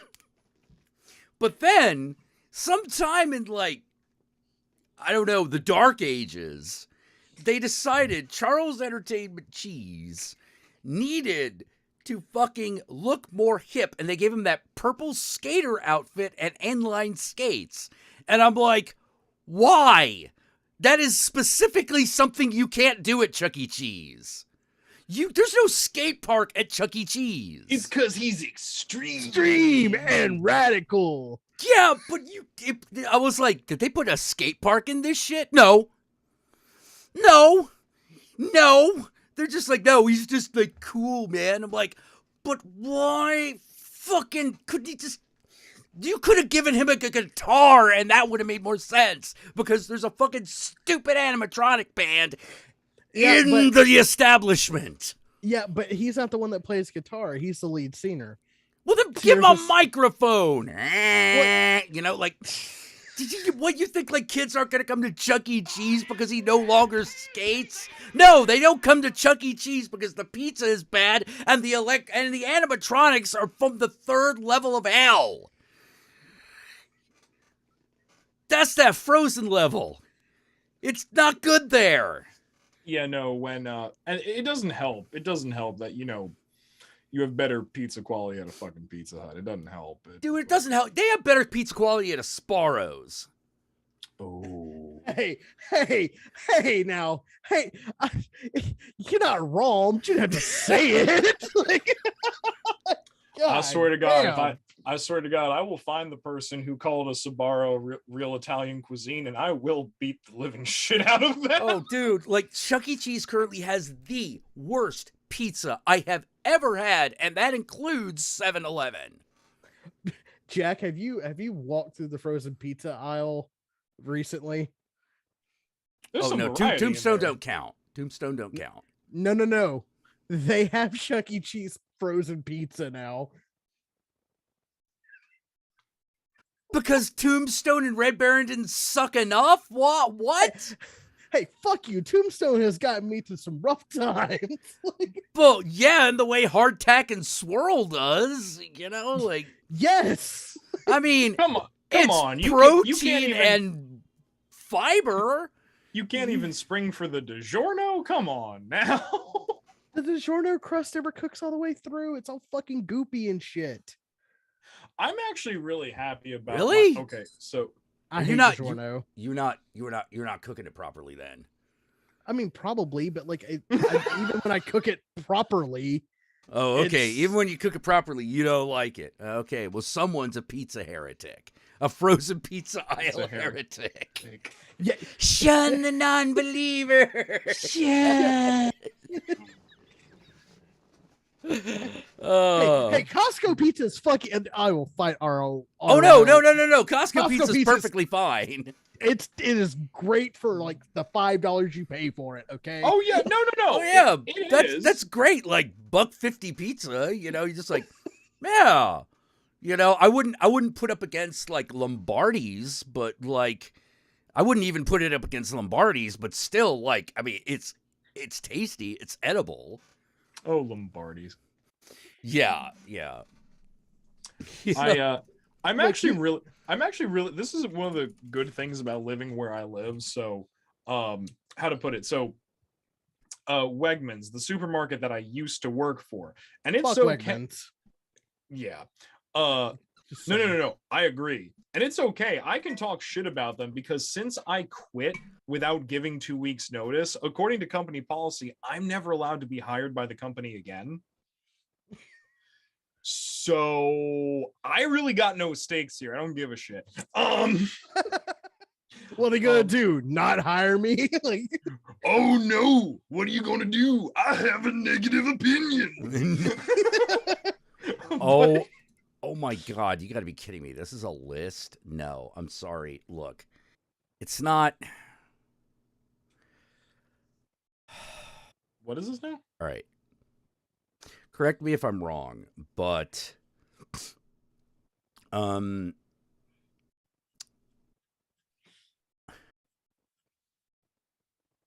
you call it Lombardi's pizza because it comes from a Lombardi's, right? Yeah. Okay. There is a list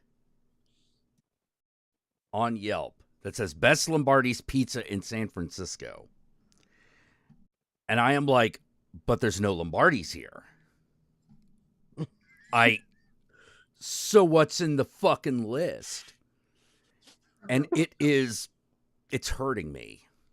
oh no. It's hurting me because it is nothing but a list that proves that on some intrinsic genetic level, California doesn't know what pizza is, and that wounds me. Well, yeah, they don't know what fucking pizza is. See, this wounds you especially because you originally are from this side of the country. I'm originally from the East Coast. Yeah. You've had real pizza. I've had real pizza. Yeah, I've had real pizza and I've had real Chicago pizza. You know, they're not exactly the same. It's the same flavors, but like they're slightly different experiences, especially on the way out. But they have their pluses and minuses. I prefer New York myself. You know, but if you give me a really good deep dish pizza, I'm not going to complain. Deep dish pizza is not pizza. No, it's a pizza. It's a pizza flavored casserole, but which is fine. Which is it's fine. Tasty. Yeah, it's just not pizza. Yeah. Anyway, even Chicago people don't eat Chicago style pizza. Well, not after Godfathers. Jesus Christ. Oh my God. Like that would I really appreciated fucking College Humor for that one joke. I used to own Godfathers, a restaurant so disgusting it made my kids hate pizza. You know, and I'm like, yeah, like there's some. All right, when you are traveling across the great nation of ours, you will attempt to recapture some things from your youth based on things that you see on the road. These are lies. These are lies. If you see Long John Silver's, it's a lie. Keep on going. Keep on moving. But no, wrong. You're going to be like, oh yeah, I remember those hush puppies, and do not taint that memory. You know, just don't do it. Don't fucking do it. That's a mistake I made, so you don't have to. I took that bullet. You know, Jack. hush puppies are now ruined for me. Jack, buddy, no. It wasn't that good to begin with. Oh, yeah. Well, let's put it this way. It wasn't that good, but it definitely wasn't that bad. There's a difference between not as good as you remember it and I can't believe you can legally sell this. You don't buy Long John Silver's, you rent it. Oh, dude, you rent that shit by the hour. Exactly. You know, like even Red Lobster. No, it's not even Red Lobster. Red Lobster is like there's a minimum quality to a Red Lobster. It's like they at least got the cheddar biscuits. Yeah, the cheddar biscuits have always cheddar been biscuits. Good. They have always been good. The rest of the seafood is okay. You know, I wouldn't get anything too fancy. Like if you get the lobster-based thing, that's gonna be all right. You know, it's not gonna be as good as if you go to a real seafood restaurant, but like you're not gonna hate life afterwards. You're gonna be like, yes, that is what I remember really average lobster tasting like. Oh my God, there's I always thought it was really funny. So growing up in my town, there was a Joe's Crab Shack. Uh-oh. And here's what I find very funny about it. No one ever went in. Well, why would you? You have real seafood there. Yeah, we're a coastal state. Like that. No. That okay. That site remained vacant. I mean, like, it literally closed down and it was vacant for 20 years. Yeah. No one went in that shit. Little Caesars, nowhere near the top 5, but also nowhere near the bottom 5. Hey, Little Caesars. It's hot and it's ready. It's, it's available. Okay, but I just wanna let's just clarify. Isn't Little Caesars that place that they sold a pizza that they replaced the sauce with nacho cheese and then added 6 more cheeses on top of that? Yeah. That sounds like an abomination. Fuck you. You don't smoke enough weed. Oh shit! Shots fired. Yeah. I don't know. I think I smoke quite a lot of weed, and I wouldn't eat that shit. If you've never thought lustfully of the nacho cheese pizza, then you have not reached pure enlightenment, sir. But what if you're in Philadelphia and can just get a cheesesteak? Like if you're in Philadelphia, why the fuck are you going to Little Caesars? Like, no one goes to Little Caesars because shit's going well. All right. So you're saying if you're high in Philadelphia and you're like, Little Caesars, hey, look, random cheesesteak fucking vendor in the middle of the street. Let's go get that. That is a perfectly understandable course of action. Yeah. But like, if you're like, look, we got $20 and paydays in like 3 days and we're hungry. That's where Little Caesars has got you. Right? I will agree with that. Many a fucking artistic getaway week at my friend Paul's place was fueled by $6 fucking Little Caesars pizza. Oh my god.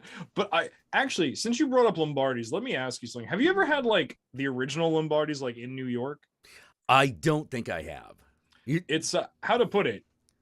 It's not, don't get me wrong, it's not my New York pizzeria. My New York pizzeria is 089 in the Bronx because fuck you. Okay, all right. Now it's 5 boroughs. Everyone's got to represent. I know where I'm from. Well, like, here's the fucking thing, right? Everyone wants to be like, oh, this place has got the best pizza. No, this place has got the best pizza. Look, if tourists are going to your pizza spot, it is not the best place for pizza. Yeah, exactly. You've never heard the name 089. You've never fucking heard of it. And yes, they also made the Bat Pussy pizza at Little Caesars. So the pussy pizza. Yeah, no, that the what? The pussy pizza. You had one. Oh, the Batman pizza thing. Oh, okay. Yeah. Oh, all right. I wasn't sure that's what we were talking about here. Yeah, you know pussy. You know why I'm pretty sure that exists? I'm pretty sure that exists because someone at Little Caesars was like, I'm going to attempt to take this pizza and make it into a burrito. And then they failed halfway through, and then they looked at it and went, you know what that kind of looks like? And then they fucked it, is what Yogi's saying. Like, I saw that and I was like, oh man, there's gonna be a video within like 2 weeks of somebody putting their dick inside that thing. Like, there probably is. I just haven't looked for it because why would I do that to myself? Okay, all right, time out. This might just be a me thing. I might be like, I might be confessing to crimes against humanity here, but do you ever just look up fucked up porn, like post jerk off session, just so you can get a quick laugh in? Yes. Never, it's never a good idea, but I've done it. Okay. I agree with Jack. It never is a good idea. It never goes well, but for some reason you find yourself trying to relive the glory of the past 5 minutes. Cause I did that once and then I found nugget porn, and I'll be honest with you, I haven't been right since. Wait, you mean like chicken nugget porn? No. No. What are we talking about? Nugget. Oh God. Quadruple amputee. Have you ever watched Helen's Body? Okay. Boxing Helena, you mean? Yeah, Bob My- Helena, thank you. Okay. Now, let's just say quadriplegics deserve to be in loving, healthy, vibrant relationships just like everybody else. 100%. But if you're not specifically into that, that is... I don't know how to address the fetishization of that. That's the thing that's bothering me. It's not the idea of a porn that features a quadriplegic actor. It's more than like someone was specifically looking for this. Well, it's like, it's funny, right? Because I stumbled across this one video, and apparently this guy like nugget porn was his fucking thing. And he is like, well, I'm here doing this. I've already embarrassed myself and brought dishonor upon my family. Might as well have fun with it.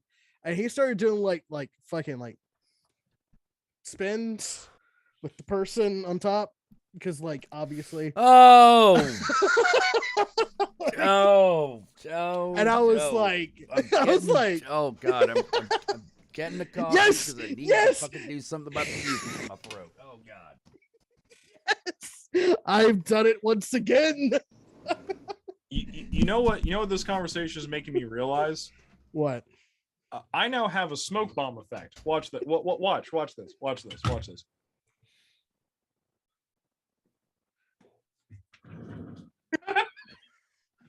I've killed them both. It is now my stream. Welcome.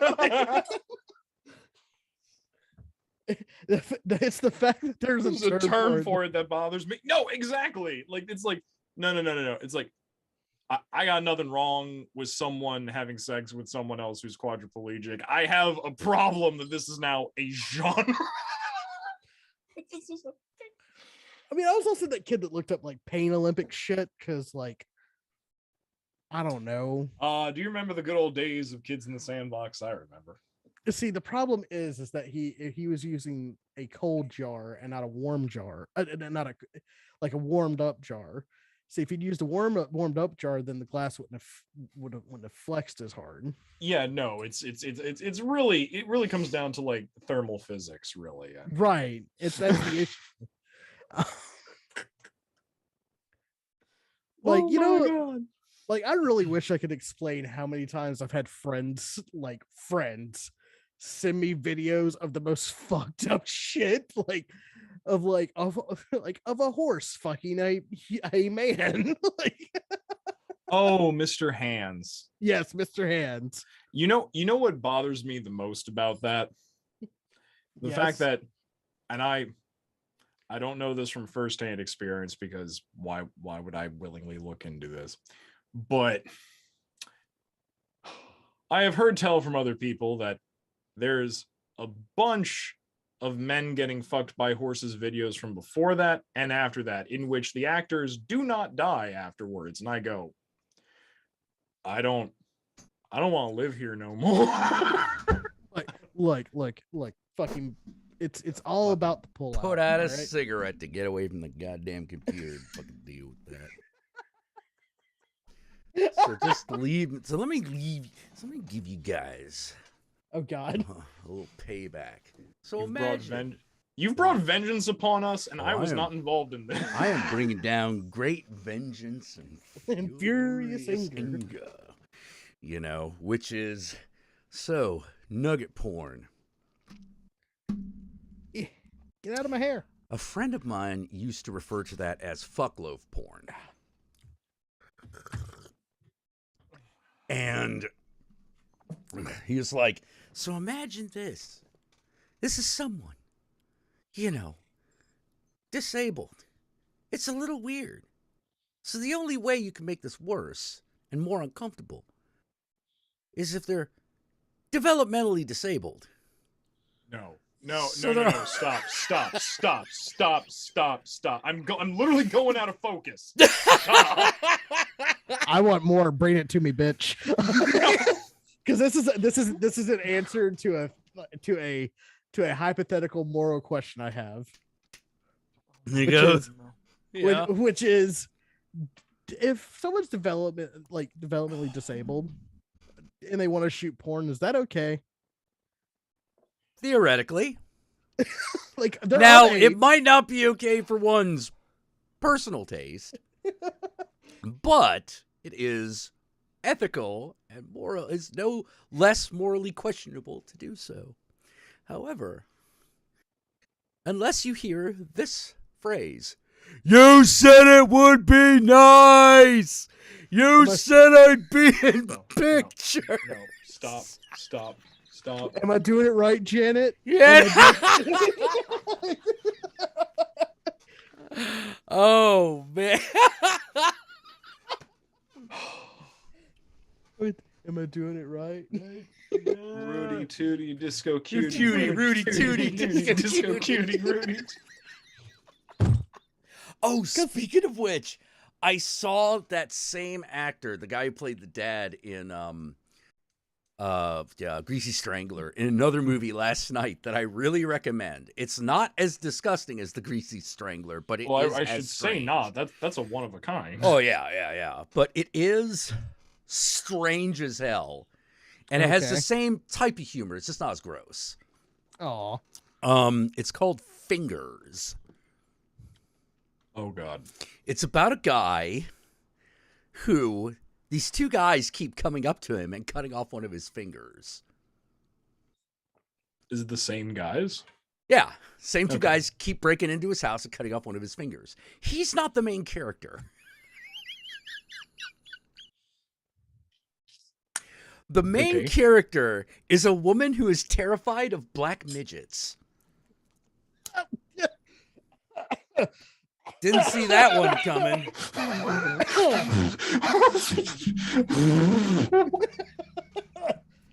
You gotta warn a motherfucker before you like just slip that one. No, this movie is wild because the entire time you're just sort of like, what's happening? How is this? You're like, how is this all going to come together? And of course it does, because there'd be no reason to talk about this movie if it didn't. Right. Making trash for trash sakes, well, we appreciate it, isn't nearly as good as trash with a point. Yeah. Yeah, and of course, like, it's a dark comedy because like a lot of what's going on is shit. Yeah, this white woman's fear of black midgets is treated with with people offering a lot more help than this guy who has dudes breaking into his house cutting his fingers off. And you're like, I don't know if this was intended to be the scathing commentary of our times, but by God it is. By God it is. It's also just bizarre. Oh yeah, someone's like fingers. Yes, yeah, I saw that last night, and I was like, the world must know that this movie exists. So expect that vlog over on Horror Group's channel. Probably. Probably. Like, I saw that one. I also saw Night's End, which I'm going to tell you, if you watch the trailer for it, it is not the movie it pretends to be. But that's part of the experience. You look at Night's End and you're like, ooh, this looks like a tense ghost thriller. That's what they want you to think. But that's a goddamn lie. And then you get like to the last third of the movie, and you're just like, what? What? It takes a turn. I won't tell you what it is, but it does. I'll tell you a movie to avoid. They Remain. There's a movie called They Remain. I have heard of this movie. It's dog shit. This is the type of movie that everyone thinks an A24 movie is. Okay. I know what an A24 movie is. But a lot of people who don't like things that are a little too arty don't. But this movie is what they are afraid every A24 movie is. It's just pure pretension. It's so pretentious. Like, you find yourself at the end going, that was it. That was it. That's all you got. That was it. That Movie was just- fucking it. And like, is that it? That's it. That's it. That's what. Why did anything happen? Why there is no purpose for this film? Yeah, like there's no reason for the events of this fucking film to exist. You shouldn't look. You shouldn't make it through a film only by the end of it to go, there was no point to anything that happened and I didn't enjoy it. Correct. Like we could say like you could say like there's no point, but goddamn was that movie great? Because that's Mandy for me. Oh, Mandy? Yeah, Mandy's Yeah. great. There is a plot in Mandy. Oh, It's yeah, not totally. necessary to enjoy it, but there is one. Yeah, it's there. It's there. It's quite simple. Cult kills guy's wife. Guy must get revenge. Everything else is in the style. You know, this is a beautifully crafted flipper baby of cheesecake. It has the That's cheddar goblin Mandy. in it. Yeah. It's got cheddar goblin in it, and you're like, Lady Satan has showed us fingers on Oh. a weird flick cast stream. Is that significant for later on? I No. still need to S- own this movie. Emphatically recommended. yeah, I agree with Silly Palm. Yeah, I didn't know Sadie is okay. I'm glad Sadie saw it. Because I'm like, yeah, no, she'd love this movie. She should love this movie. I need to like next time I come out, I gotta meet her IRL because we've had lovely conversations on here, but I need to meet this woman. I need to give her a hug. I love her. Oh yeah, I love Sadie. Yeah. So yeah, they remain really pretentious, and I don't know why they're doing anything. Like, it's one of those, we're out here in the wilderness doing research. What kind of research? Science research. For what? Science. Science. All right, what does this have to do with the two of you being out here alone? Science. Science. Okay. Well, is us not knowing, like, are you going to reveal what it is at the end, and that's going to be the no? I'm like, what? Like, yeah. So basically, I'm like, the entire movie, I'm like, all right, nothing is so bad that I'm willing to stop watching this. But I got to the end, and I was like, that's it. You know, it starts out really good, but like it's like a blowjob that ends up in a hand job.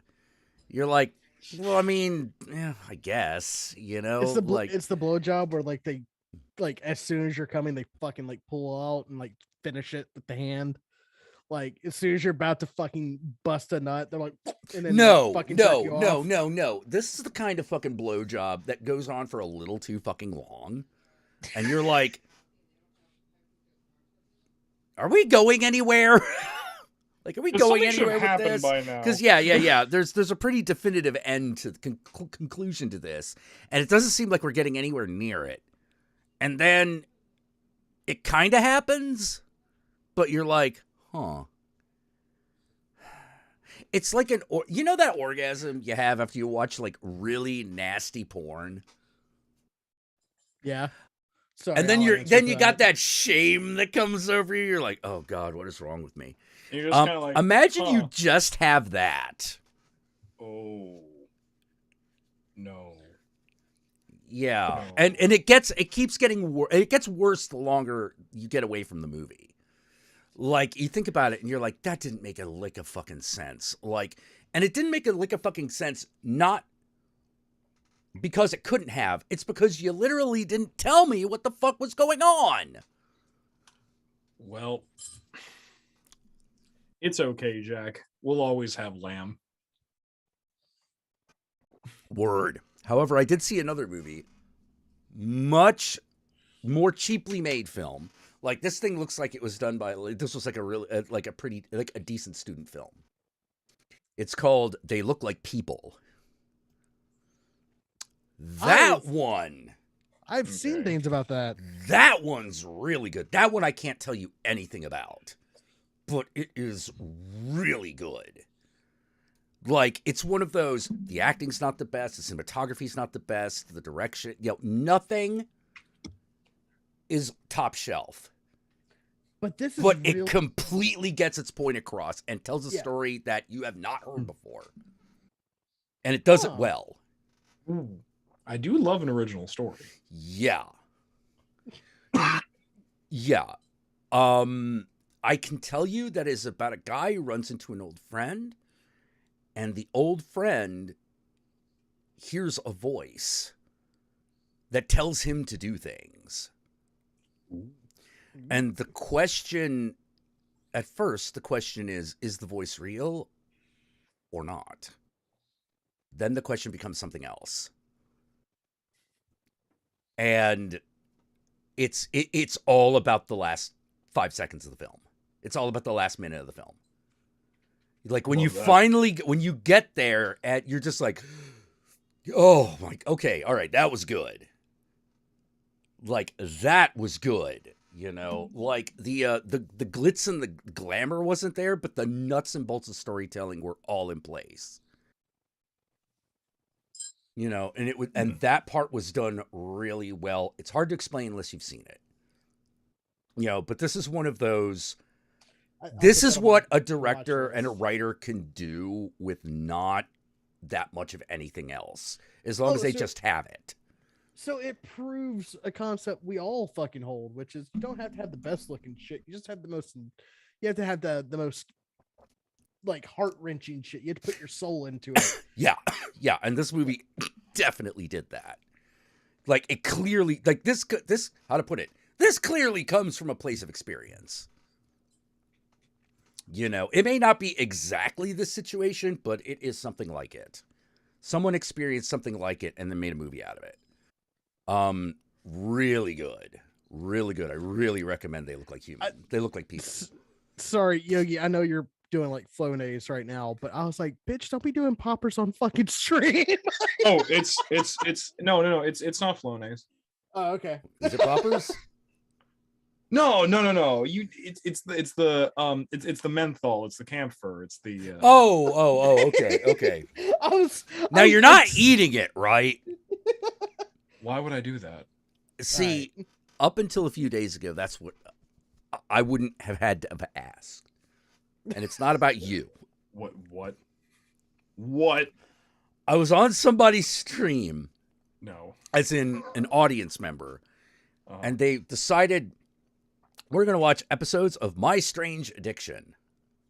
Don't tell me people are eating the Vicks Vapor Rub inhalant. Please don't tell me that.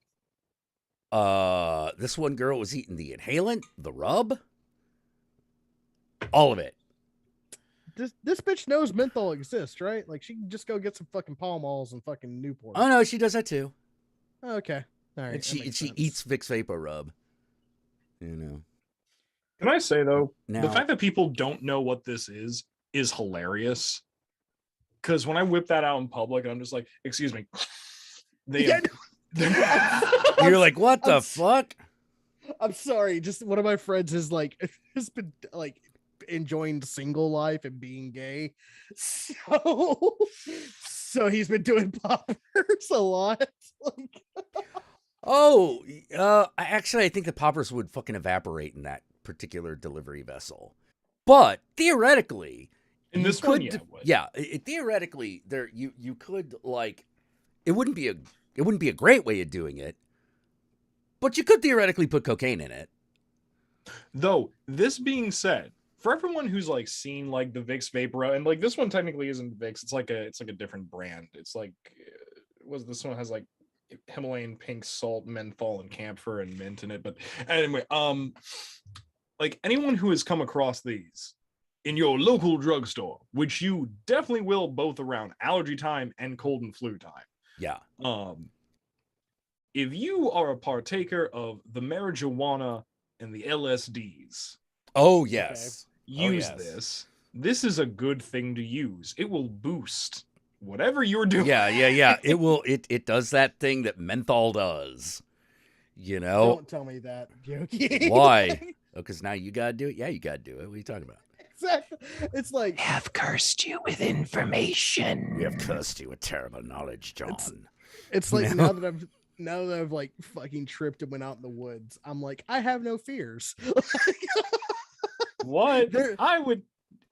Do I look like the type of person who would lead people astray? Hey, yeah. Flashman's like, I'm pretty sure K would work better than Coke. Ooh. Yeah, you might actually be onto something there, Flashman. He is right. Yeah. I think you're onto something. Special K's come back. It's weird to me. I know, right? I was actually really surprised that one came back because I know. I too am surprised at the rebranding of the cereal. Yes. Yeah. Yeah. Ketamine came back and I was like, oh, really? Another thing that came back was MDA. That shit is not fun and nobody should ever do it. I don't know about that. I wouldn't go necessarily that far, but like, if you're not the kind of person who has fun on it, then you should definitely avoid it. It's not GHB, No. like GHB is like, no, that's not worth it. Like the risk to reward ratio is just not worth it. Nobody has a good time on GHB. Oh, nobody doesn't have a not bad time on it. Like things will go great until they don't. Right. But like one of the problems I have with GHB is because of the way it works and who likes to do it, people mix it with a lot of stuff. Not like, haha, I'll put my beer in this, but like they'll do it and then they'll have alcohol. And you're like, no, don't do that. That you don't do that for the same reason you're not supposed to take antidepressants with alcohol. Except like,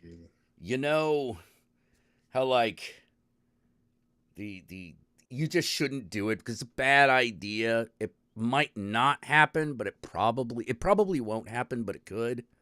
Yeah, GHB is like, it will almost definitely fucking fuck with your heart. Yeah.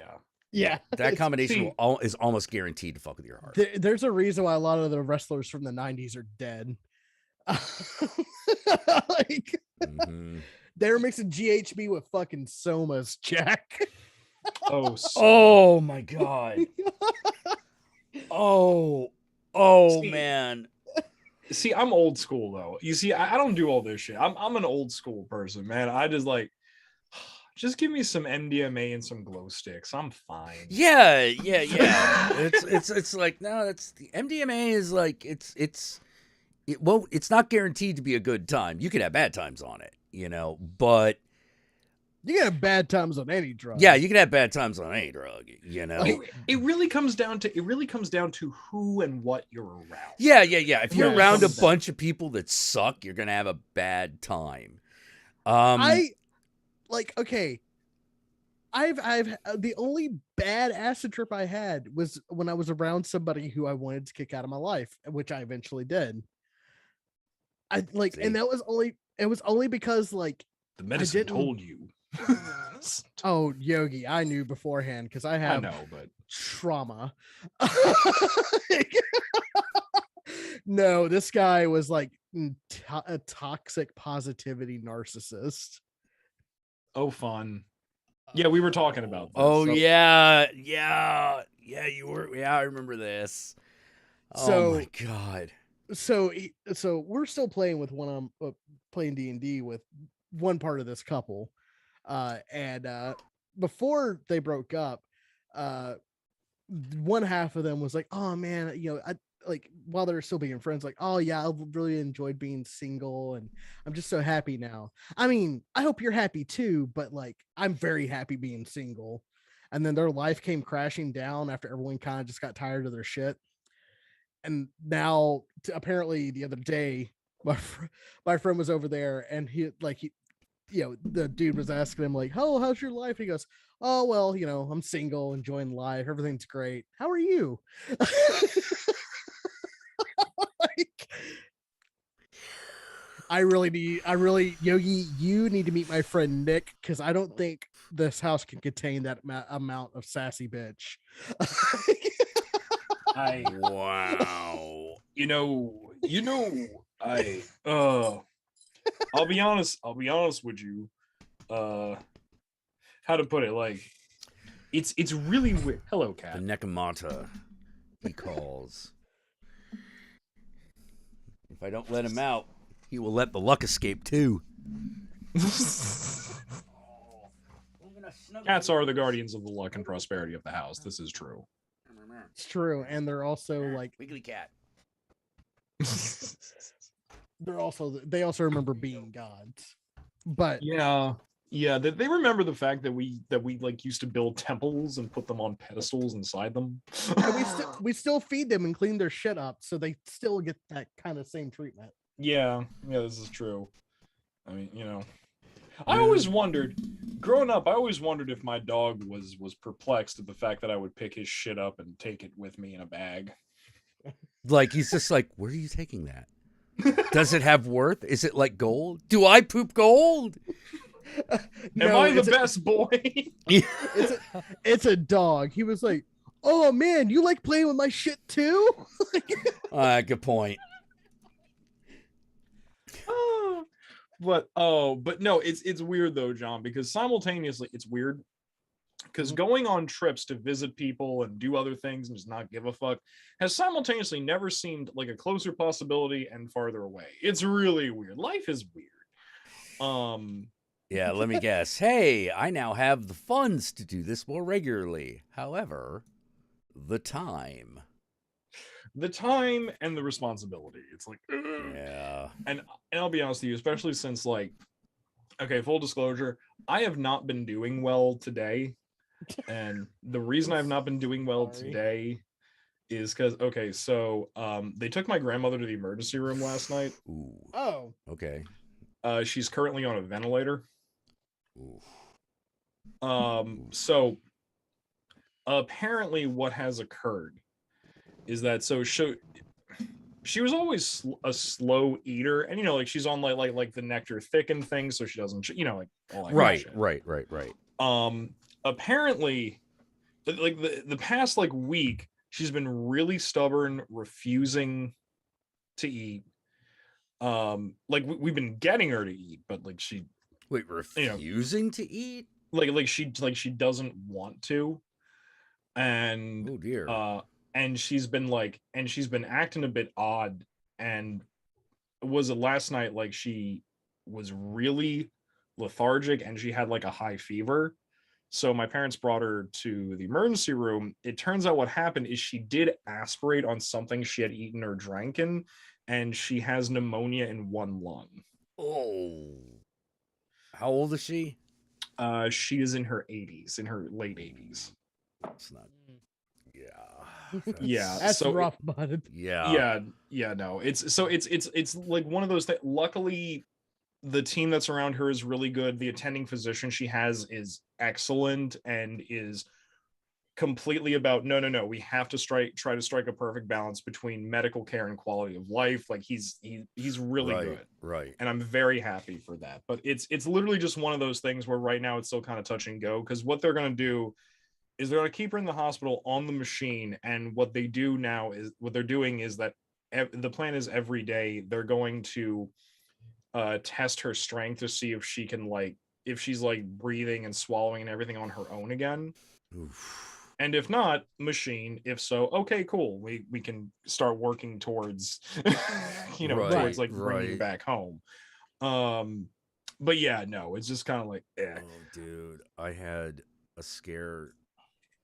God, that reminds me of this. Okay, so I had not as bad, not nearly as bad, but. And this is why nicotine today. Fair enough. I'll be honest with you. When I had to go see my cousin Scott, I was searching for something. Oh yeah, yeah. No. I heard that. I was like, man, I would fucking murder someone if I could have like just one coal of a hookah right now. Yeah. So all right. My landlord Chris, you've met. Oh yeah. Nice guy. Yeah, he fell from the front stairs the other day. From the top. hit the sidewalk, scalped himself in the back of the head. Blood everywhere. There's blood everywhere. There was a guy out front who was like, making sure he was okay. Linda got me up. I went outside, and there's this pool of fucking blood. And I was like, oh God. And now the good and the bad news is that he was on blood thinners. So that's why there was so much blood. Yeah. Yeah. I'm like, oh, okay. That makes me feel a little bit better. Because that means it's not the severity of the wound necessarily. Exactly. And so, like, we're holding that part of his scalp up next to his skull again, which is a very strange feeling. You're like, all right, I'm gonna make sure that the flesh on the back of your head doesn't come off, and I'm gonna sit here until the paramedics arrive. And I realized something as everyone was stopping by asking what they could do to help, which was, no,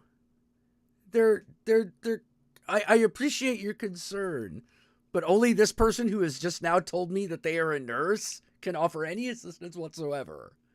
The rest of us have no idea what we are supposed to fucking do. No idea whatsoever. And the main thing she could tell me is, just put a little light pressure. It doesn't have to be that much. Okay. So I'm like this for like 10 minutes until the ambulance and stuff arrives. He's lucid the whole time. Didn't even pass out, didn't black out, like nothing. So it was like, and an old gay Italian American man, so I'm sure he was just cursing the entire time. He was like, he was resigned. Ah, okay. He was grumpily resigned to the fact that he was going to be going to the hospital. And I had to get the phone away. He called 911 himself, and I had to get the phone away from him. Because I'm like, no, you're downplaying this. No, he's sitting here in a pool of his own blood, and you need to get down here. Like he's trying to be like, no, don't worry too much. And I'm like, yes, let's worry right now. You fucking worry right now. And if you are not worried, I'm going to give you something to worry about. Like fucking. It's one of those rare times your anxiety goes, this is the moment I was born for. This is my evolutionary purpose. Yeah. And so like, they come. They take him away. I help the paramedic identify all the medication that he's fucking taking, or more like I showed him the medicine cabinet, and then, he came back later that day, had a couple of staples in his head, and it's weird to think I've seen this person's skull. It's so metal. Yeah, it's like sorry. I'm like, I've seen this man's skull now. Okay. That's I feel like that makes us family. Yeah. Well, if he wasn't there before, it probably would now, but like he was already kind of in that category. Right. I am terrified. I've always been terrified of him going up those stairs. It's like anxiety level is like, okay, see ya. Quick, try to hide behind the door so he doesn't see. Keep eye out. Okay, made it. All right. Oh God. Is it one of those like ungodly steep staircases up like 3 floors? Yeah. Well, not like 1 floor, but like, yes. How to put it? Yeah, it's a Victorian. San Francisco Victorian style townhouse steep. Oh, wow. Yeah, stone stair. Yeah, that staircase that usually people just have on the inside of the house? This one has one on the outside of the house too. Yeah, no, I've lived in a similar situation. I lived on the 3rd floor of an apartment that only had one set of staircase. Like yeah. Well, Well, that's It a was- fire it was- hazard. Oh, tell me about it. Would you believe it was in the poor part of the town? Yes, I would. I really would. I Yeah. literally said one day, I was like, if this apartment ever catches on fire, we're fucked. Like, Oh, well, I knew what I was gonna do if my fucking building ever caught fire by itself. You know, it's like first job, identify the other roofs. Are any of them not on fire? Okay, jump onto that one. Like I had a parkour plan, baby. But yeah, if we didn't have if because we did have that problem where it was like, how do we get out of here if there's a fucking fire? And we're like, well, we're not going through the front door. Tell you that. You know, we got to figure out how to get out the back on rooftop and hope that the reason we're not on fire is because all the other buildings around us are on fire. Oh, jeez. Hey, that building's still standing, man. I'll give it that. It's still there. And remember, in worst case scenario, put your head between your legs. And kiss your ass goodbye. Ass goodbye. Bye. Yeah. Oh man, but like, yeah, like there was a moment where like in that one where the building smoke alarm went off, not our apartment smoke alarm, the building one. And I was just immediately like, grab cat, stuff cat in bag, quick, everybody up, go, go, go, go, go, go, go, go, go. Grab cat, You know, like, yeah, no, it was like, put cat in bag, run, run, run, run, run, run. What about this? No time to get no stuff. Get outside. Ah! And it was like false alarm, and I'm like, okay. I'm gonna have a heart attack now. No. Okay. Because I'm like, I can't imagine the violence that happened when you put said cat in bag. No. This was Migo. Migo was very easy to pick up. You know, all you had to do was not attack. If you just stand there and you're like, hey, buddy, you would just let you pick him up. Hey, Miko, I have to pick you up now because we're about to die. Yeah, you just let that happen. The other two cats that I've had similar scares with couldn't run very far, so they were easy to catch. Pounce and Spit, the countesses, the cats that the countess had when I first met her. They had this birth deformity where the back legs didn't retract correctly.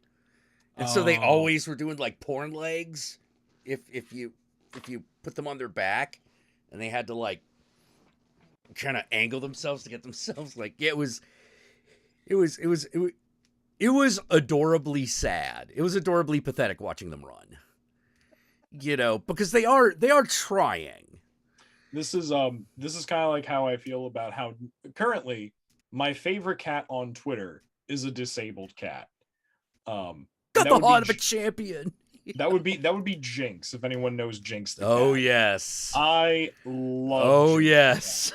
yes. that bug-eyed, floppy-footed little girl. I love her so much. Yeah, My like God, that. She looks like my Jinx. Because I have a black cat that's also named Jinx, and this cute little scared fucker. How to put it?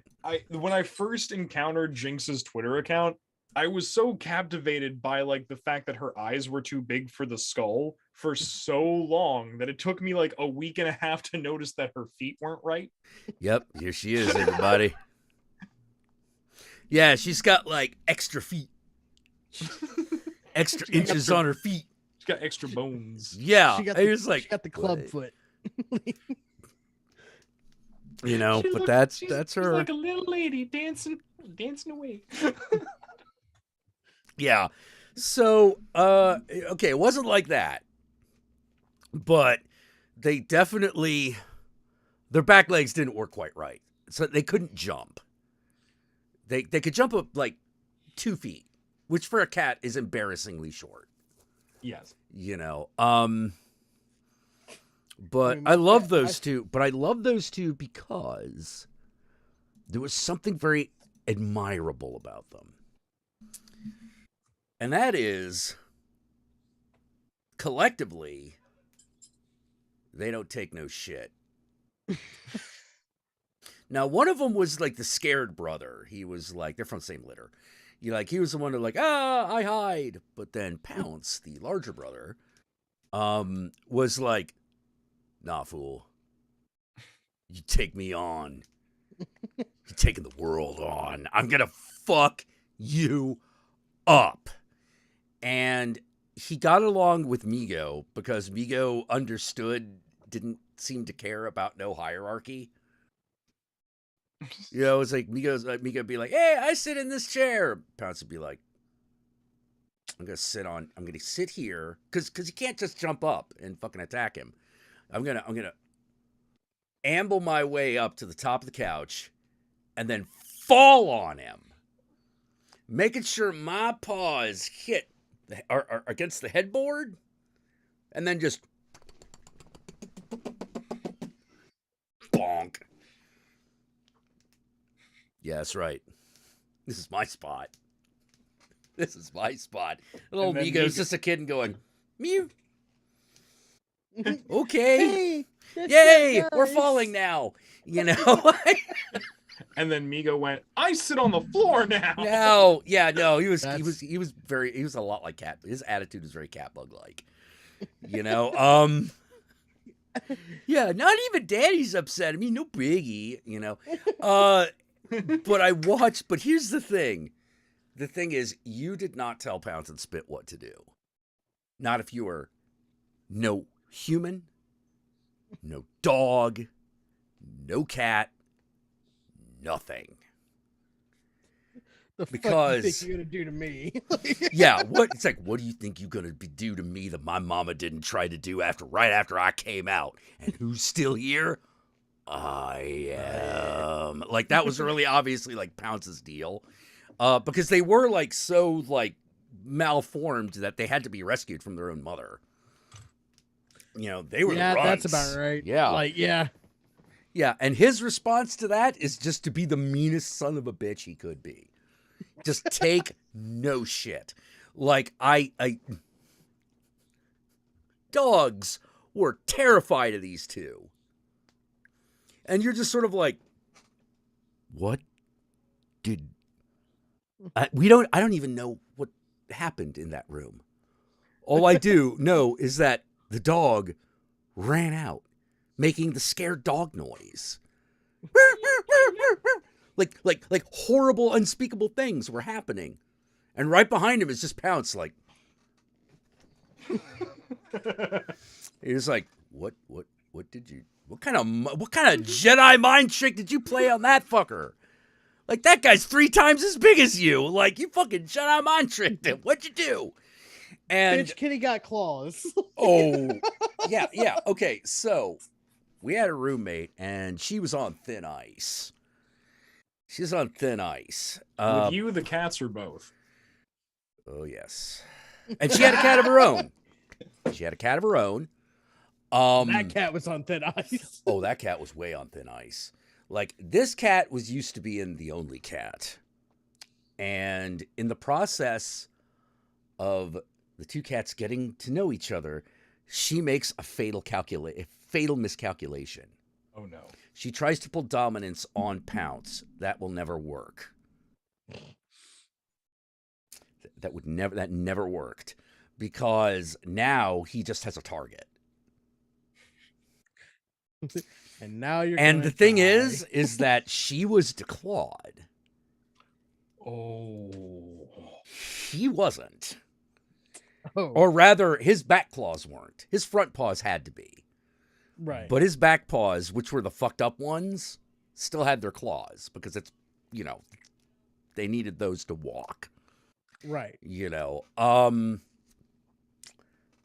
So, first of all, I'd never seen cat kung fu before. It's wild, isn't it? Yeah, where the cat's using its back feet and it's fucking Liu Kang and shit. Whoa, whoa, whoa, whoa, whoa, whoa, whoa, whoa. You're like, what the shit just happened? Yep. He's like fucking flipping around like a crippled kung fu master. It was fucking wild. And then this this female cat who was just like, no, I'm the most important cat in the room. Pounce is like, oh, bitch, you got a long day coming. A long day. I'm like, ooh, shouldn't have tried to pull the dominance move on him. That was a bad choice. I'm the top general. If you're the fucking general, then I'm the God Emperor, motherfucker. And I am God. You know, like I watched Pounce hobble his way up onto the top of the breakfast nook, which for him was not an insignificant feat. It was the Holy Mountain. Yeah. He climbed atop the Holy Mountain, and I was like, gonna do something about it because I'm like, cat shouldn't be on the counter, but I was kind of curious. I was like, where's this going? Where's this going? Like, what's he doing? Because he's obviously, like, you know when a cat does something with intent and you're like, he's doing this for a reason. I just don't know what it is. I just don't know what it is. I shall observe. So, like, you know, I'm playing, like, PlayStation. Keep my eye on the cat. Eventually, the female cat comes around, and I notice that she is impinging upon Pounce and Spit's food dish. Oh no! And I'm like, oh, come on. And I'm like, and of course I'm sitting here and I'm playing like Final Fantasy VII in a boss fight. Oh, come on. Hey. Apparently, no, Pounce had it handled. This has apparently been going on long enough that he had created a plan of action. And he then launches himself off of the breakfast nook on top of her. Now, this doesn't sound like much. Oh, it does. But you gotta understand that he's doing this butt first so that he can use his weapons. So I'm looking at a cat that's like sitting down in the fat Buddha pose go.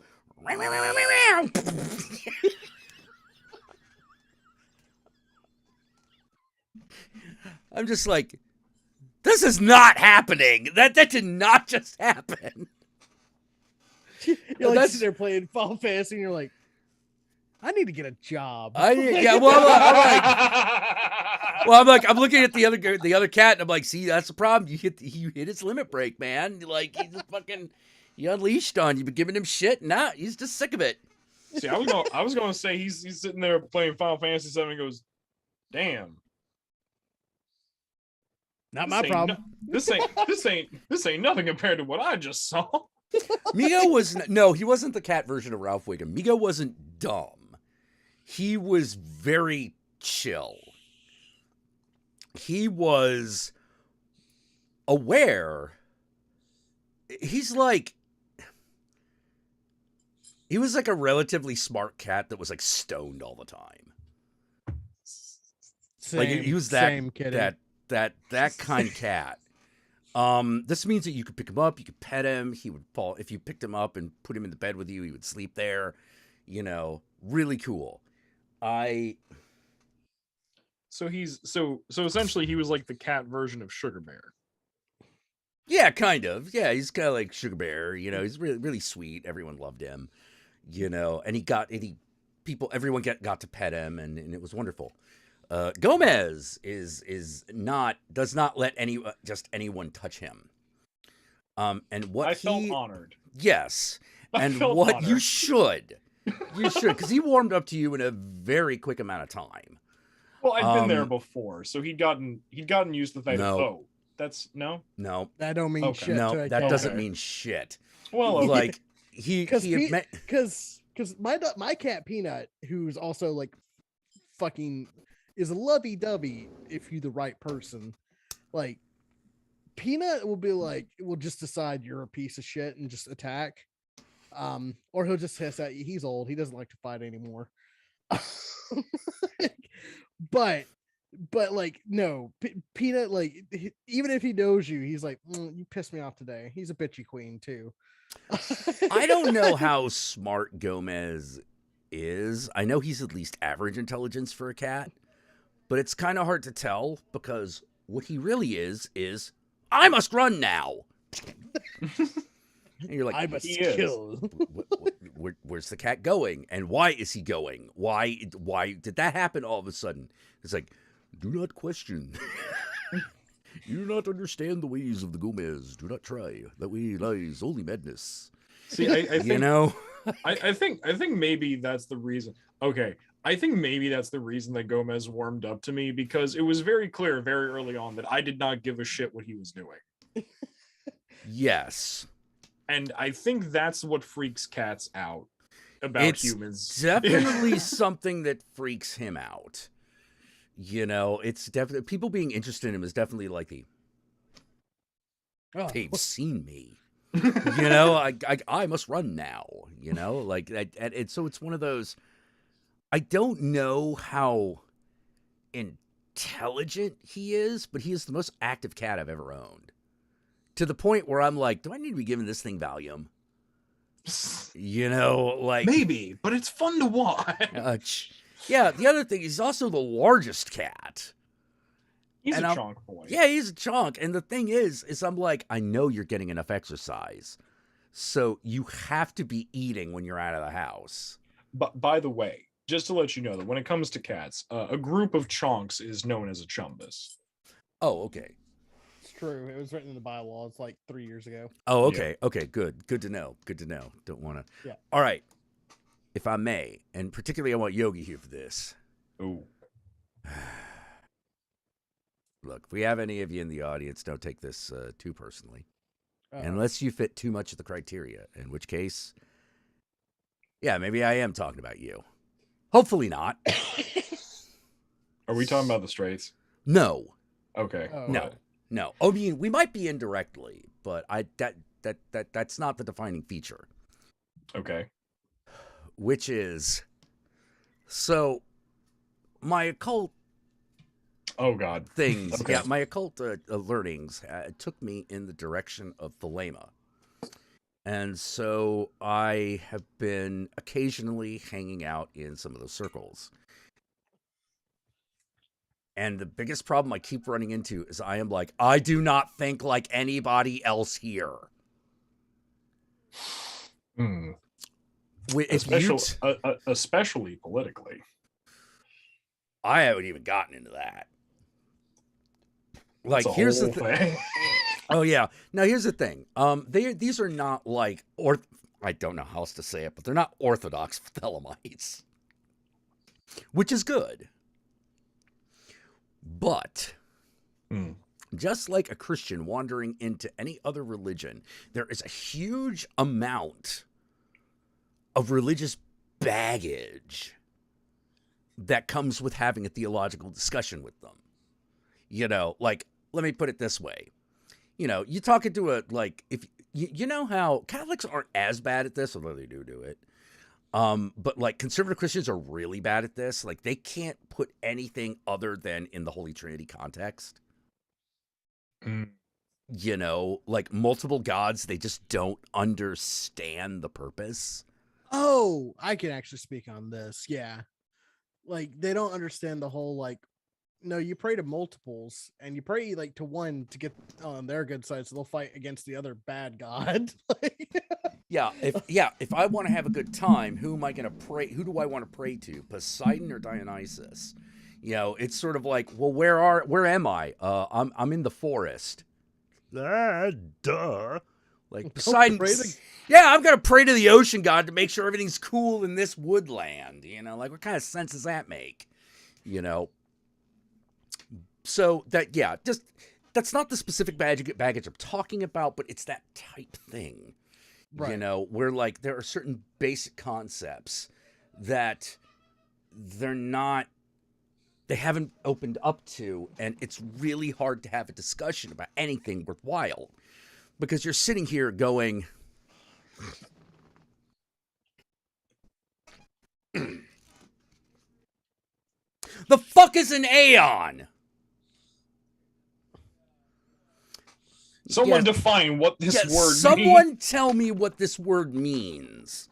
Because this could mean a lot of things, and I need this kind of nailed down. I need to at least be making sure I'm in the same state as what this is. Because I need to come to some sort of intellectual judgment or analysis on the statement.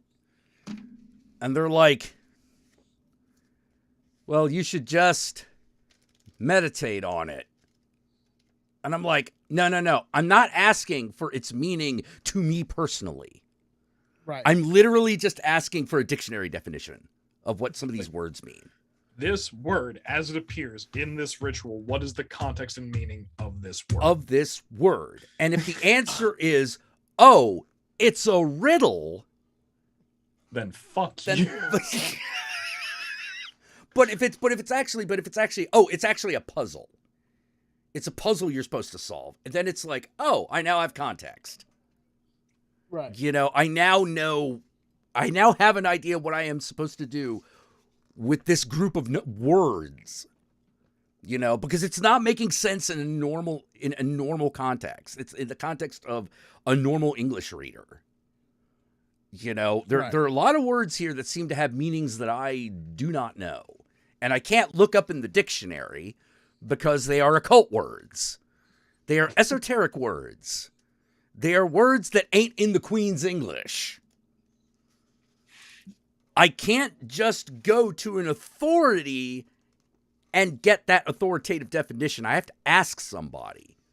And now you're telling me I need to meditate on that? No. That just convinces my brain that it equals whatever I assumed it was in the first place, and that is what I am trying to avoid. See, this is not the only reason, because it's not the only problem with the Lema, but this is by no means the only problem. But it's like they seem like they're all nice people, but it's like you get to the actual theological discussions, and I'm like, oh my God, I'm going to kill somebody. Well, okay, they seem like they're nice people. Well, some of them are nice. A lot of them are nice people, like thieves are the most unnice when they're picking your pocket. Yeah, exactly. No, how to put it? If we're talking about the anti-LGBT part, like, no, these people are not involved in that whatsoever. Oh, no. I'm not even talking about that. I'm literally talking about the fact that, okay, my problem with the Lema is the same problem I have with all things that are considered quote unquote traditional Western occultism. It's the same problems. It's the same problems I have with Wicca. It's the same problems I have with people who are completely ignorant of Judaism talking about Kabbalah. It's the same fucking thing.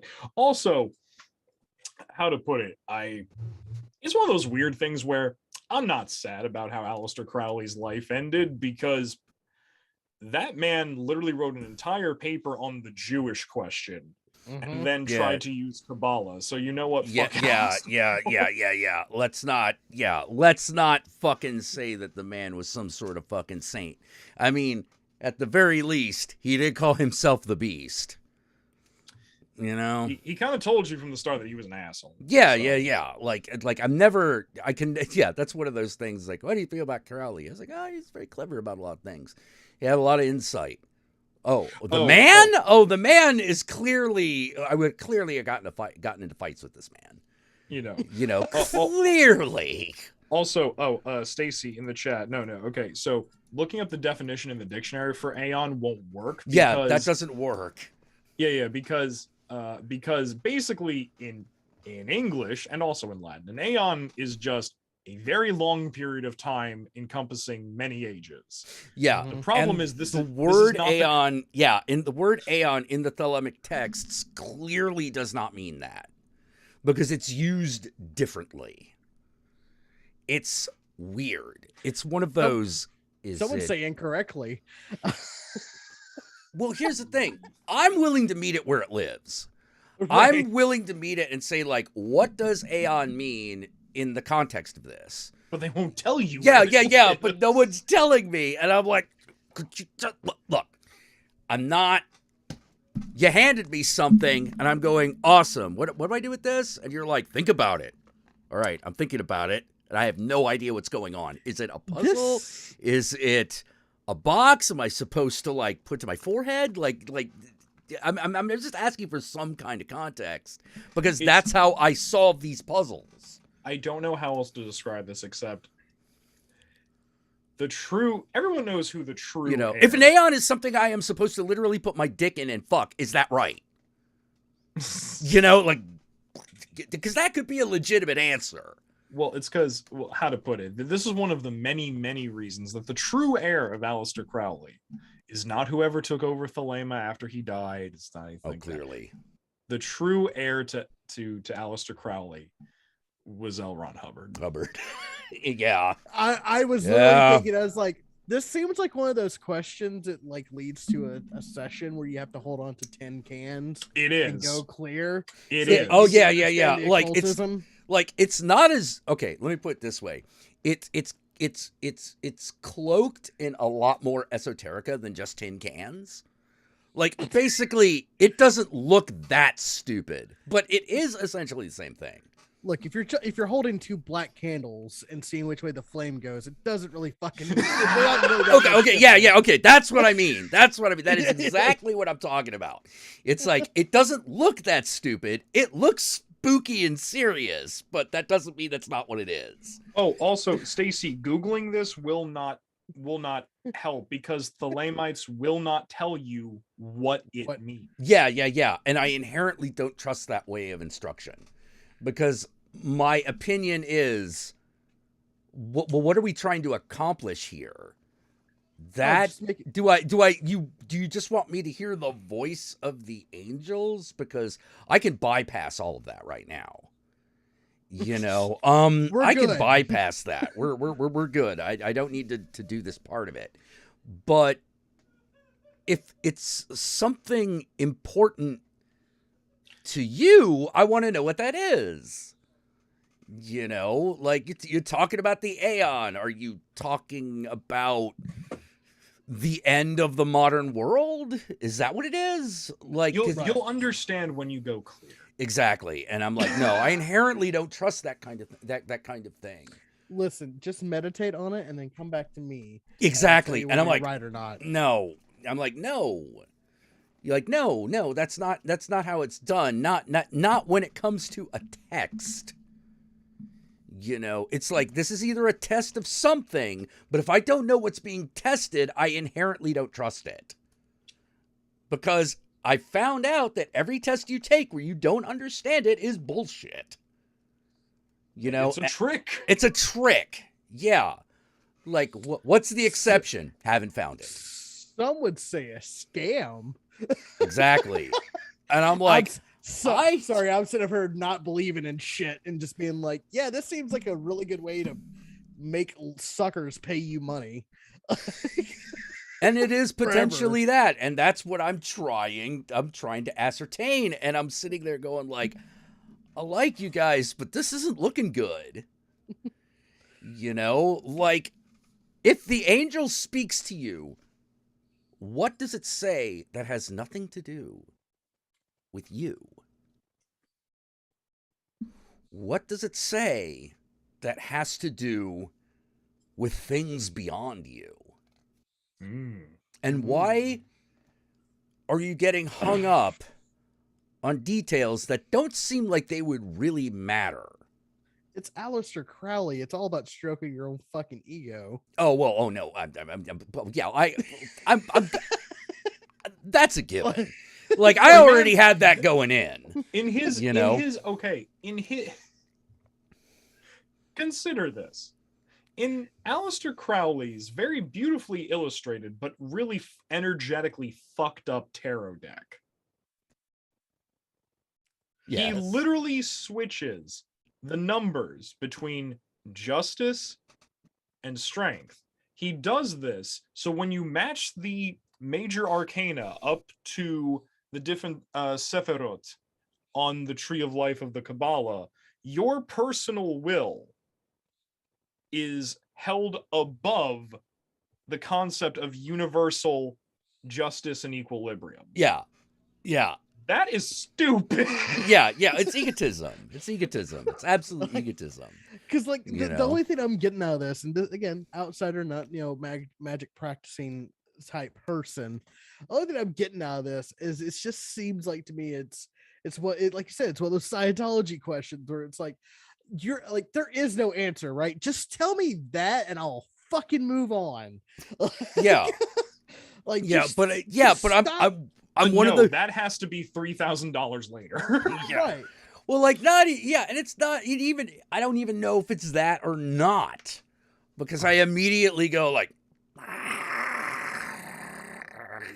I turn to a hissing cat when I reach that when I reach these types of answers Because they aren't like, answers. Yeah, exactly. Like I get mad. They're commandments. Like Well, like it's like word problems. You know that question that everyone has about word math problems, which is why are we doing this? Now, here's the thing. You're doing it so that you can learn to tease the math out of any situation. Because sometimes the answer you're looking for is numerical, and if you're in the world of numbers, the math needs to be your process. And you're going to run into this all the time. And sometimes whether or not you get taken advantage of is going to depend on this. Basically, it's making sure you have the ability to, when in real life, an issue boils down to a math problem, you can figure that out and then answer the question. Yeah, you can figure out what the math problem is and answer it. But no one ever says it like that. Everyone's just sort of like, well, and then they give you some sort of answer, and it's like, like teacher turns to Charlie Brown, and you're just like, that's not an answer. You just went wah at me, like, you threw words at me in an attempt to obfuscate from the fact that you actually don't know. All you know is that the answer's in the back of the book, and Jack, that I feel like pisses me off. Jack, I feel like you sat down and meditated on this. And the answer was, I'm wasting my time. Well, like it's also one of those things where like I have to remember, why am I there? I had the vision. Okay? I had that insane moment that everyone's building up to, where the lightning strikes from fucking Mount fucking Olympus. You see the proverbial burning bush, and you're like, whoa, what is that? Says I'm a burning bush, asshole, and here is my witness. This is my this will be the gospel. According to Jack. You're like, okay. Are you saying you met God? Well, I met something. It could just be an imaginary. It could just be an imaginary creature in my own head, but something. See, and again, that's how we know this is okay, because Jack acknowledges both possibilities. Yeah, which I'm like is a thing you have to do because you can't beat physics. No. This reminds me. Okay, you can't beat reality. It's a bad idea. This reminds me. Okay, so you'd be so proud of me, I feel, Jack. Yeah. So we got a new kid who works with we got a new employee at work. His name's Matt. He's a 20-something-year-old gay college student. I absolutely adore him. For those of y'all who understand astrology, he's a gay Cancer, and I love him. I love him so much. Don't say it, John. Don't. No, seriously, don't. You will ruin my day. Don't do it. I had the same fucking horrible, awful thought. No. No, I have to ask Yogi, twink or not twink? Twink. Oh, okay. I gotta leave. I'll be right back.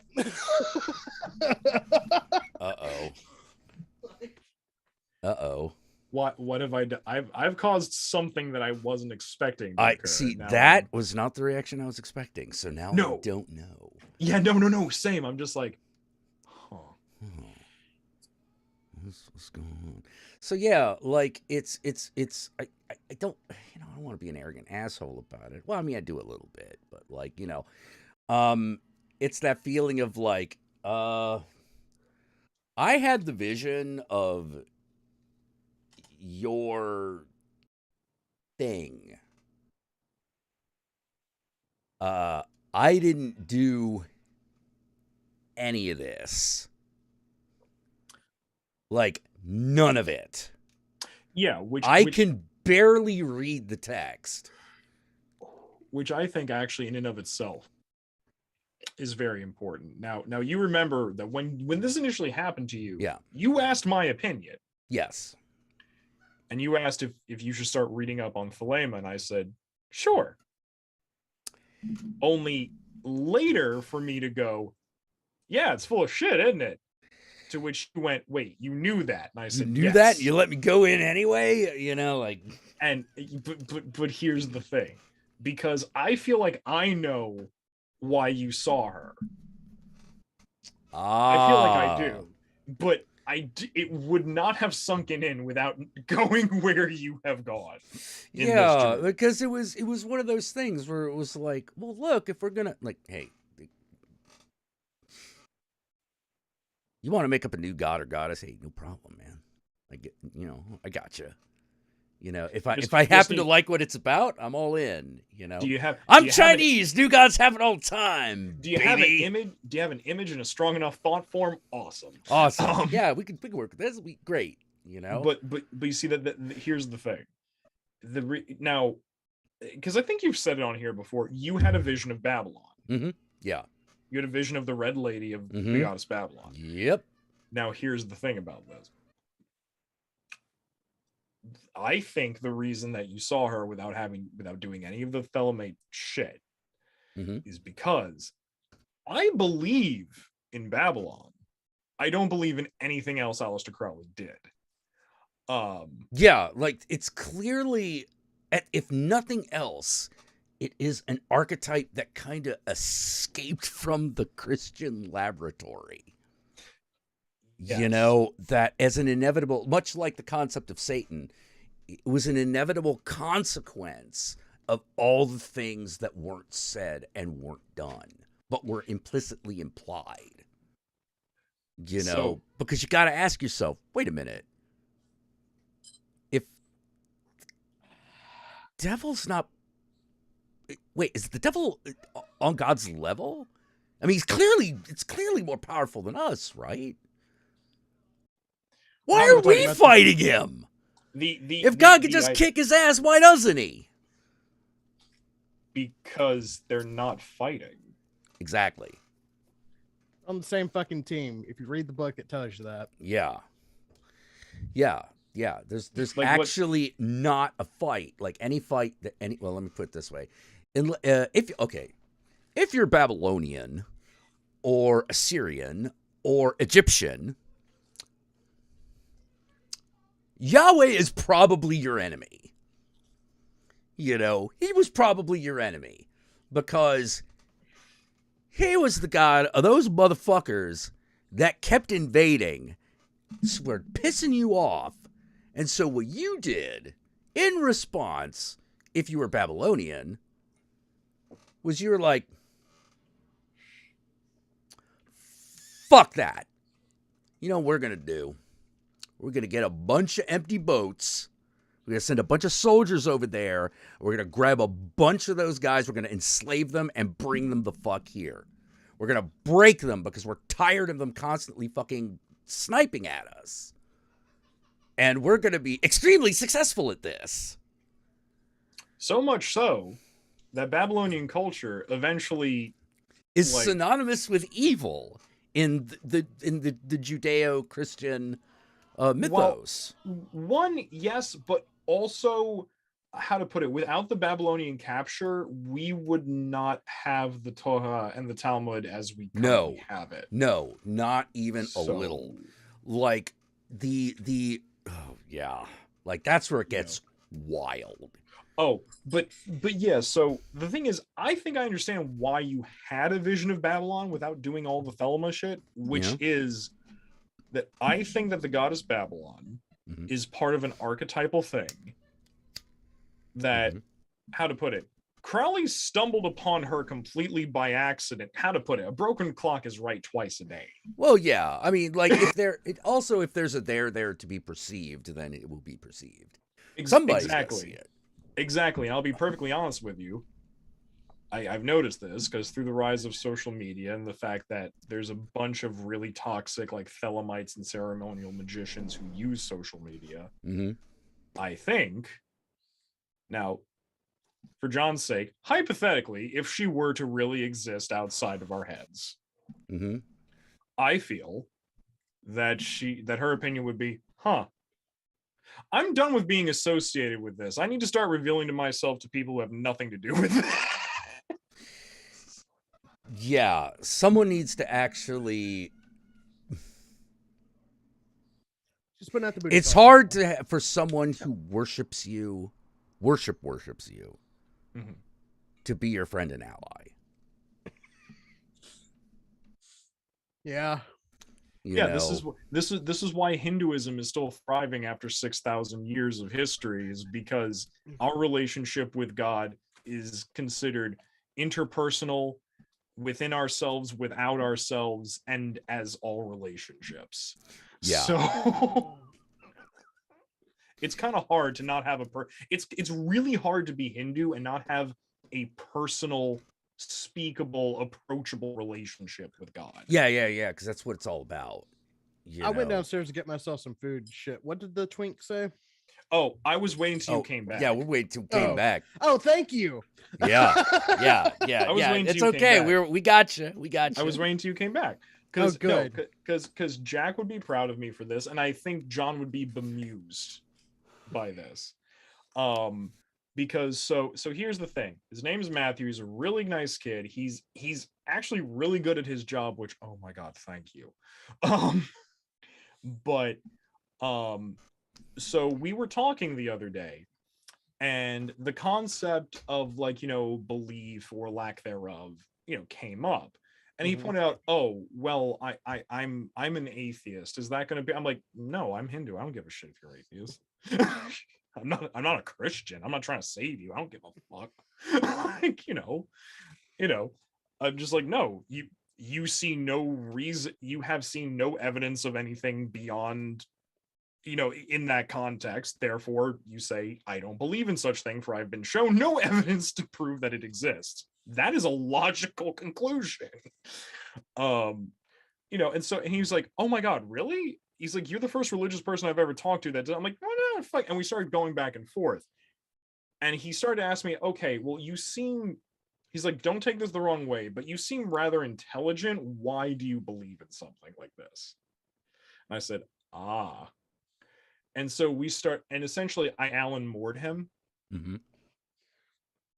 And by the end of that conversation, and by the end of that conversation, he went, I can't really say that God is completely 100% not real anymore, and I don't know how I feel about that. Yeah. You're like, here's the next step, kid. It's definitely somewhat as real as you want it to be. Yeah, exactly. Here's the next step, kid. If God is real, is he worthy of worship? If that is still not, if you're still at a no with that, then guess what? You're still an atheist. Like, it's one of those things where he's just like, and I asked, and that came up, and he's like, well, wait, but you're saying from your perspective, like, everything is part of God, including me, you, the table. I'm like, yes. And he's just like, so it doesn't really matter if I worship him or not at that point, does it? I'm like, exactly. No, it doesn't. It only matters to you, which is exactly where it should matter, and not necessarily, and almost nowhere else. And it was really fun, because by the end of the conversation, he pretty much came to the conclusion, because it's one of those things where it's like, okay, we have to acknowledge that these things are happening in our mind, but it's the whole concept of, like, how real is that? It's that whole chestnut. Yeah. And so by the end, that esoteric discussion. That's essentially where most Catholics go, that would be an ecumenical matter. And you see, I think I think ultimately that's actually the smarter thing to do, to realize I don't have time for this. Yeah, you don't have time for it. You don't have time for it. That's You know, fine, let the priest worry about that. I'm just trying to do my shit. Yeah, yeah. Take but- the Chinese approach. It's like, what is good and evil? What are you, a fucking Buddhist monk? Fucking ask that guy. He won't give me a straight answer. Well, that's just too bad, isn't it? It's almost like there's not a straight answer, is Is there? there? Except, you know what? Hey, you know what's real? Back of my hand. Get back there. I'm your fucking father. But it was so funny because by the end of the conversation, because obviously with this type of thing, we're talking about like consciousness and what is that? What does it mean? And I brought up the fact that so within not just like from Arthur Penrose, but multiple other people, there are multiple models within quantum mechanics of potential quantum consciousness that we have no fucking idea about, because the math says, is that possible? Yes. The problem is we don't have the ability to empirically test whether or not that's true. Yeah, because we don't even know where to start. Exactly. You know, if we knew where to start, we'd probably get somewhere. But yeah, we're still working on that part. Exactly. You know, I still can't prove that Yogi is real. Isn't it fun? Yeah. You know, like that's, if we can't get over.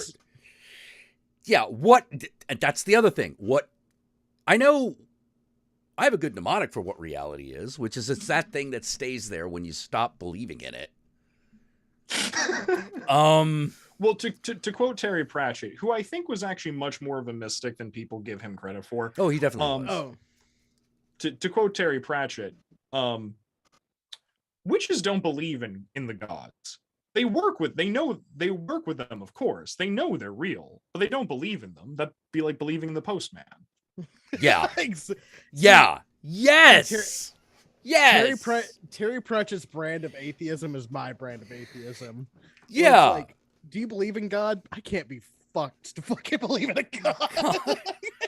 And yet at the same time, he did openly say, and this is what I think is so funny. I think it's so funny that like the really hardcore atheists like count Terry Pratchett amongst themselves. And I'm like, no. I'm like, you realize this man in an open forum interview openly said, quote, I believe that consciousness exists to tell the universe what it is. Yes. If that does not align that's with actually a mystical concept. You know? If that does not align with now. Yeah. If that does not align with universal mysticism and much more with Eastern faiths than Western faiths, then I don't know what does. You know, like it's really weird to explain to people that in particular China, it's like, do you believe in the gods? Well, maybe. Yeah, kind of. But mostly people are hedging their bets, and when they will cop to that, they'll be like, I'm not sure, but I'm gonna put a stone on the Gizo anyway, just because I don't want to get raped on the way home. You know, like. Look, I want good crops this year. That's all I'm saying. Exactly. It's very results based, and that's why they have a very casual relationship with belief. It walks with them. They take it wherever they go, and you just happen to stop at a temple to be reminded of this shit. You know, which is a much more, I feel, definitely a much more healthy relationship to have with these things. But it was so funny. But it is kind of funny. It is kind of funny watching a couple guys like going into like a major temple, going out and then doing lines. You know. Well, hey, you're a human being. You're not supposed to be perfect.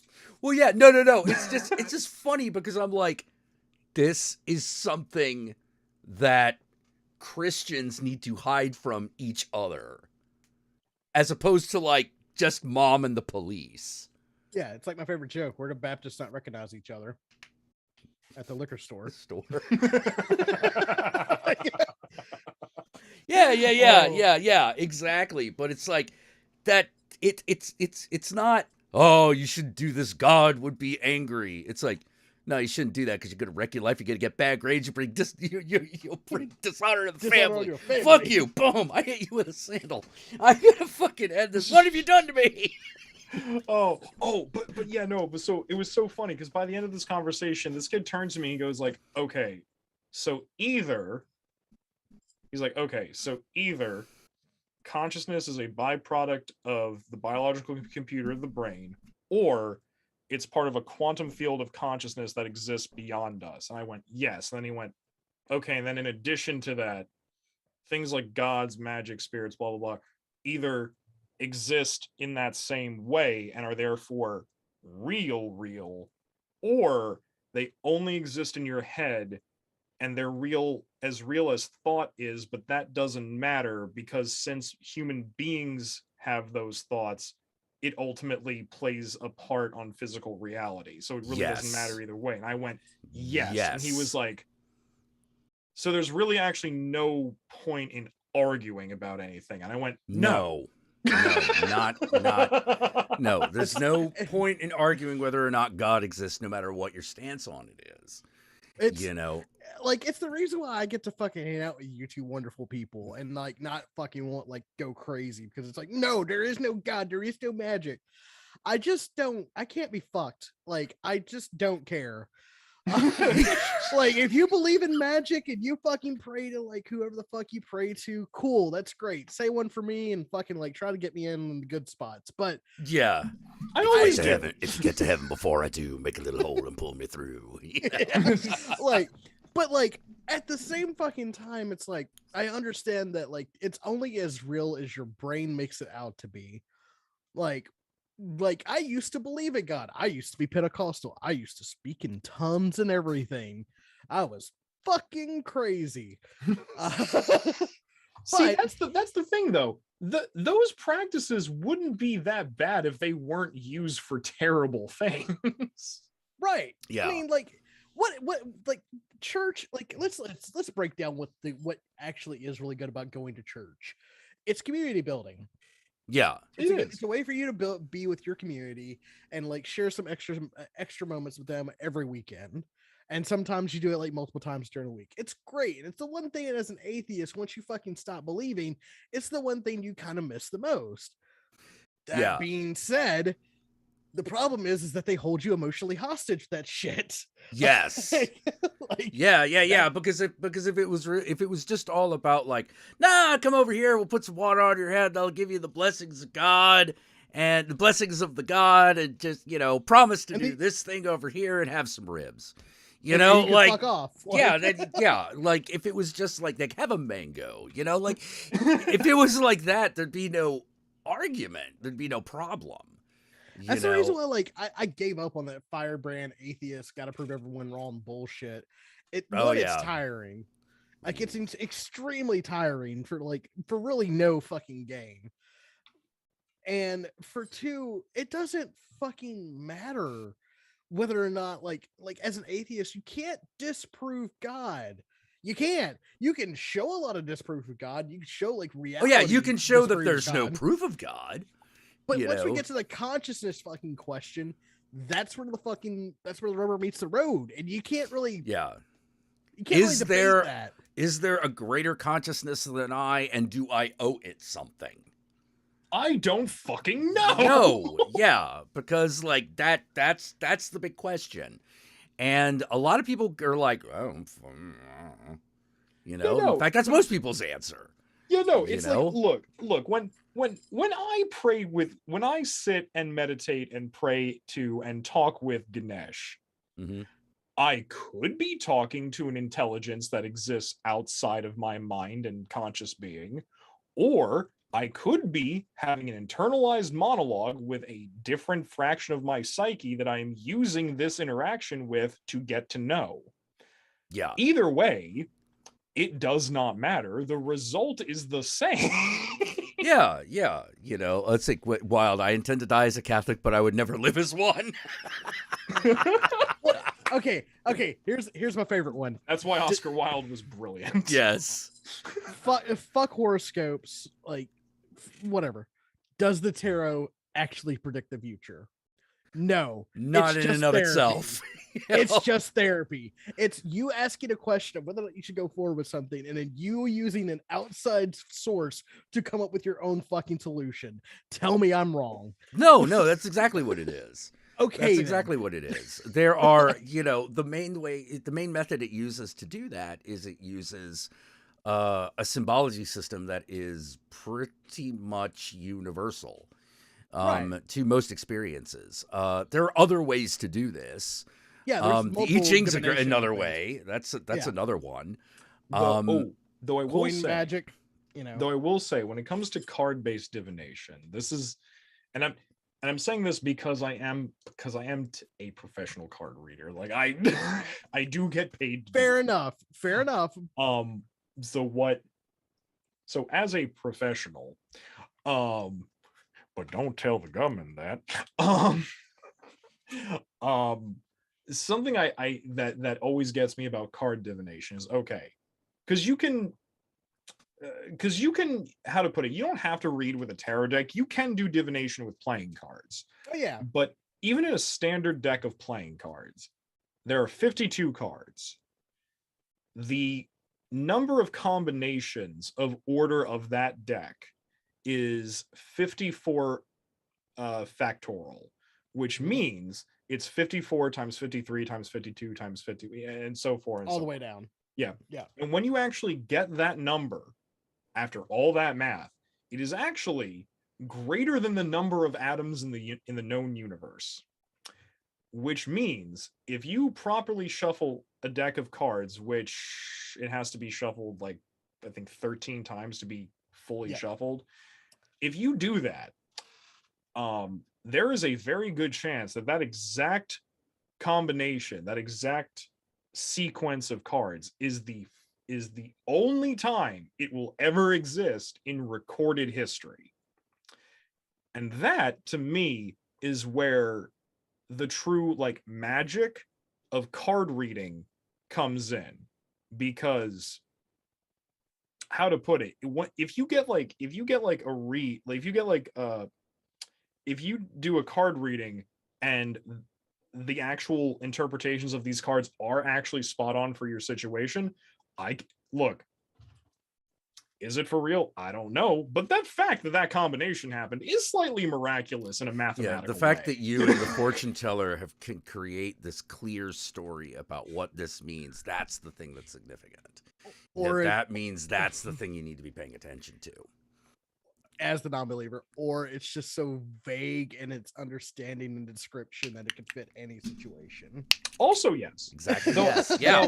Though that being said, the other week I had a customer come in and we were sitting at my kitchen table and I just did like a 10 card spread for her. And I looked at it and I went, so what's this trip that you and your husband are taking within like the next 2 weeks?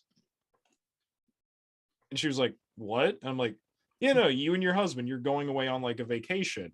Like, it's an important thing. It's happening within the next 2 weeks. And she was like, it's our anniversary. We're going to this resort. And I was like, oh, that's going to be very nice. By the way, just to let you know, when I understand that you going is you try, it's like this whole thing of like getting back in touch with the two of you as partners and lovers. Just be aware, it's not going to be that new, young, fiery love that you remember from when you were younger before the kids happened, but it is going to be like a very intimate, calming, centering form of romance that you share, and it's going to reaffirm for you that he actually was the right person to pick, because I know you've been wondering about that.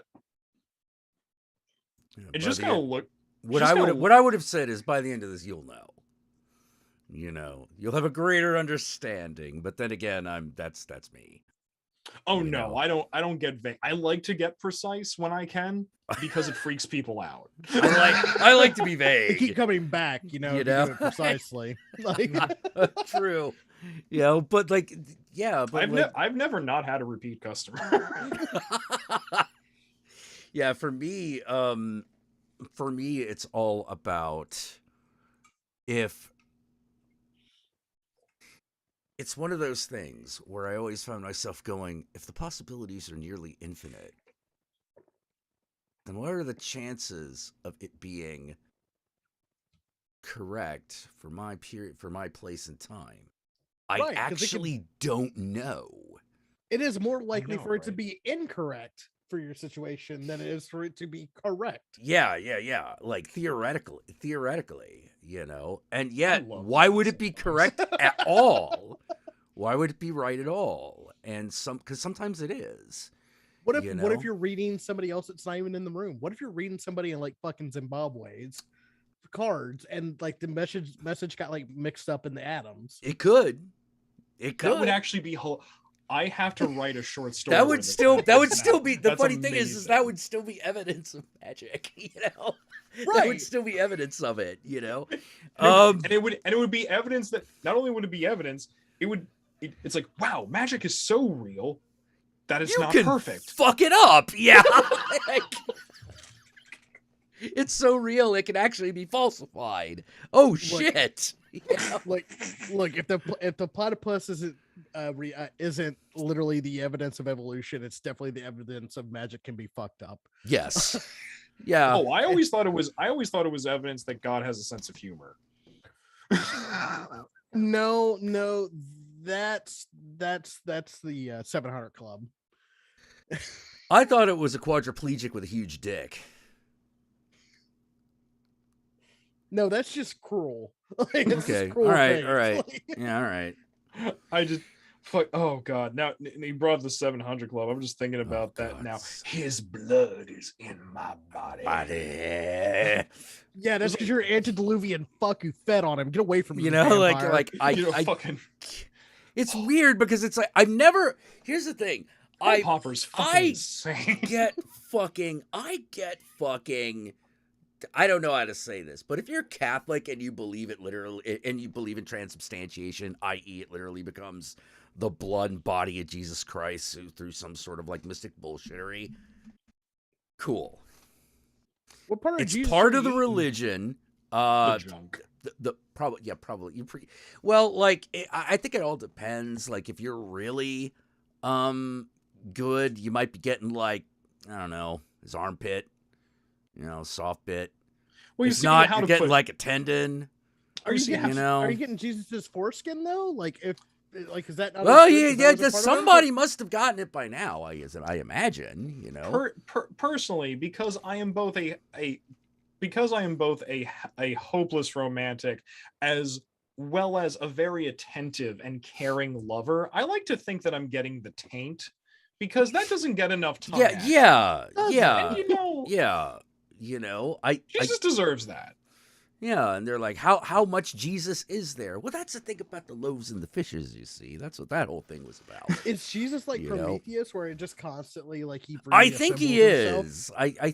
I think I would have to say he is. You know, just given what the story tells me and how So it's does that make supposed to Yahweh work. like? Does that make Yahweh like the fucking Titans or Zeus, where he's just constantly fucking torturing this man who brought enlightenment to? Oh, his I people? hope not. Yeah, that'd be horrible. Although that would not be unprecedented in the world. Well, of I mean, it's mythology. not like he does it. It doesn't already threaten all of his quote other children with that. I'm just hey, look. I'm just saying. Like, how to put it. They used to say that God was justice. Then this man called Jesus came along with an enlightened vision. And he tried to say, no, God isn't justice. God is love. And they nailed him to a piece of wood for that. So I think that people like me who go around saying that love is God, we gotta be stopped. Yeah. Shut him Stop up. that shit. Shut him Shut him up. up. It's gonna ruin the economy. Look at my big bank account. My huge furrows of worry. This must It has to be real. Well, it's like I always hate. I understand that impulse. I understand that impulse of like, this thing causes me pain. It must be real. What is pain except for your nerves reacting to stimuli? Yeah. Or I'm actually meaning like psychological pain. Okay, what is pain except for your conscious reacting to stimuli? Yeah. But well, no, my actual point is this. We're fucking tempted into thinking those things are always real. They're not. Sometimes they are. I mean, that's the rub. Is you can't just say, "Oh no, it's all not real." No. Sometimes that actually is like someone sticking a knife in your side. See, you know, I honestly think the better answer is no. It's all real. But the reality of those things is temporal and relative depending on what they are and what they're doing. And so that's the thing when people like with the whole say, oh, the system has to be real because it causes me worry. Well, it's real because it has the ability to do shit to you, but it's not so real that you can't tell it to fuck off and change it. Yeah. Do you have to live by it all the time, everywhere, under all circumstances? The answer is clearly no. The only thing stopping this lighter from going into my hand is the atoms that block it. Yep. That's reality. That's real.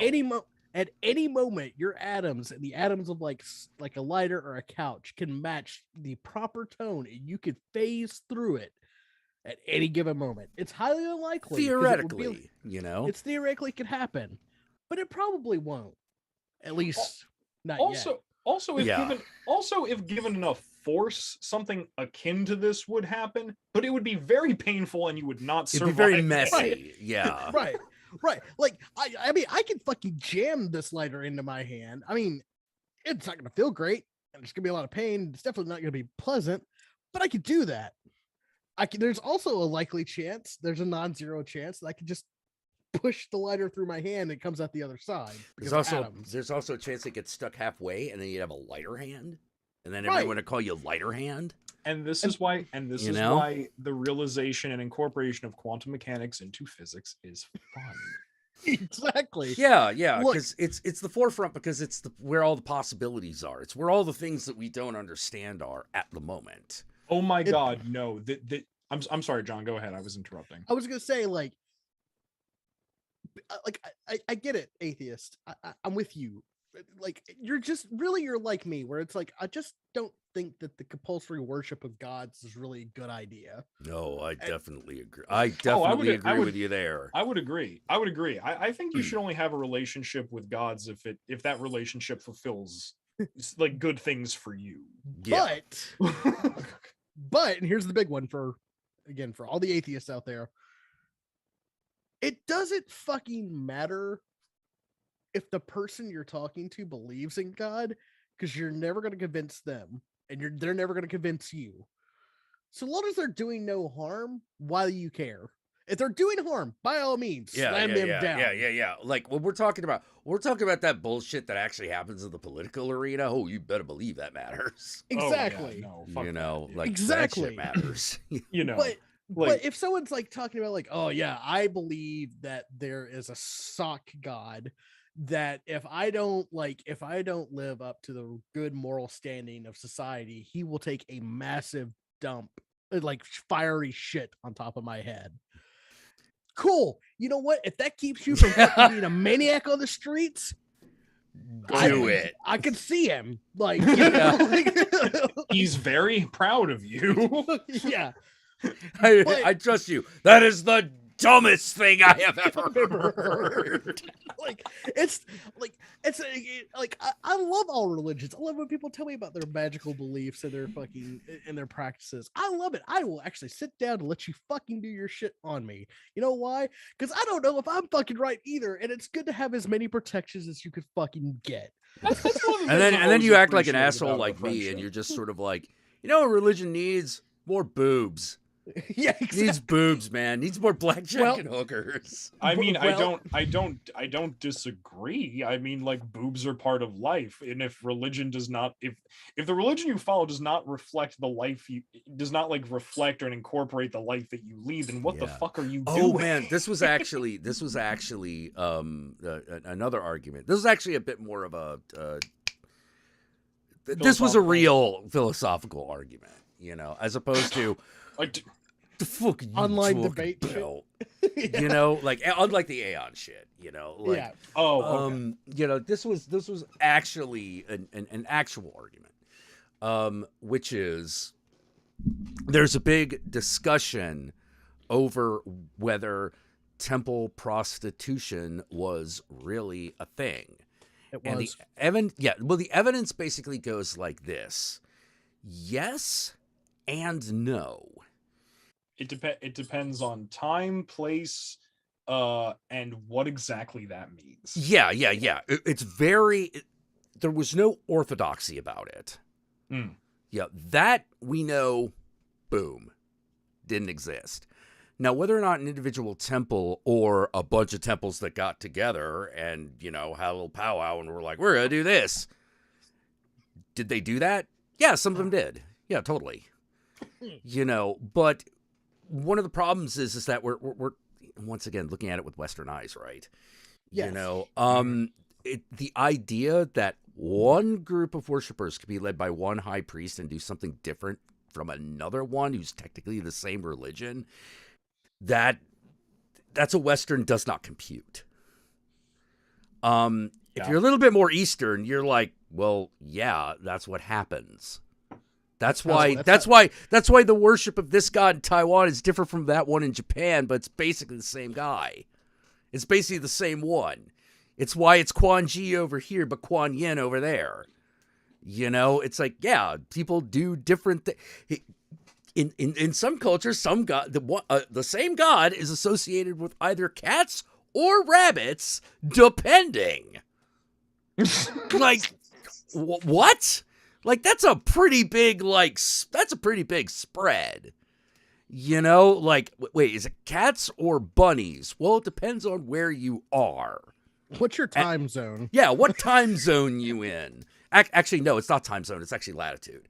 But anyway, that's not the point. What's your weather like right now? yeah. If we were Terry how close Pratchett to wizard, a step are you? I mean, how to put it? It like that would be the point if we were Terry Pratchett style wizards, but we are not. Yeah, exactly. Well, the thing about the Terry Pratchett style wizards is when you get right down to fucking it, the Unseen world Academy does. The thing I like about it is the fact that, technically speaking, they are on a planet that is on top of a giant turtle floating on an elephant in space. Yeah, but what sex is it? Yeah, and that's what the argument is about. And I'm like, God damn it, Terry Pratchett, you're a fucking genius. Because that's really okay. Yeah. Again, this is the reason why I'm a Terry Pratchett atheist. Because that is the inherent issue I have with magic. Why the fuck are we discussing like what sex the turtle is? It doesn't fucking matter. We're riding on the back of a fucking turtle. Yeah. It's like, you see, we're on a ball, fucking hurtling 1,000,000 miles an hour through space. Yeah. Who gives a fuck who says the blessing at family dinner? Yeah. Like, but you see, John, I think this is part of why you and I get along so well. Because here's the thing. When it comes to like my magic, my mysticism, my spirituality, all that shit, I most closely align with Terry Pratchett's witches. Right.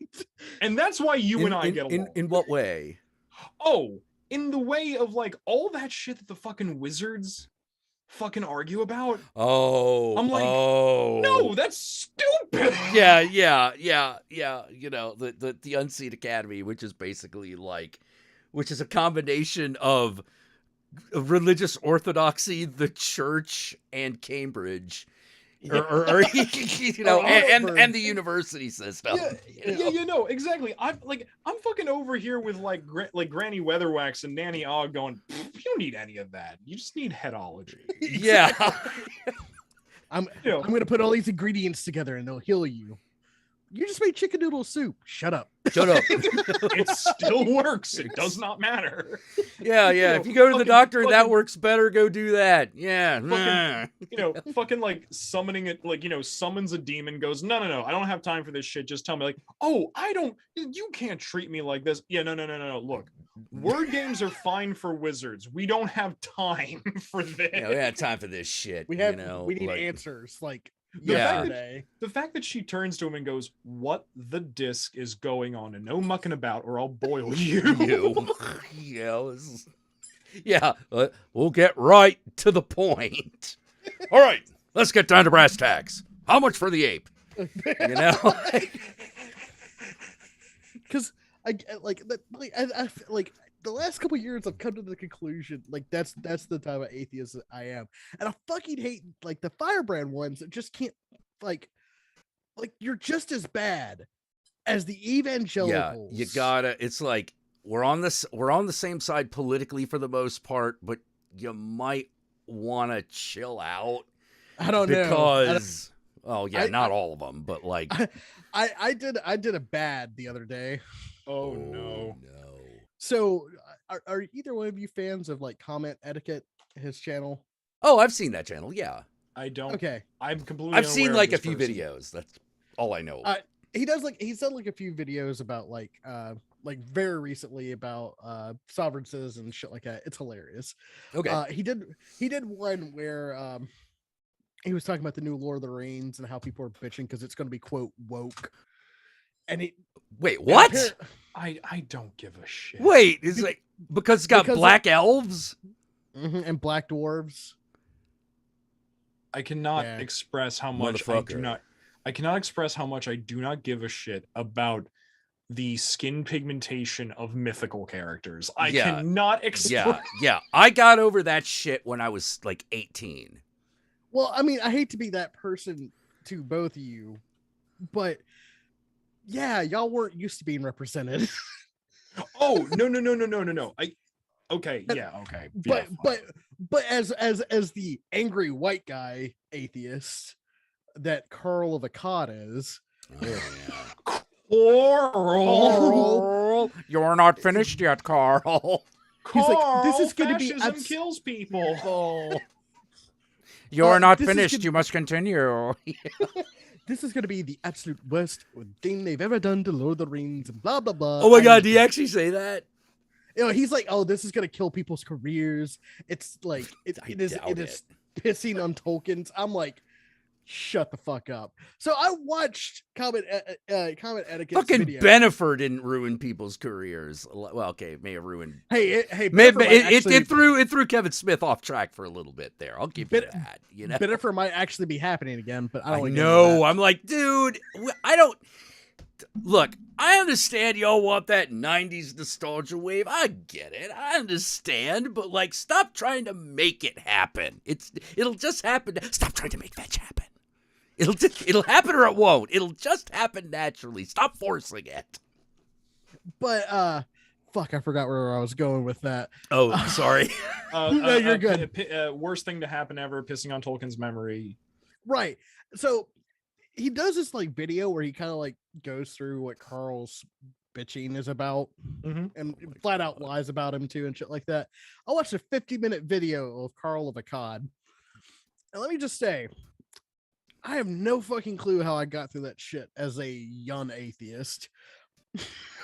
Well, he is the most boring fucking public speaker I've ever seen. No tonal changes. It's just constant, like, nasally bitching about shit. Michel Foucault. He looks like fat Mr. Fantastic. Mr. Fantastic.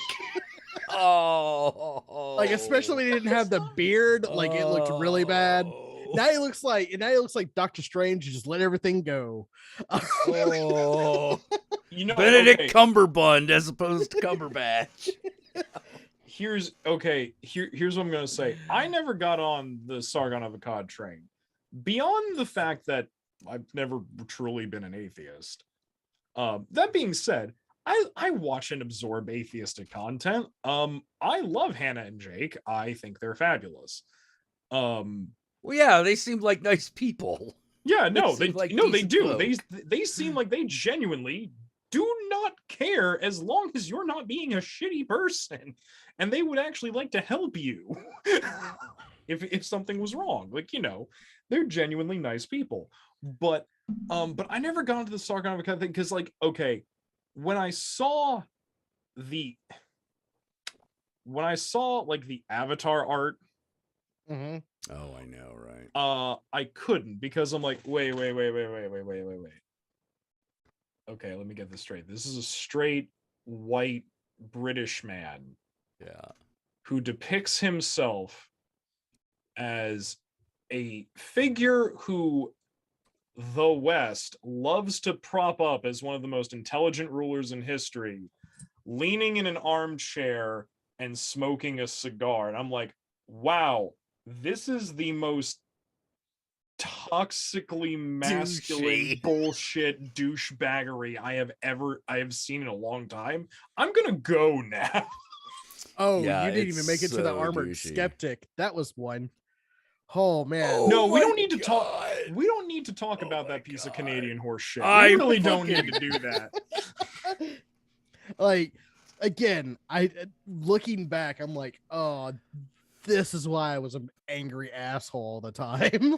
Oh my God. Wasn't the angry atheist? No, the angry atheist is fucking fine. Like, but it was these like He's it just Oh was- yeah, very he was sad. just Yeah. yeah, like he is fucking he's annoying on his own special level. You know, Yeah. like he basically, you know, that like that know-it-all friend that everyone has that you like for a Mhm. period of time, and after a while you're like, dude, I think you need to like do something else with your fucking life because Mhm. you're starting to grate on me a little bit. Like that's the angry atheist. After an Right. hour, you just go, I have to go home now, Kevin. Yeah, I have to. My people need me. You know, like Well, that's it. We've done all the drugs. Like, yeah. um, You know, but like he never like how to put it. If you weren't a feminist, he didn't really do anything to specifically, directly, intentionally insult you. However, if you were, fair enough. He did do that. You know. Yeah. Yeah, but like basically, one thing I'll say about DJ, I don't believe he's a fascist. I No. believe he has what we colloquially term problems with women, which, to be fair, seems to be a problem a lot of people have. well, just problems with finding a stable partner. That's another reason, you know, like you know, a lot of people have problems with women, and even though I find that those problems to be somewhat tedious, it's not something it's not something a normal human being doesn't encounter. Like a Right. normal human being doesn't all of a sudden like decide, "Hey, what? I'm going to fucking like be a fascist." Excuse me, what? Yeah, nobody joins the KKK because shit's going right in their life. Yeah. You know. Yeah. You know. You know, I mean, it's- nobody signs up for the KKK because things are going great. Like if you run the bitch, yeah, you're probably doing okay because you're probably a senator or something. But yeah. oh, TJ's married. Congratulations! I Yeah. hope whoever he's married to is having a very happy life. Yeah, yeah, That yeah. being said, even he wasn't the most neckbeardy worst of them. Like, No. No, was next he year to be bad, qualified, not but the he was worst, no. like, it's like, here's a little yeah. There was some people that were kind of, yeah, maybe a bit more, yeah, yeah. There were some people who really got in deep. Like, who's that guy? I didn't even what was it? Was it Mundane Matt? Was that his name? Mundane Matt. That sounds Mundane Matt. I think I might be thinking of Mundane Matt. Let me Mundane Matt. Whatever happened to Creationist Cat? Does that mean doing okay? Is he all right? he's I yeah, he's actually doing all right. don't know. Yes, I am talking about Mundane Matt. Mundane Matt was one of the more neckbeardy guys who made a little hay for himself back in the days of Yeon Gamergate. I never understood the concept of. I never understood neckbeard. Like not even just as a person. I'm talking about as a phenomena. I never understood it. I'm like, well, my beard starts here, and I shave it here so that my neck has no hair on it. Mm-hmm. Why not other do? Because hygiene is optional for straight guys. Oh God, that hurts so much. That's so true. Oh, like Yogi, you and I both are very aware of this. Straight roommates cannot clean. Straight male roommates cannot clean. The thing that gets me is that I thought that when my ex roommate, who was a straight male, a very, very dirty, very disgusting, unhygienic straight male, the fact that I had this person in my Romani household makes me sick. But I was put in a position of, well, I don't want you to sleep in your car. I guess you can live with me. I was trying to be a good person, and that turned You into were a like, good person. and that You were a good person. and that The turned problem- into that turned into 3 years of bullshit. I was about to say you were a good person, but the problem is that some people just can't be helped. You Some people know? don't understand what it's like to live in a cohabitated house. But the thing that got me is that when he got a girlfriend, I thought to myself, oh, thank God. He'll clean now. You know, and no, his mess just consumed her, and she just went along with it. And I was like, what is going on? What? Oh, it's even worse when they get the girlfriend that's also nasty, because now it's double the mess everywhere. See, the thing is, she agreed with me, but she also didn't want to press that issue because she was like, well, you know, and I'm like, no, I don't. I You're really like- don't. You're like, you fucking make them clean up after themselves, or I'm gonna start cutting people. It's like I've got a switchblade and I know how to use it. Use it. The flashlight I can clean, but I will get distracted easily. Okay, I guess this That's is a straight different. man thing. That's different, and I can appreciate that that's an issue. But like, it kills me because I love Chris. Chris is one of my dear friends, and I love living with him because he's so easy to get along with. But I swear to God, if I have to explain to him why, no, you can't just leave dirt, like your clean dishes in the dirty dishwasher you refuse to replace. You have to take them out and put them up. See, thing is, I think we need to scare children into hygiene at a very early age. I feel like, for instance, I remember getting told as a kid, no, you have to, we have to do the dishes. We can't go to bed with dirty dishes in the sink. Why? Because if we do, then an evil, ghoulish spirit is going to come and vomit in them. So you're And we saying won't- traumatize kids into cleanliness is what you're saying? Yeah, I believe that that's okay. All right. I believe that this is okay. Yeah, morally, that's fine. Jack told me about all that shit, and I about your roommate, and I was like, oh, I would have become violent. How does mold grow out of a hardwood floor? How? Simple enough. You drop a hot pocket and go, yeah. That's actually what he did. Yeah. I Well, did see. Well, it was a pizza, Of course. but See, if it was a Chuck E. Cheese pizza, you wouldn't have to worry about that because that shit's plastic. yeah, that's not real He's food. right. Germs can't grow off that. That's fine. Yeah. Germs bacteria can't grow on that,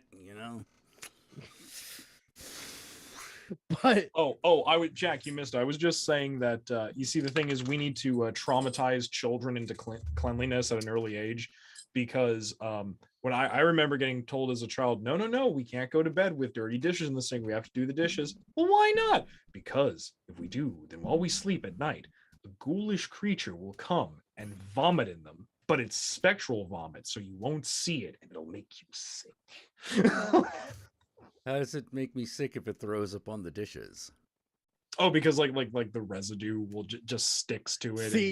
See, Jack's the kid that got backhanded and got told to shut the fuck up. And Oh, no, I totally was, because those are the questions I came up with. Because I Now asked here's those the thing. questions Here's the thing. I would ask those questions while thoroughly believing in the bullshit that they were telling me. You were just curious. Yeah, I was just curious. I was just like, there must be a way, like otherwise that wouldn't happen. And the way is, crash. Just Yeah, fucking look, do the dishes. You just fucking believe in that shit, you little bastard.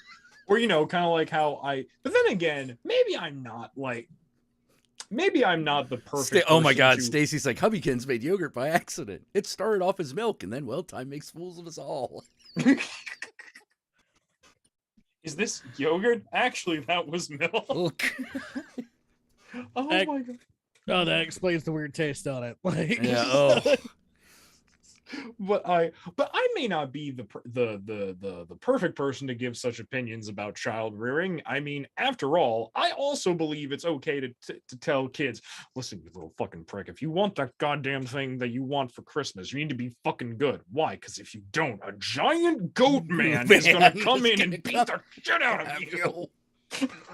And this is what I am telling you, so I don't. You know, it's either that or I brought you in this world to cat, Junior. You know, but like, seriously, My mother told me that as a child. Oh, whoa. Okay. When your mom says that, like, you're like, okay, like that. You know what? Like, I don't know how to put it. That feels like a threat on a greater existential level. It does, because it is. You know, I'll tell you something right now. I was talking to my mom like 2 or 3 weeks ago about like me coming to terms with like how to put it over the past year. I carried you for 8 months in my stomach and didn't stab you to death. That's why. Oh, but John knows this, and you also know this, that like recently I've been kind of coming to terms with the fact of, oh, I have legitimate compounding mental illnesses that I should get diagnosed and treated. mental illness is kind of like Magic the Gathering. Once you start like with one, you start collecting them all. Yeah. And so I was talking to my mom a couple weeks ago about, you know, things in my childhood that fucked me up. And she literally said to me, oh, well, I'm not so sure that you have trauma, but if you do, that's from your father and from kids your age. None of that's from me. Oh, really, bitch? Oh, really? I was just like, look, the love, don't get me wrong, the love I got from you helps a lot. However, no. And because that's the thing. I love my mom. We do have a very good relationship. And I'm like, Mom, you are an undiagnosed manic depressive who got emotionally abused as a child. You are not the go-to answer giver here. I'm sorry. Yeah. You know, it's like, given all that, you did probably A+ marks, but like, oh no, yes, no, you like, know, legitimately, yes. But if I was to say, oh yeah, no trauma here, that's because I'm traumatized to the point where I'm gonna say that. Yeah, no, like I was talking to her about the fact that, okay, the fact that I do not like to voice when things are going wrong with me. I don't like to complain about things or to give those things voice because I have this internalized monologue of, no, other people always have it worse than you. You have no right to put your problems on other people, even if that would mean you getting help. And I was talking to her about that, and she's like, well, why do you think that? And I'm like, well, I have a very vivid memory that as soon as my younger sibling was born, when I was 5, I suddenly got the no, you can't act like that. You're the big brother now. To which she said, I never told you that. Your dad must have said that. And you're like, no, it was you. I'm like, it was both of you. Yeah. No, Mom, I saw your face say it too in my memories. Like, see, GL, my mom openly told us I should have swallowed, at least that way the terrible taste you're leaving in my mouth doesn't fucking linger and you wouldn't be a stain in my life. I think my response to that probably would have been, what, were you going to spit in your own vagina? Was that the plan? Is that how I was conceived? Because there were easier ways of having that done, you know. My mom would say shit like that, and then I would just like point to my dad and go, "You picked him." Ooh, ouch! Like, you saw all the problems going on there, and you went, "Yeah." And she was like, no. "More like I." She For went me, more like a. She's like, it's more like a drunken bad decision. My favorite joke I ever heard on this kind of subject was, don't play your mama with your mama, because your mama don't play fair. And she's like, yeah, okay, so tell me. He's like, okay, you so black, you walked the car oil out, came on. He's like, your mama's so nasty, she sucked your daddy's dick, came in here and kissed you goodnight. Night, son. Yeah, night, son. Yeah. It's just one of those like, well, yeah, you stepped to the throne on that one, boy. And you Since got cast down. Yeah, cast down from the throne. Since we're talking about childhood trauma, I want to bring up a situation that happened in my life as a kid. I've always had this weird feeling with it. I've always I think I finally have made the attachments to some of my issues. Okay. So when I was a kid, my mom had this video camera, like one of the old school ones, like the tapes inside of it and everything. Okay. All right. So she went to go take a shower and she said, "All right, John, don't touch this. If you touch it, you mess with the tape or break the camera, be really mad." Which, of course, you might as well just said, touch the fuck out of it, right? And I'm curious, John. Of course, I had to look at it and touch it. And I broke it. And I got beat, it happened. Not like undeservedly beat. Like, I fucked up. You got spanked. Yeah. And it was around Christmas time. She made me open my gifts and then take them back to the store to sell them to pay for the camera. Oh. Oh. Ow. I don't think I could come down on a 5-year-old that hard. I think it was maybe 6 or 7. Oh. Okay, but still. I'm like, that's hardcore, Oh my God. So that's not even the worst part. Shit, there's more. She loves telling this story. She's like, everyone thought I was mean, but I don't think I was mean. I didn't mess you up, did I? And I'm sitting there going, no. I mean, I don't have an irrational fear. Every time I fix something, I'm going to break it again. Ooh. Yeah, I lucked out on that one because I was a sneaky little bitch. I mastered the art of doing things without the authority figure noticing before I learned to ask permission. This helped. This helped a lot and goes a long way in explaining me personally as well. One does not usually, I'll tell you this, this is one of the weirdest things. So I was always like a little ninja, right? I would hide in places. Yeah. Hiding in places. Like if there was a period of time where my mom could have legitimately started knocking on the walls. He's like, he's in the crawl space again. For real.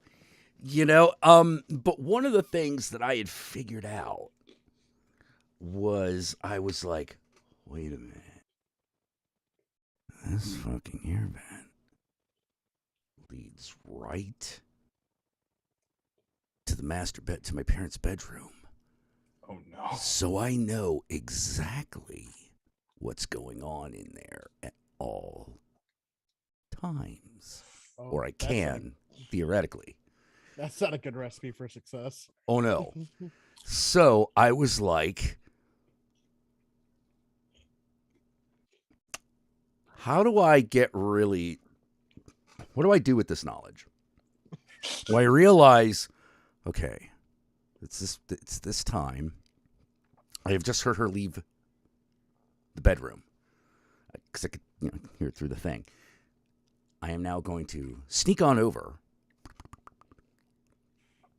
crawl into the closet, and wait, and just see what happens. And so I did that for I don't know how long. You would think I'd be a very patient person, but no. No, I would never think that. Why would I think that? Yeah. Well, you would think that like a kid who did this would turn out to be a very patient person. No, not all, not even a little. Yes, the kid who climbed through the fucking air ducts is the patient one.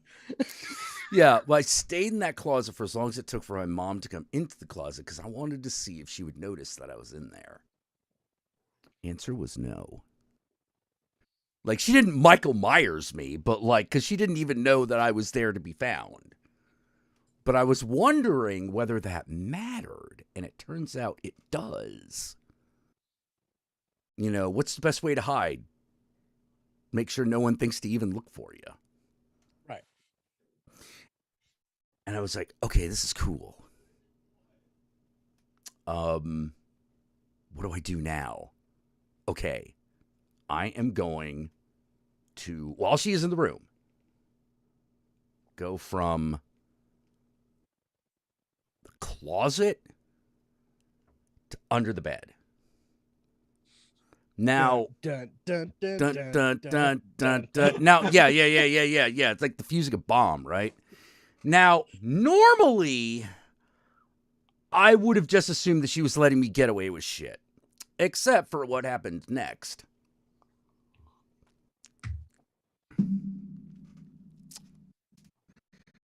This is when 5-year-old Jack starts realizing he doesn't understand what it is or what it's for. But mom has a little wand that goes,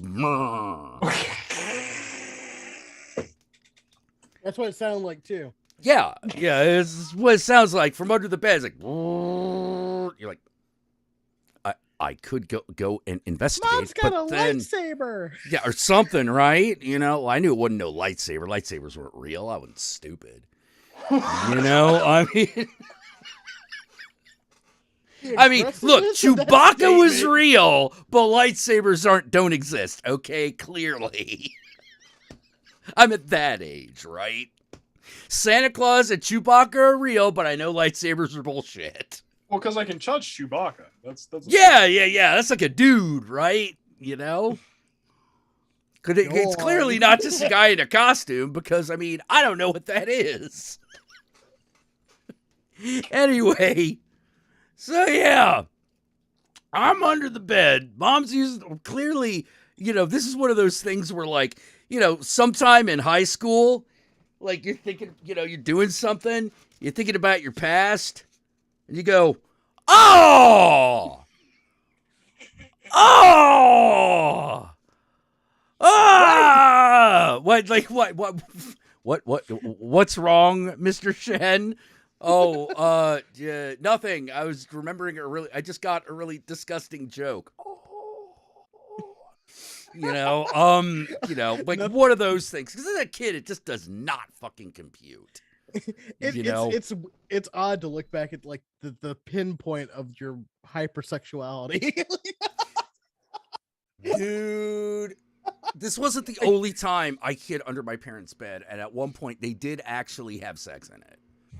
I didn't understand what was going on. All I knew is that I better move over here because something's happening on the bed that might hit me in the face. Mommy and Daddy are wrestling. I didn't even know what the fuck.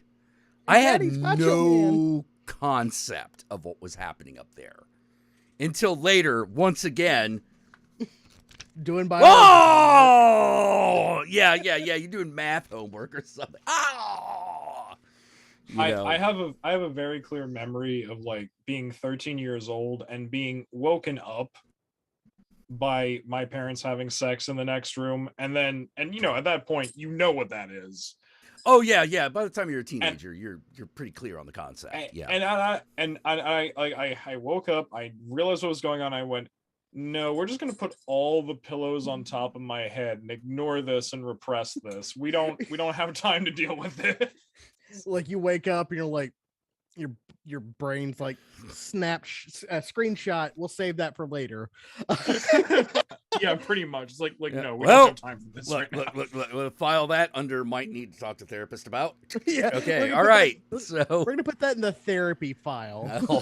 Well, oddly enough, like it didn't actually like scar me or anything, like simply for the fact of like, and this is one thing that my parents did do absolutely right, was they were very frank and honest with their kids about sex and sexuality when they had questions. Yep. So like it was never a thing to be ashamed of. So I just went, oh, all right.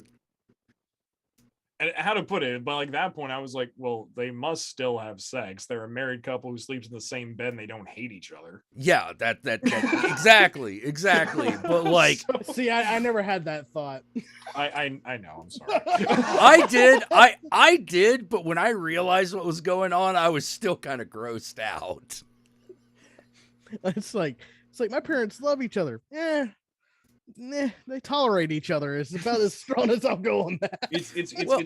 It's what we in the American Protestant community call livable hatred. Emotional damage.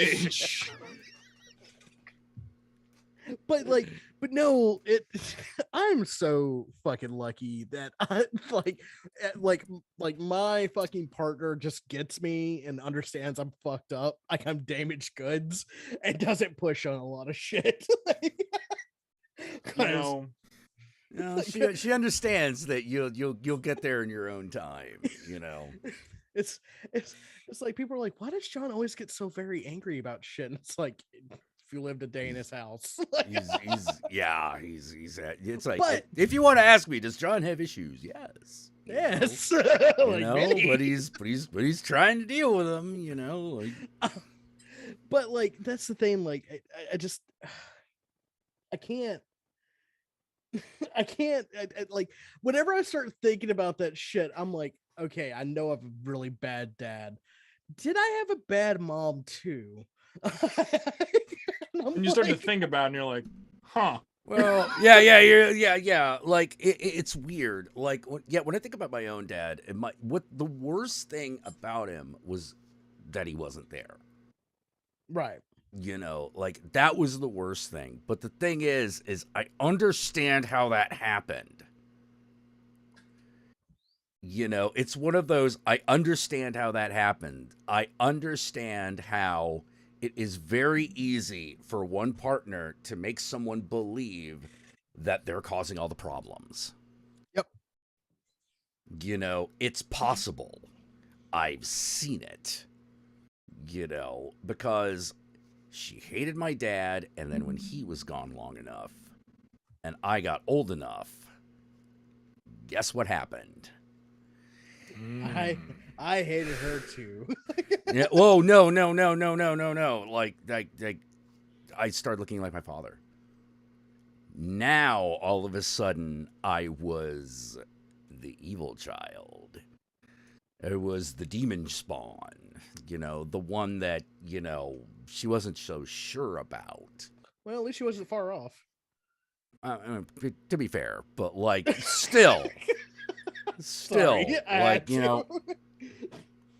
it's kind of like a self-fulfilling prophecy at that point. Yeah. But it really just came down. Hi, Greek tragedy. How are you? Yeah. What was also like, she, for the first time, I did fulfill a role in her life that she had never had before.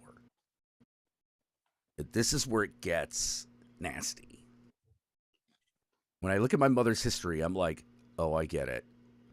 For the first time in her life, there was a male who was completely under her control. And couldn't leave. That was me. Generational trauma. Yeah, it's one of those weird things where it's just sort of like, is there a reason my mom had her trauma? Oh yeah, absolutely. You know, can I forgive her? Absolutely. Can I have a relationship with her? Absolutely not. See, I'm not even at the forgiving my dad stage because he's like an extra layer piece of shit. Well, it's harder when they physically beat you. You know, because when your last interaction with them is them pointing a gun at your head and then firing around in the ceiling, that kind of like ruins relationships forever. You know, I could see how that would there was literally a letter that where she said that me, my brother and sister were all ungrateful children. She hoped we died alone. Merry Christmas. Merry Christmas. Yeah, this is what she did instead of congratulating my brother on the interview of his on having what could have been the interview of his career. Turns out it wasn't. Right. But it looked by all look. When Valve calls you, yes. That's a career-making moment. You're like, "Oh my god. I got called by Valve. I'm going up to Seattle and I'm gonna wow him. I'm gonna zow him. I'm gonna tell him, show him that like I have the power to make documents so amazing it will propel their product to the stars. I'm gonna do things. Yeah, I'm gonna do things. I'm gonna be part of all that shit. What do you think, Mom? What do I think? Yeah, no, like complete like BoJack's mom moment. Yeah. You know, and it's just one of those things where I just like, and like BoJack's mom, I'm like, Ma, I understand the pain that makes you do this, but fuck you. Exactly. You know, you made me feel it for no goddamn reason because you knew there wasn't going to be anything good that came out of this. Like, this was not going to work. This was not going to be good. You know, but you couldn't help yourself, which is not something I understand. Because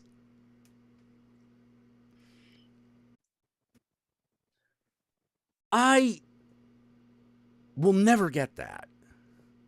I understand getting swept up in the moment and doing something dumb. You know.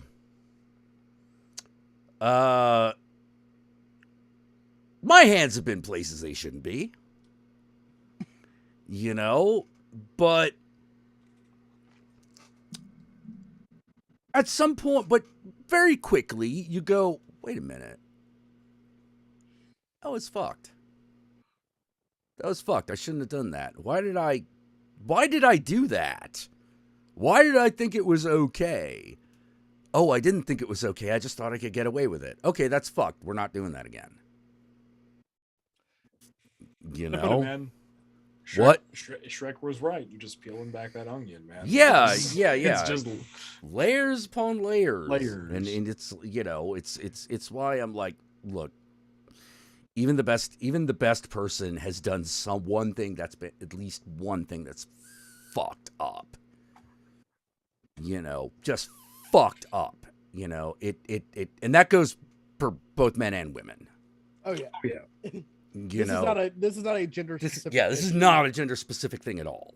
No. We have all done something that for some reason the regret of us doing or not doing somehow shapes who we are.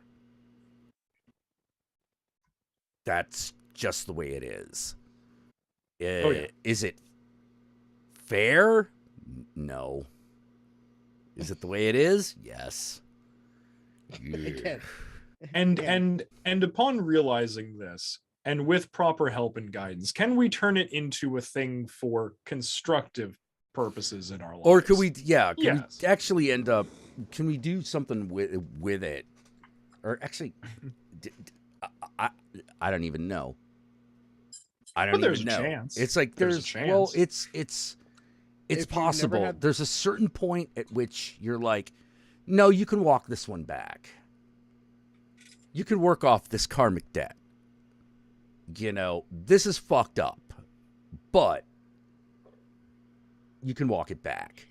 And then there's what I consider to be the point of no return. And that is the point where you convince yourself that there is no coming back. And it's not actually a point of no return, but it is a point where where the sunk cost fallacy starts to kick in. You know, like if you've abused your child to such a degree, there must be a good reason for it, right? Because you wouldn't do something. Yeah, I heard that. Yeah, John knows what I'm talking about. You better bring this one back. Yeah. You You know, like, yeah, there's a point at which you're just like, wait a minute, what have you done?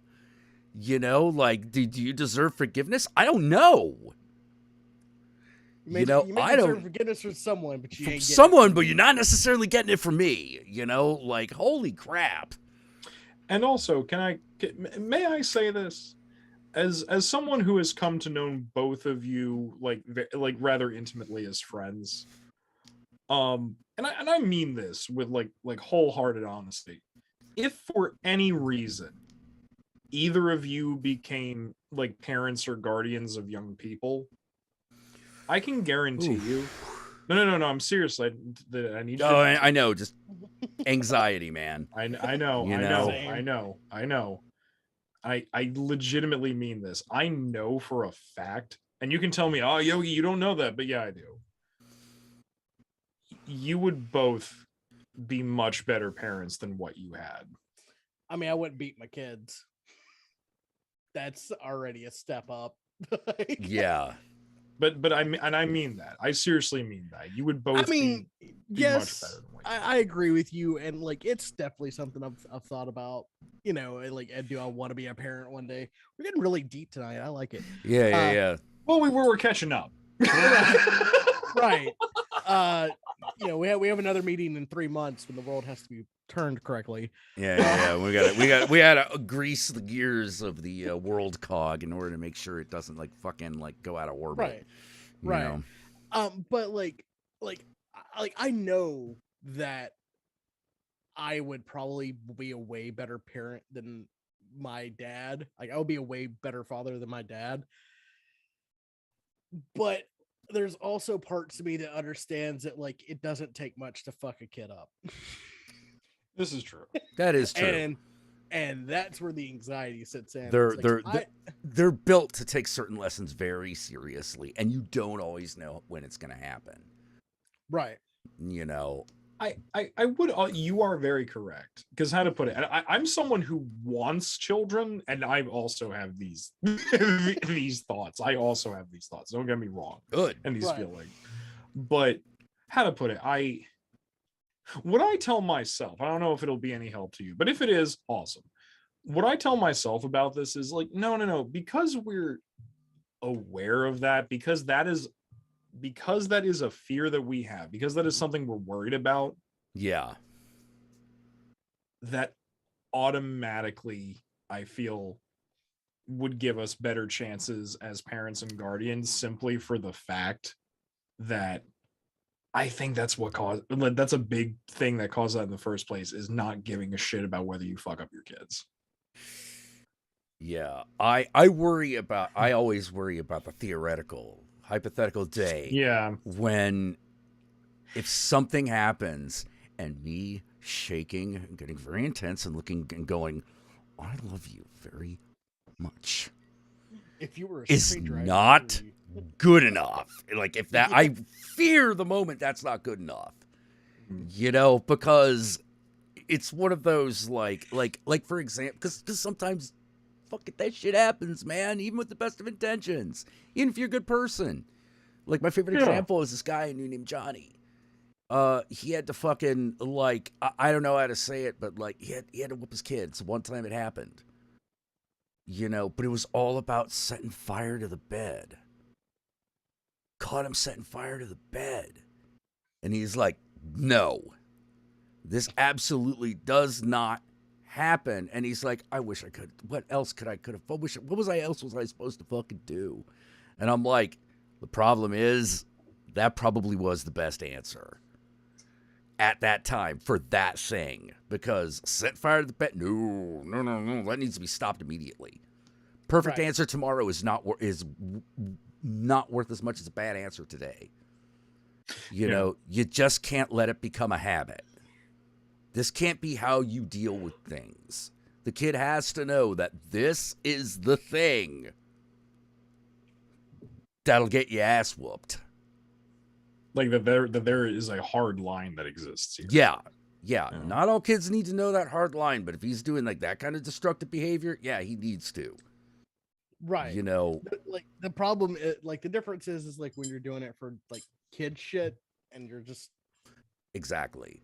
Yeah. That's the issue. And like, Yeah. you know, kids just crying and acting up. That's no reason. Cause like I know I have impact issues. I know like when I get angry, I take it to a level that it really should never fucking get to. But when it's just me and my wife, I don't have to worry about fucking up someone else for the rest of their life. We can work through our emotions if it's me and my wife. Right. Yeah. A young kid like who's like fucking 3 or 4, like daddy just screamed like violent obscenities at you. Well, I can never go to him with any other fucking problem. Like that's my fear. Right there. Like, yeah, you're worried that you're gonna be so scary you're not gonna be dad anymore. Right. It is definitely one of the things that No, like, I get you. I hate. I get you. It. Oh, like, let me. whenever- Oh, dude. Okay, gotta ask. Did Monsters Inc. destroy you? Yes. Yeah, destroyed me too. Like I fucking annihilated me. Oh no, that scene. Oh God. Yeah. She's like, she was scared of me. You're just like, oh God. Yeah. Yeah, like, no, because I have similar. This is why I'm sure my father thinks we have a close relationship. He's wrong. I'm sure he thinks that. 'Cause, like, I how can I put this? I don't hate my father. I don't have an intensely abusive. You know what I mean? Like, I don't have an intensely abusive relationship with my father. But my father had had an emotionally unhealthy relationship with his parents when he was a kid. Okay. And he does not, how to put it, my dad is a white straight male boomer. He does not know how, he met my mom not knowing how to process his emotions. I'm an American male and do not know how to deal with deep emotions, and I will not learn. Except for angry. Yeah. Except for anger, both because actually angry at something or because feel scared and defensive, and we can't let that happen, so we have to be angry to cover that. Yep. And that's what my dad has been. And this is something that my mom like talks about all the time. She's like, yeah, no, your father is a fucking mess, and I have spent the majority of our relationship trying to help him not be a fucking mess. And I'm like, problem with that is so are you. Yeah. But, it's always the blind leading the blind in this kind of thing. She's how to put it. It's just they're blind in different ways. That's what I'll say. Yeah. The way to me, a good therapist is the one-eyed man with blurry vision in the land. You know, the one-eyed man with blurry vision in the land of the blind. You know. But that's definitely a thing. Like, I clearly remember, that's why I didn't like talking to my dad. That's why I didn't like telling my dad things when I was young, because I knew that reaction and scared the living shit out of me as a kid, and I didn't want anything to do with it. So yeah, how to put it, fucking same. I'll even hit you on a real more personal level. Oof. Me and my stepdad got along famously until one day we were talking politics and he screamed at me. Has not been the same since. Oh. Yeah. Oh. And I don't know how I don't have the heart to tell him, like, you made me go back to when I was a kid and you were my birth dad. You became Gator. Because that was my dad's nickname. Wait, your dad's nickname was Gator? Yeah, he's from fucking Kentucky. It never made sense to me. That I'm about to say that it's because his back was scaly. Really? Yeah, that there's psoriasis. Not really. I just like I don't fucking know. Maybe it's because he was ornery as fuck. But like I know more Skeeters than I know what to do with, you know? Like, I'm like, why is he called Skeeter? Like, that doesn't make any sense. His real name is Joshua, you know, or whatever, you know? I have known someone whose literal name was Bubba Ray. Anyways, like birth name. Like, not just something the family calls him, but like, that's his Christian name. On the birth certificate. It's a Bubba Ray. Name. Yep. Anyways. Okay. Yeah, I haven't really broached that subject with him, and I don't know how or if I ever will. Like, sorry, I'm still kind of on Bubba Ray. Not even Jebediah. Not even Jebediah Ray. Well, you see, Jebediah, that's a biblical name. That's a little too fancy sometimes. Motherfucker, I live in small town Tennessee. Ain't nobody named fucking Jebediah. Really? Fuck no. Damn. Okay, we're guess named that's after Texas. NASCAR drivers. Yeah, no, exactly. That's why I'm but that's what I'm saying. Right. That's a biblical name. That's a little too fancy. For that name, you got to that's come up from to them. That's for them Texas people. Them fancy Texans over them there Dallas. I'm sorry, we don't pronounce it Texas. Where I'm from, we pronounce it Tejas because, you know, fuck the white man. Texas. I didn't even know that Texas was a Spanish word. Yeah, it is. Yeah, Tejas. I did not know that. What does it mean literally? Is it just like a name place or the weird thing is I don't actually know. No, okay. How to put it? I'm currently studying Spanish. I'm not fluent, so I have no idea. Okay, yeah, because I'm like, wait, that must be, yeah. Because now that I think about it, I've never questioned it. I've always just like, yeah, Texas. That's an English word, right? You ever wonder why it's called Tejano? The style of music is called Tejano. No, because I didn't know there was a type of music called Tejano. It's kind of like. Correct me if I'm wrong, Yogi. It's kind of like Mexican country. Yeah, it's a specific blend of Chicano music that exists in the region. Okay, yeah, all right, and it comes from Southwest Texas. Okay, got it. It's not like a narco rap or. No. Okay. It's I don't know how else to fucking say it. Yeah. No, it's okay. Like yeah, my understanding of fucking Mexican music is very poor. Oh, you're missing out a lot. I know. Oh, I bet. Yeah, just I bet. And I will say this. The best Mexican music, I'm gonna have to say it, the best Mexican music is made by people who either have very strong ties to pre-invasion indigenous heritage or Romani Mexicans. I'm sorry, it's just true. No, he's right. It's that, you know, much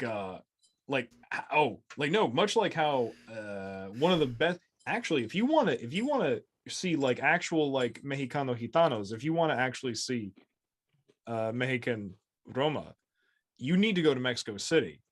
Mm-hmm. It's a huge concentration of Romani people who live in Mexico City. In fact, you know that very famous market of the witches that exists in Mexico City? Yeah. They're mostly Romani vendors. Ooh. Oh, interesting. Oh yeah. Ah. You know, much like how there's a lot of southern black culture that mix it, well, you know, because Afro-Romani is a thing. Yeah. You know, for instance, how in the black community, a tradition that has been observed multiple times is the whole jumping the broom at marriage thing. Mm-hmm. That's actually a Romani thing that when we were brought into America, it mixed with the Oh, okay. Yeah.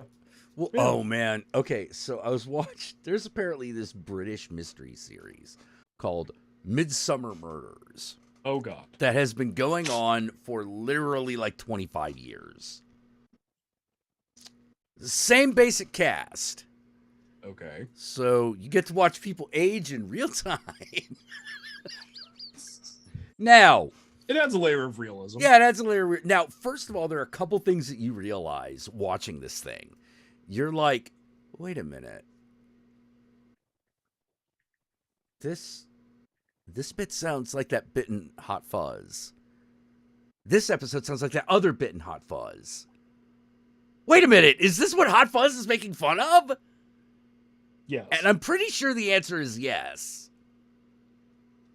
You know, right down to there being a murder about the perfect English village competition. I was like, wait a minute, that's real? You gotta be shitting me. Okay, but it's enjoyable to watch, but can't pretend is perfect.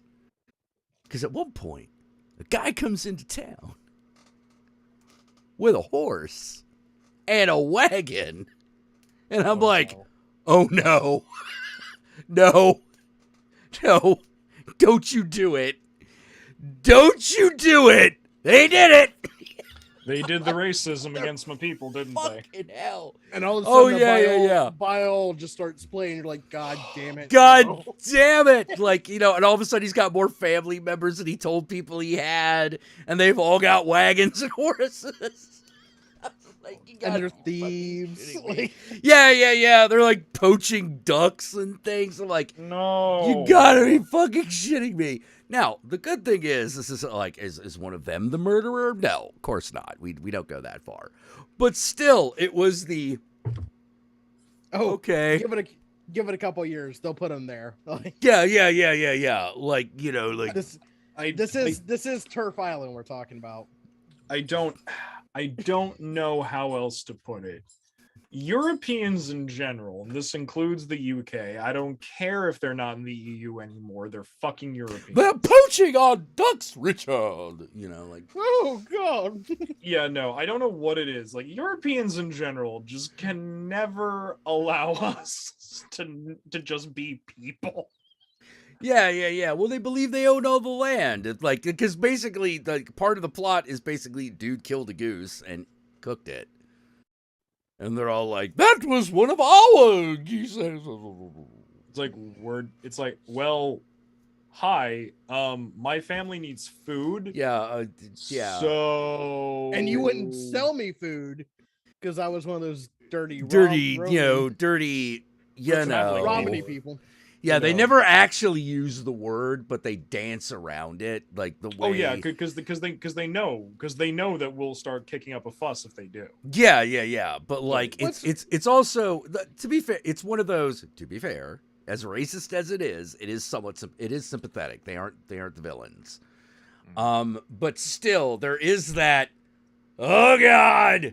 It's like when an Asian character shows up and you hear dun dun dun dun dun dun. You're like, oh motherfucker, this is like, hey, this is not gonna go well. No matter what you're doing right now, whatever, no matter how this ends up, it's not going well.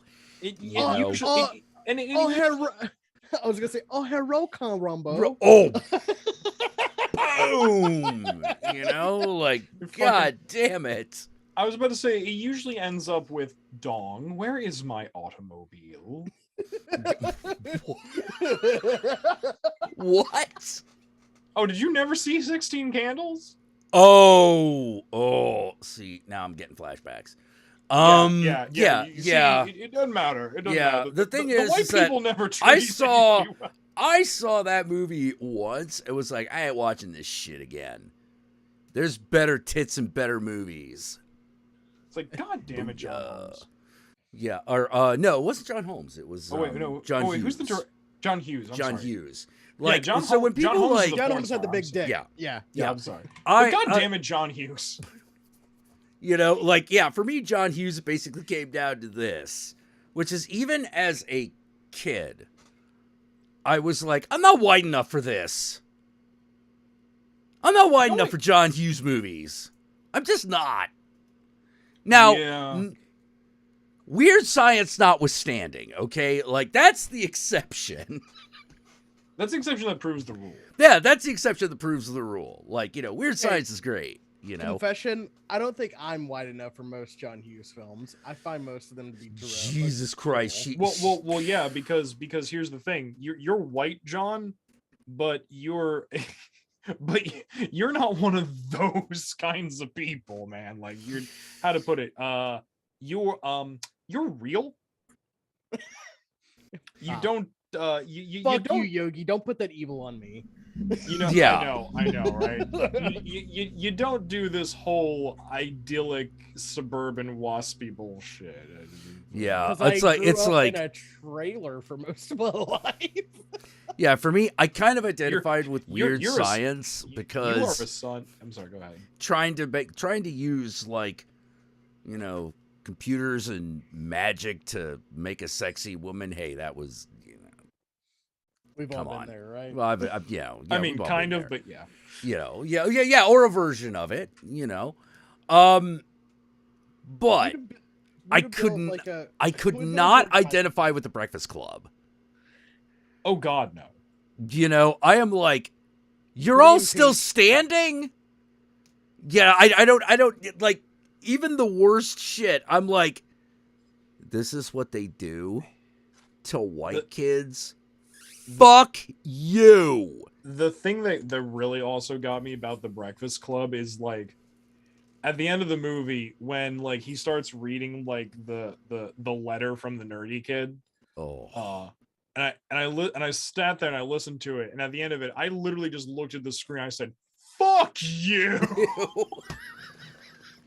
Yeah, fuck you, man. I was like, that was the most trite bullshit. Fucking hate this. Oh my God! You ever see? That's the thing. That's why people like you and me like things like Heathers, because it's mocking things like John Hughes. Yeah. Because I can like. I love my dead gay son. Sorry. My fucking. But basically, yeah, because when you get right down to it, what's Heathers? Heathers is someone who does not fit into the John Hughes Breakfast Club mold. In many ways, talking about what it is like to suffer through one of those movies.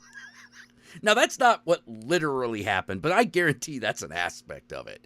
Because there are too many other things that ring true.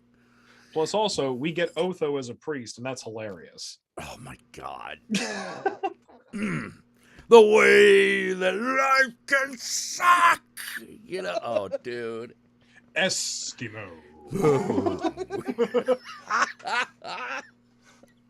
But yeah. I mean, it's clearly a fucking, you know, there I found a kindred spirit in the person who created that movie, because I'm like, what's this movie about? It's a movie kicked off by a fake suicide that basically describes all the reasons kids want to kill themselves. You know, like plus also, I'm not gonna lie, I had such a huge crush on young Christian Slater. I mean, come on. He's a good looking man. I had a I don't know what you call it, but a carryover crush on Winona Ryder from Beetlejuice. I saw her in the Elvira dress. I was never quite the same after that. I mean, yeah. You know, so you know, Can I just say, if you like girls, that was a moment. Can I just say, I love that. I love that before JD like blows himself up, she takes the cigarette out with the preemptive thought of, yeah, no, this will catch an ember. Yeah. I'll just light it this way. It's like, Heather, my love, there's a new sheriff in town. You know, but yeah. I the one aspect of that movie that always rings super fucking true is how everyone swoops in when one of these tragedies happens, like when something like that fucking happens. Because that every school that I've ever been to, whenever something like that happened, like a suicide or a death, all these people like fucking sweep the fuck in, and then they leave, and you're actually left with the feeling of like, oh wait, this wasn't about us. This was about something else. This was about some fucking bullshit, wasn't it? The answer is yes. And the answer is totally yes. Yeah, it's suicide. Don't do it. Do it. Fuck you. Like another movie that I thought got to the heart of that was called Pump Up the Volume. Mm-hmm. Oh yes. Mm-hmm. You know, where he just sort of like, yeah, no, fuck you. Like, it's like, oh, why are these kids upset? They're fucking telling you. They're fucking telling you. You're just not listening. Because the problem is, if you listen to the kids, it becomes, they tell you you're the problem. Yeah, and you don't like that answer. You don't like that answer, which fair, but guess what? You're the adult. Take it. Well, and oh god, this has led to one of the biggest shouting matches I've ever had with a boomer. For some reason, we were talking about like participation trophies, and he's like, "That's the reason why you kids nowadays don't understand, blah blah blah." And I was like, "I want you to understand. My generation didn't ask for the participation trophy. We understood that it literally meant nothing.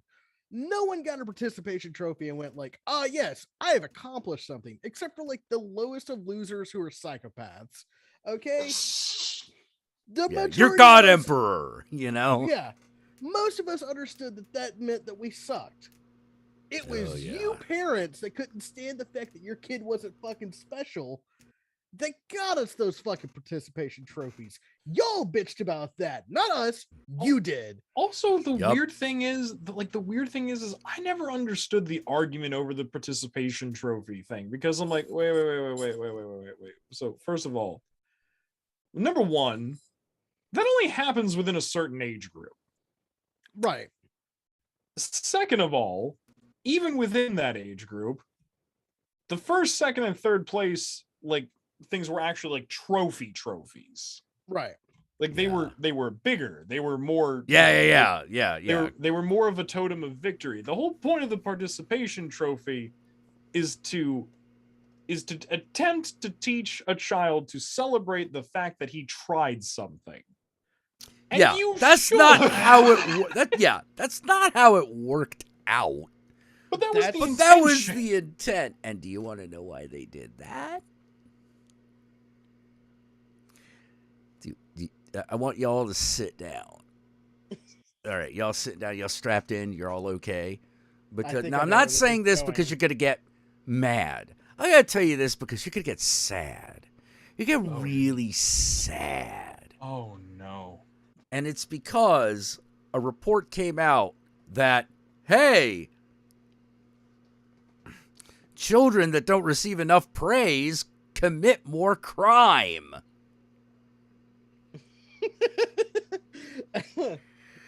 But the problem is, it turns out the people that commit crimes, which exploit millions of people, think very highly of themselves.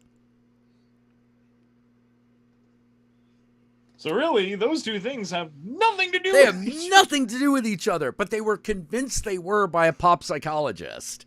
Of course, because it's always some fucking dumbass that really has no fucking no reason to be talking about this. Dr. Phil, Dr. Oz, like actually the one that came from the period of time that I grew up was called Dr. Spock. No shit. Yep. I had one of his books. Complete I hate dog that, man. shit. What? I hate that, man. Oh, Dr. Spock? No. Dog shit. Complete dog shit. Like all of these, like how to raise your child. And it's one of those things where it's like, look, Dr. Spock, I get why you thought this. And, or more specifically, I get why you would think this as a hypothesis before testing. Yeah. Because here's the thing. You look at the way child rearing happens before the advent of things like Dr. Spock and social psychology and like the psychology of children. You get why he would think that might be a thing.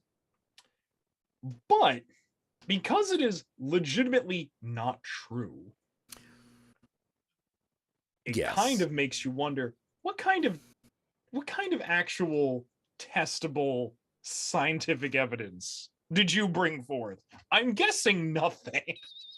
Yeah, no, it was just complete horseshit. Like all of it was complete horseshit. So yeah, a lot of the parents that won the participation trophies kind of came from that thinking, and it was all garbage.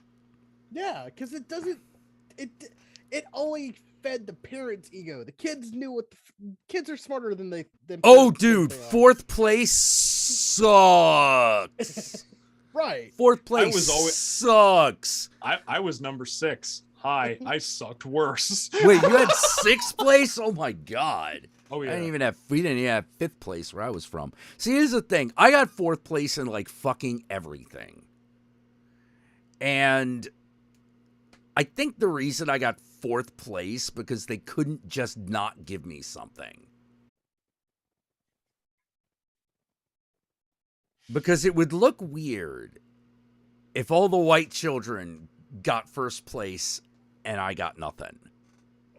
You're right. It would. It would look as suspicious as it was. Yeah. Yeah. So it is one of those things where I did find myself going later in life going, wait a minute. I was the best one on that team.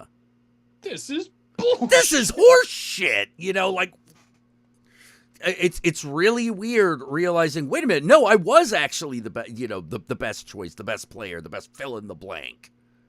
By a country mile.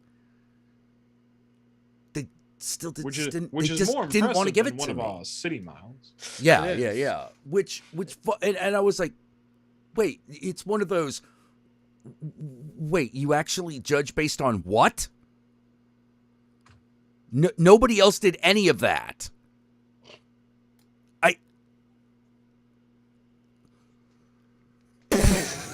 You know, like the realization of like, oh no, yeah, as the one teacher said, oh no, they're out to get you, kid.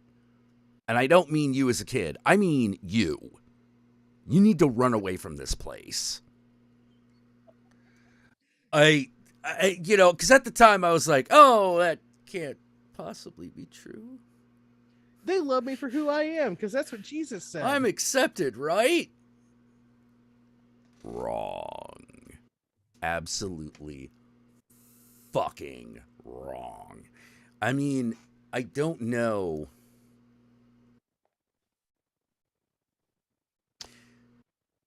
It's hard for a 14, 15, 16-year-old kid to get this, particularly a boy. You don't understand that when you're at the bottom of a social hierarchy, but the girls are still kind of attracted to you, their response is the same essential response as a boy trying to deal with a girl that they like, which is they throw rocks at their head. Oh, hey, we're back sometimes to this. Literally. Like, and however, you just go ahead. Yeah, because there's nothing quite like going back. Sometimes looking back at the Facebook pages of your hometown nets some very schadenfreude results. it's manna from heaven. The amount of people who I couldn't stand from school that I'm like, wow, that getting drunk on prom night and having that kid you didn't want really kind of fucked shit up for you, didn't it? Yeah, couldn't happen to a nicer guy. It's like, oh, what's that? That shitty business you were starting failed. Now you're trash. The trash you always told me I was. Isn't that great? Isn't that great? Oh, I'm sorry. What's that? What's that, Jolie? Or no, not Jolie, but hold on. Think. I've got one. Jennifer. What's that, Jennifer? You passed me over for that other guy, and now you're locked in a loveless marriage with kids you didn't want. Say it ain't so. Say it ain't so. I look, had it's- oral sex with 3 people last night. 2 of them were women. Oh, look at you, Brittany. Look at you, Brittany. Oh, great things. Great Oh, things. You never left our hometown. That's It's sad. amazing how few do. You're like, wait a minute. Like, wait. How am I the 1% of 1% that actually left? You gotta be fucking shitting me. Because Jack, your intrinsic value wasn't entitled, like encircled with the location of which you were born. Yeah, I guess, but like I thought some of them were at least gonna get as far as Baltimore. Nope. Not everyone's Ricky Lake, man.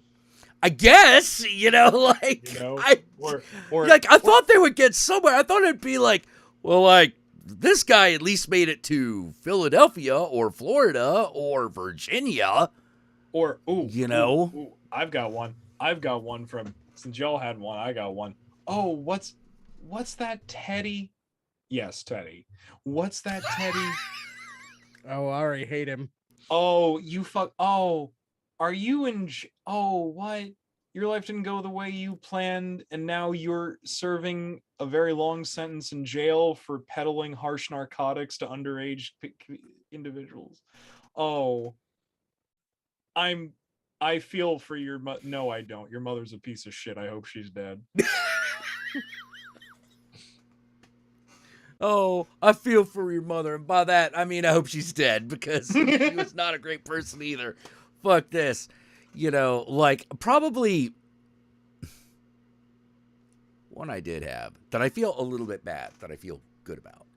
Oh, guilt has left my this body. one. Well, this one's a little different. Guilt has left. This my one's body. a little different.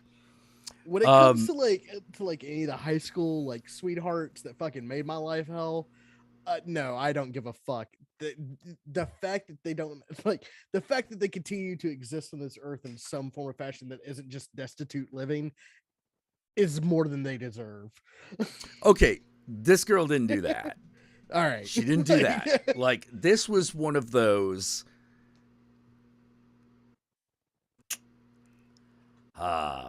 You ever like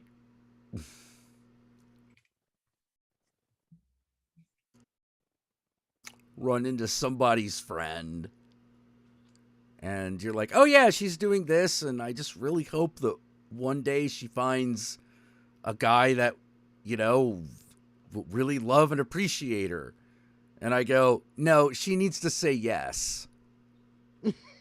Because that guy came along. That was me. I wonder why she's alone. Because she said no. And now I'm over here and she's over there. I wouldn't mind trying to rekindle the friendship, but she would then have to respond. I'm sorry, Steven. What's that? After all that horrible, horrendous shit you put me through emotionally, sexually, and all that other shit when we were together during our high school years, you now live in the same awful suburban neighborhood that your parents, who you hate, live in. You're a real estate agent and you're married to a woman you don't love with kids whose baseball games you can't bear to go to anymore. And you hit me up drunkenly one night to tell me that, and I laughed in your face.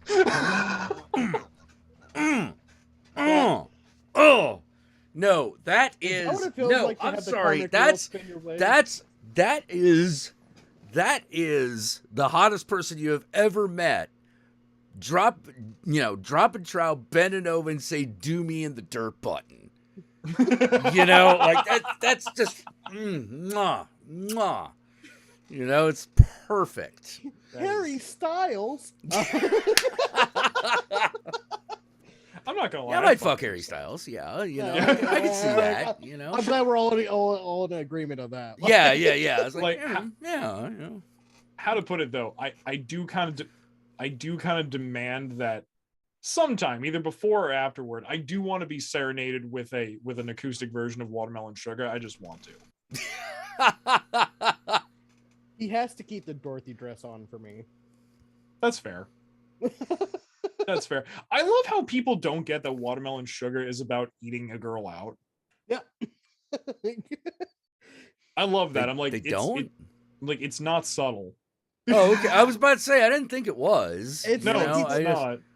It's like people who fucking listen to Hosier's music and like specifically take me to church and are like, oh, that sounds like a really good relationship. It's like, no, that's about being sexually dominated by another man.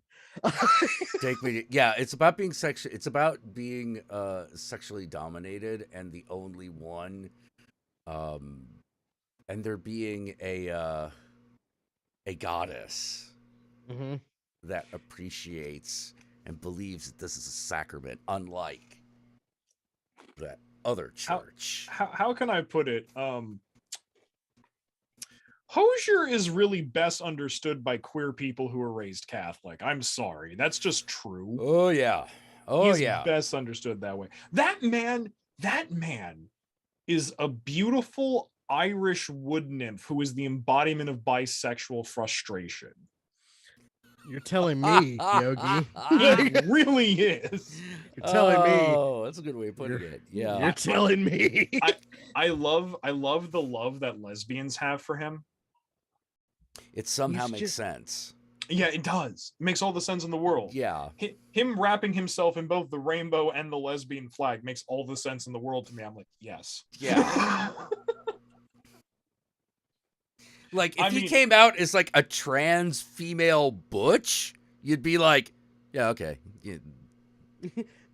Okay. All right. Yeah. You just accept it. You know, you wouldn't question it. Okay, you can't hit every mark on the checklist. Like, stop it. Hey. Like, Hosier, you can't be this perfect. I can't. I'm just saying. Well, I think I'd just roll with it. You know, just be like, yeah, of course. Yeah, that makes sense. Yeah, no, that's one of those things where it's like, no, but Hosier, you're not allowed to be this perfect and exist in this world. You can't do that. You have to. You're making RuPaul feel bad, you know? I mean, RuPaul kind of deserves to feel a little bad. Oh yeah. But still, like, you know. Ru has some very regressive ideas sometimes. Like, you know. Yeah. That's why weird. It's a weird. That's what I'm actually talking about when I'm just sort of like, yeah, we get it. Sometimes you get too attached to the symbols, and on that level, I agree that what we call postmodernism actually provides a bit of an answer, which is you can separate those two things. Yeah. The problem that I have is no one ever goes, and maybe now it's time we put shit back together. And again, in some sort of order. Otherwise, people start doing bullshit. Again, this is why we're meta-modernists, and the fact that there is a word and a school of thought for it means other people are coming around to our concepts. Wait, are you serious? Yeah. I've said meta-modernist? Yeah. Meta-modernist. It's the idea of acknowledging that both the concepts of the grand narrative structuring of modernism and the deconstructioning of postmodernism are necessary mutuals for a complete picture. What time to be alive. I know. I never thought there was going to be a word for that. I thought we were going to forever like float in limbo or exist only mythically like fairies. You know, but much like the fairies, we now have a name that's given to us. Oh God, it's another weight around her neck. Shit. Quickly, throw off the shackles. Throw off the shackles of your... Yes, throw off the shackles of your enlightenment, young one. Face into the void while smiling. Yeah. Can I like take some LSD and just like fucking vibe for like take 14 hours? Yes, you can. Yes. All right, cool. Oh my God. Oh, But speaking about more positive and fun things, and speaking about such things as like grand narratives, can we also? And I know that I was talking to both of you about this a little while ago, but thank you, China. Thank you, Taiwan, for providing me a gay rabbit god. Thank you. I appreciate this. I know, right? I love him so much. You know what, Yoki? They did it just for you. I'm not that egotistical, but it's a nice thought. Yeah. So in Taiwan, there is a small shrine, but it's a shrine that you can go to. It's it's in an apartment. It's an apartment. Yeah, you can make an appointment to go there. And it is to a rabbit god who is. I forget what the actual title is. What the official title is. Oh, so here's the thing. Like his name. Please forgive me. I cannot remember the Mandarin for either of these things. I can only remember the English translation, so please forgive me. Yeah, go for it. He has a proper person name, which also escapes me, but his official title literally translates to Rabbit God. Right. You come at Tura Shin? Yeah. Tworshin. Yeah. Tworshin. Yeah. Tworshin. Yeah. So he's the Rabbit God, and his whole story is that he's originally from mainland China, around the time of the Qing Dynasty, and his whole thing was, he was a person. He was an actual person who was a gay man who was very much in love with a high-ranking official in the town that he was from.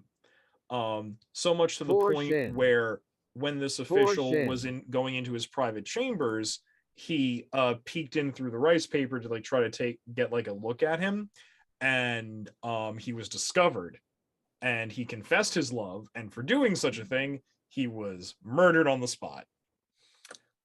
He then dies. He goes to the underworld, and the guards of the underworld Horsehead and the other Horsehead and Oxhead. Oxhead, yeah, they literally look at him and go, no, you don't even have to go in. And he's like, no. Look, King Yama already knew you were coming. The Hell King already knew you were coming. So here's the thing. You've been through enough. Plus also, you died for confessing a pure love, which is not fair or just.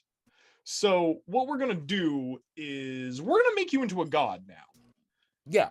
You're going to be the rabbit god, and you're going to, and more specifically, you are going to serve in the court of the god of cities, which is how he's worshipped in Taiwan. Yep.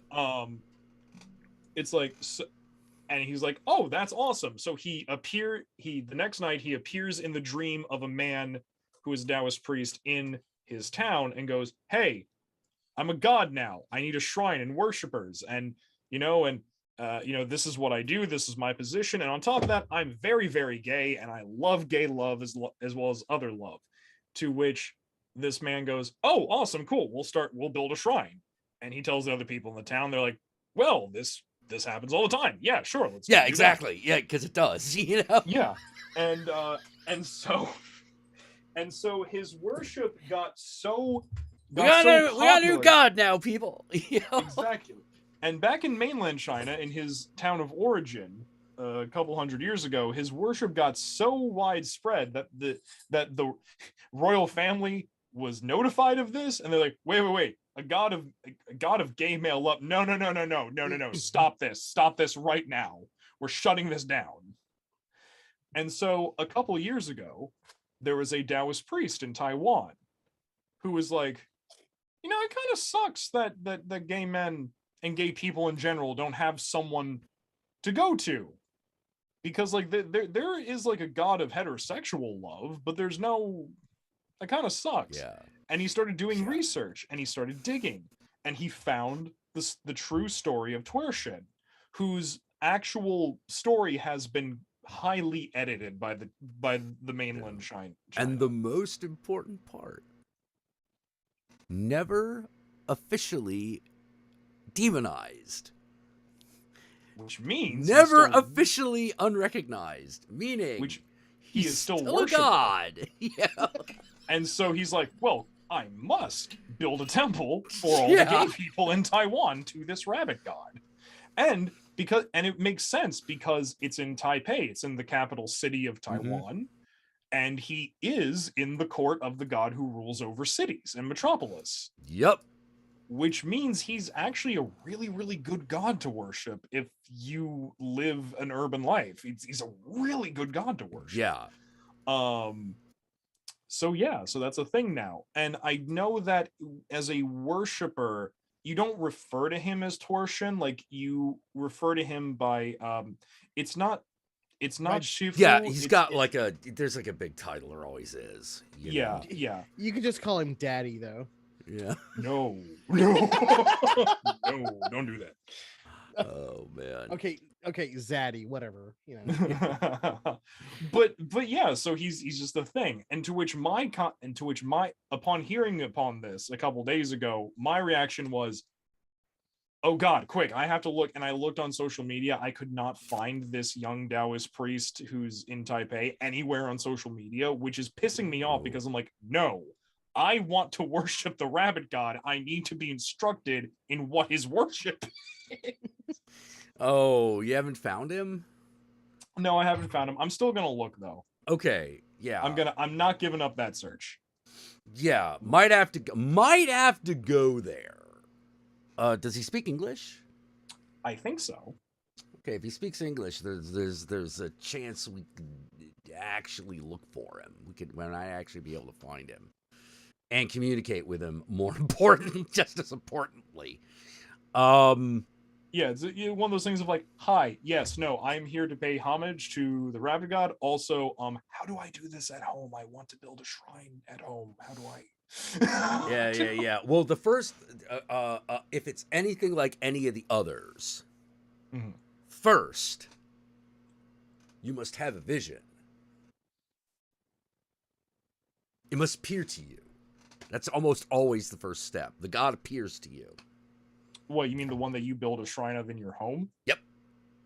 Really? Is that how? Yeah. Oh well, not like we're not talking about the common ones. Oh, you're just talking about the personal shrine in your house. Yes. Oh, okay, got it. All right. Yes. Yeah, that should be easy to find. Yeah, don't get me wrong. If somehow in this conversation, oh, like if you wanted to establish a temple, you need to have had a vision. Yeah. Don't get me wrong. If I find him and if I find this priest and we start talking, if somehow in the midst of this conversation he goes, oh, I knew this would happen. I received a dream that someone from the West who was meant to bring him over would come to me. Oh, no. At that point, you're given. At that point, that's a holy commission. Oh yeah, you know, you gotta. That's Journey to the West kind of shit right there. You know. Yeah, no, and who am I to refuse a holy commission? I mean, really, I am a yogi. Yeah. It's kind of my thing.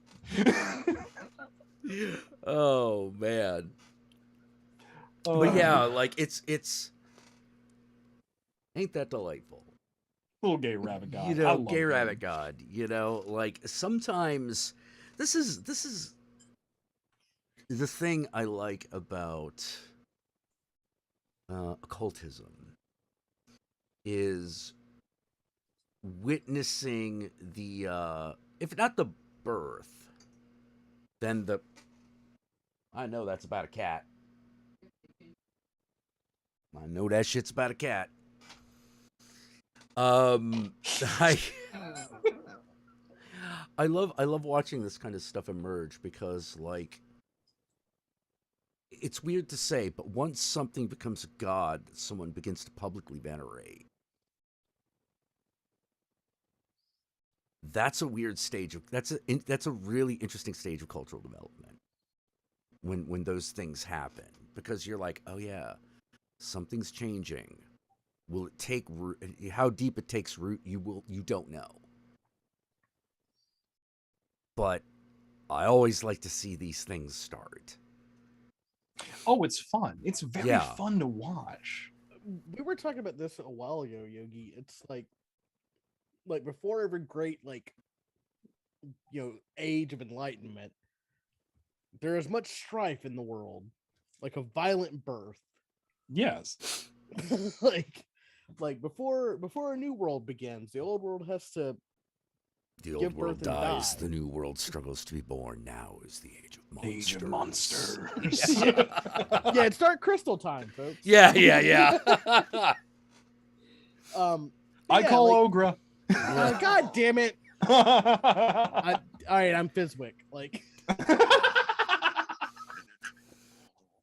it's like, okay, if it's really that important to you, I'll be the ancient one. It's fine. Yeah. John took the role of all right, fine. Yeah. it's either that or I get to be Chamberlain.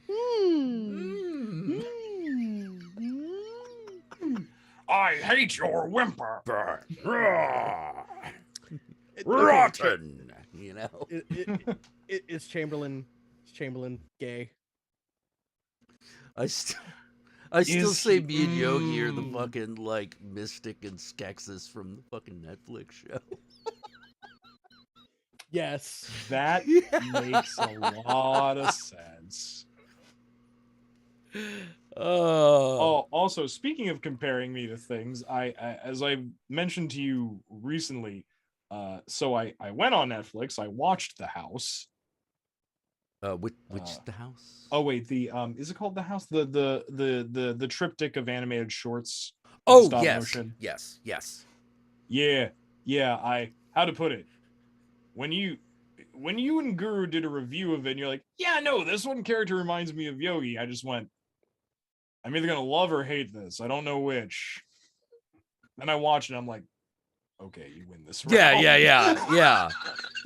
Very well. Because like the thing that's weird about that character is he's very, very dodgy until you get to the end and you realize, oh no, he actually is being very helpful. It's just that she's not accepting it. I do love it though. The whole like, you need to give me money for rent. Where? Yeah. Why? Yeah. Why? You know, yo, Nate, with the rent. What do you need the rent? Who are you giving the money to? You know, like, who are you doing business with? It's like, I need to buy supplies. From where? The town is underwater. Water. Yeah. There's no town anymore. What's going on? You know? I mean, clearly life exists other places. Otherwise, this cat would not be traveling and meeting people. But clearly the world you knew is gone. Yeah. I gotta tell you, if someone hasn't watched a fucking single frame of a picture of this, I am very confused of what the fuck we're talking about. Okay. So the movie is called The House. I'm also extremely tired. Okay. The movie's called The House, is 3 shorts. It's an anthology film. Okay. And it's stop motion. Yeah, stop motion. Oh, okay. Everything's stop motion. And the whole idea is it's 3 stories about a house. And the house is always the same model. You know, the house always looks the same from the outside. Right. The first one is a horror story. It's like a Grimm's fairy tale kind of like, oh God, the house is gonna get us kind of thing. It's very cool. It's extremely creepy. It's very upsetting. It's really good. It is the darkest of the 3. Yeah. The second one is the funniest because the way I keep fucking describing it is it's like How to Get Ahead in Advertising if instead of advertising it was house flipping and the guy doesn't grow a boil but something else starts happening. And the second one very much feels like it was directed by David Lynch. Yeah, it's like somewhere between David Lynch and Terry Gilliam. Right. Okay, I love both of those names. Yeah. No, it's nuts, and I'll give you a little taste. There is a moment at which one phrase is repeated several times, which is, "We are very interested in this house." Now that one just goes bonkers. This isn't a spoiler because John has no idea what we're talking about, but I love when they visit him in the hospital and it's like, oh my God. It's like, time to come home. like it's their house to invite him back to. Like, what the fuck is going on? Oh man. And okay, so second one, amazingly funny. The third one is the straight up like kind of emotional journey. Okay. And it uses cats. In the first one, it's people, and the second one, it's mice, and Okay. in the last one, it's cats. Okay. And they're cat people. Yeah, they're like anthropomorphic cats. Yeah. Okay. All right. Yeah. All right. Because like the next question I was gonna ask is like, do these cats get hurt? Because if because if they get hurt, I can't watch them with Jesse. So. Oh, no, the cats do not get hurt. They get their feelings hurt from time to time. Yeah. Emotional pain is hidden. All right. That's all. Yeah. Like, no, this isn't a sad kitty with big eyes. Is not going to get killed in an abandoned house. I say that because that happened in a movie that I once saw, and I was never quite right since. That movie was called Allegra non Troppo. Don't watch it. It has a sad kitty moment, and it will destroy you. Anyway, this one, however, looks like it's about one of the cats. It owns this house, and she keeps demanding rent from everybody.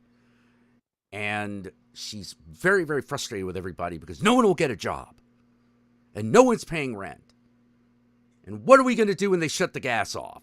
And, all these things that are, standard landlord problems. And then you realize that the house is in the middle of the water because the rest of the town has sank.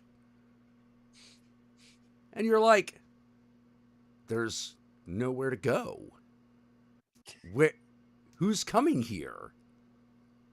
She's like, no, I've got to rebuild the house, and then I can turn it into a hotel, and then it can start earning money, and then I can use that money to buy another place, and then renovate this place into the house I've always seen it as. And you're like, there are fish in the living room. How are we going to get over this problem? Or more specifically, there's this young male cat who she keeps yelling at to get a job and contribute, even though he is a fisherman. He goes out every day and he catches fish for her and the other for everybody cats living in the house. Yeah, he's providing food. She's mad at the other woman for not paying rent, but she has a garden. Which she also uses to feed people. And like now, man, it's someone that's so hopelessly addicted to the capitalist system. Yes, exactly. And then all of a sudden, the hippy dippy like cat with the garden is like, oh, so and so is going to come. You're gonna love my him. spirit partner is coming. Yeah. Wait, how do you know? Have you called? Well, of course not. The phones don't work. I haven't called anybody, but I've been communicating with him on the astral plane. He should be here within the week. Yeah, and lo and behold, this guy shows up with this fucking yurt-like boat tent. He shows up, and immediately I was like, yeah, that's Yogi. Yeah, that's yep. Oh, Yogi, you're the spiritual partner lover thing. Yeah, the only thing it's like I'm kind of like, it kind of has to be a combination of me and Yogi because he does do some things that are a little meaner than I think Yogi would be, but are completely within my wheelhouse. I don't know, like things like tearing up the floor, for instance. I would totally do that. Oh, you might actually do that. Oh, okay. Oh yeah. All right. Oh all right. yeah. No, because in that case, the only thing that's wrong is that the cat has sex with women. That's the only difference at that point. Yeah. No. There's this scene where he tears up floorboards on this floor of the house that she's trying to work on. And she flips the fuck out because what he's doing with the floorboards is he's building a better boat for the young male cat. Yeah, because it's like, all right, man, we're gonna have to get away from here. you know, we're going to have to get away from here because, like, you know, the water's rising. It's not going down. We're not going to be able to do anything about that shit. You know, so we're going to convert the house into a boat. And She's very against this. Yeah, she is very against this. And this is definitely one of those things where you're like, you're wondering where the story is going to go. Because at this point, you're like looking at, you can see that, you're like, we got to be in the last 10 minutes of this thing. You know, something's got to happen. And until you get there, it does not project which direction it's going to go. And because the entire time you're going, oh God, this is either going to be a really happy story or this is going to be a complete fucking tragedy. Right. I'm not going to tell you where it goes. Without saying which way it goes, I will say it is very fulfilling to itself. Yeah, it's really good. You know, I actually really, really liked all three stories. Of course, the second one was my favorite because it's the weirdest. Right. You know, which I think was a really smart thing to do. You have the traumatic dark fairy tale at the beginning. You have like the very introspective story at the end, and you carry it over with this ridiculous, insane happening in the middle. Oh, Darth Machiavelli, man, you boys would rip your eyes out if you ever tried watching Feel a Day. Oh, walk in the park, man. Already done. Are you kidding me? I own Feel a Day. I own a copy of that. You have a little faith. No, I'm not saying I can't do that. I'm saying my wife can, because she still has a pure soul. I'm not gonna lie. There is a lot of dead cat imagery in Feel a Day. Oh, 100%. Like, again, I know what will fucking make her really sad. She has called me while I was at work because she was really sad watching Don't Fuck with Cats on Netflix. I was also sad about that, but I bore through it.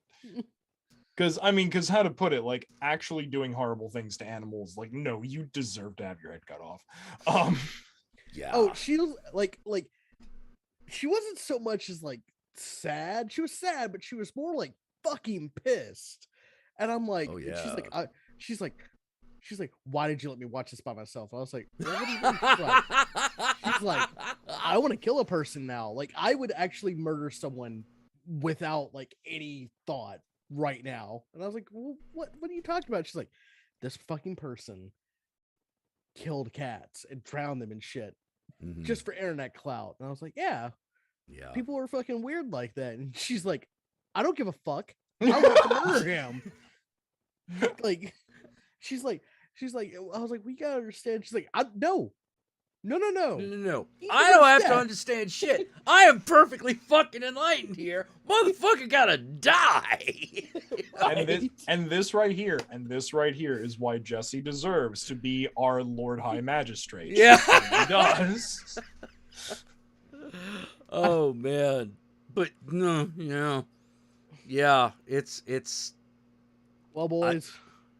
It's almost 5 a.m. Yeah, we should probably tuck it in. We should probably go. I had a great time catching up with you guys. We should continue to do this. I love these sucks. It never feels like 8 hours when we're together. No, it doesn't. It doesn't. That's the thing. Yeah. No, John, wait till we're all together in the same place physically. Time will stop. Things will die around us as we have conversations. Yeah. This be like the time traveler. This is absolutely true. I'm not gonna lie. Many is the day that I legitimately think to myself, God, I wish something would happen to give me an excuse to just like not live here anymore and just randomly like travel between Tennessee and California for the rest of my life for no reason. Man,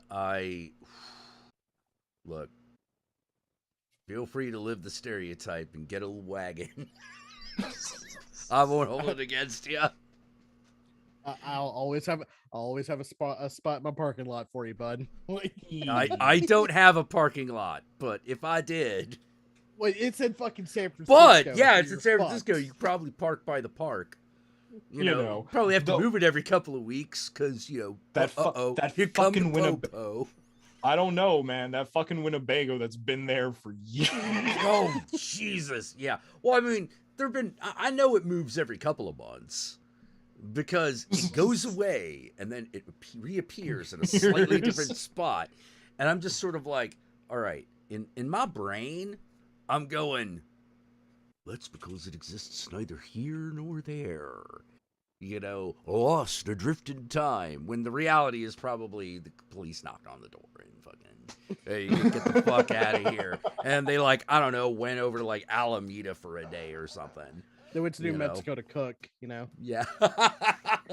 Oh, dude. Yeah. There have been some times, man. I am waiting for one of these like Winnebagos to just blow up at one point. Just go like, I wonder what happened there. Oh yeah, I wonder. Look at a bad break there. Yeah. Oh, tough luck there, buddy. They better call their lawyer. Yeah. You better call a Name it. lawyer. You seem to have a lot of bottles of ethanol hanging around for some reason. You I know? have a friend named Saul. Do you know Saul? Yeah, do you know Saul? You know, like you better call him. You know, He's a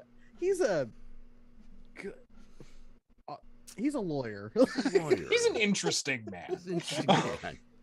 Saul good, man.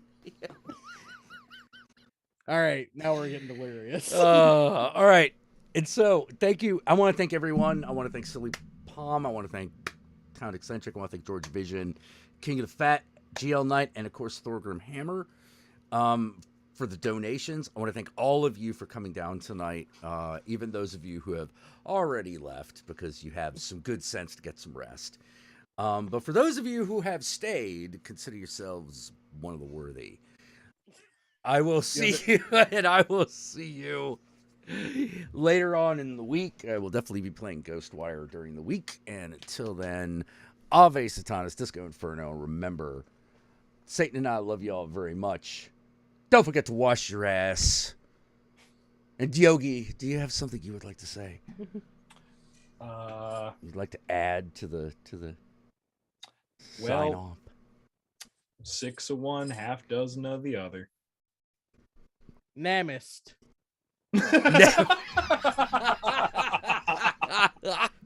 Oh, you butcher my language, but I still love Yeah. Night, everybody. No, hail Satan, everybody.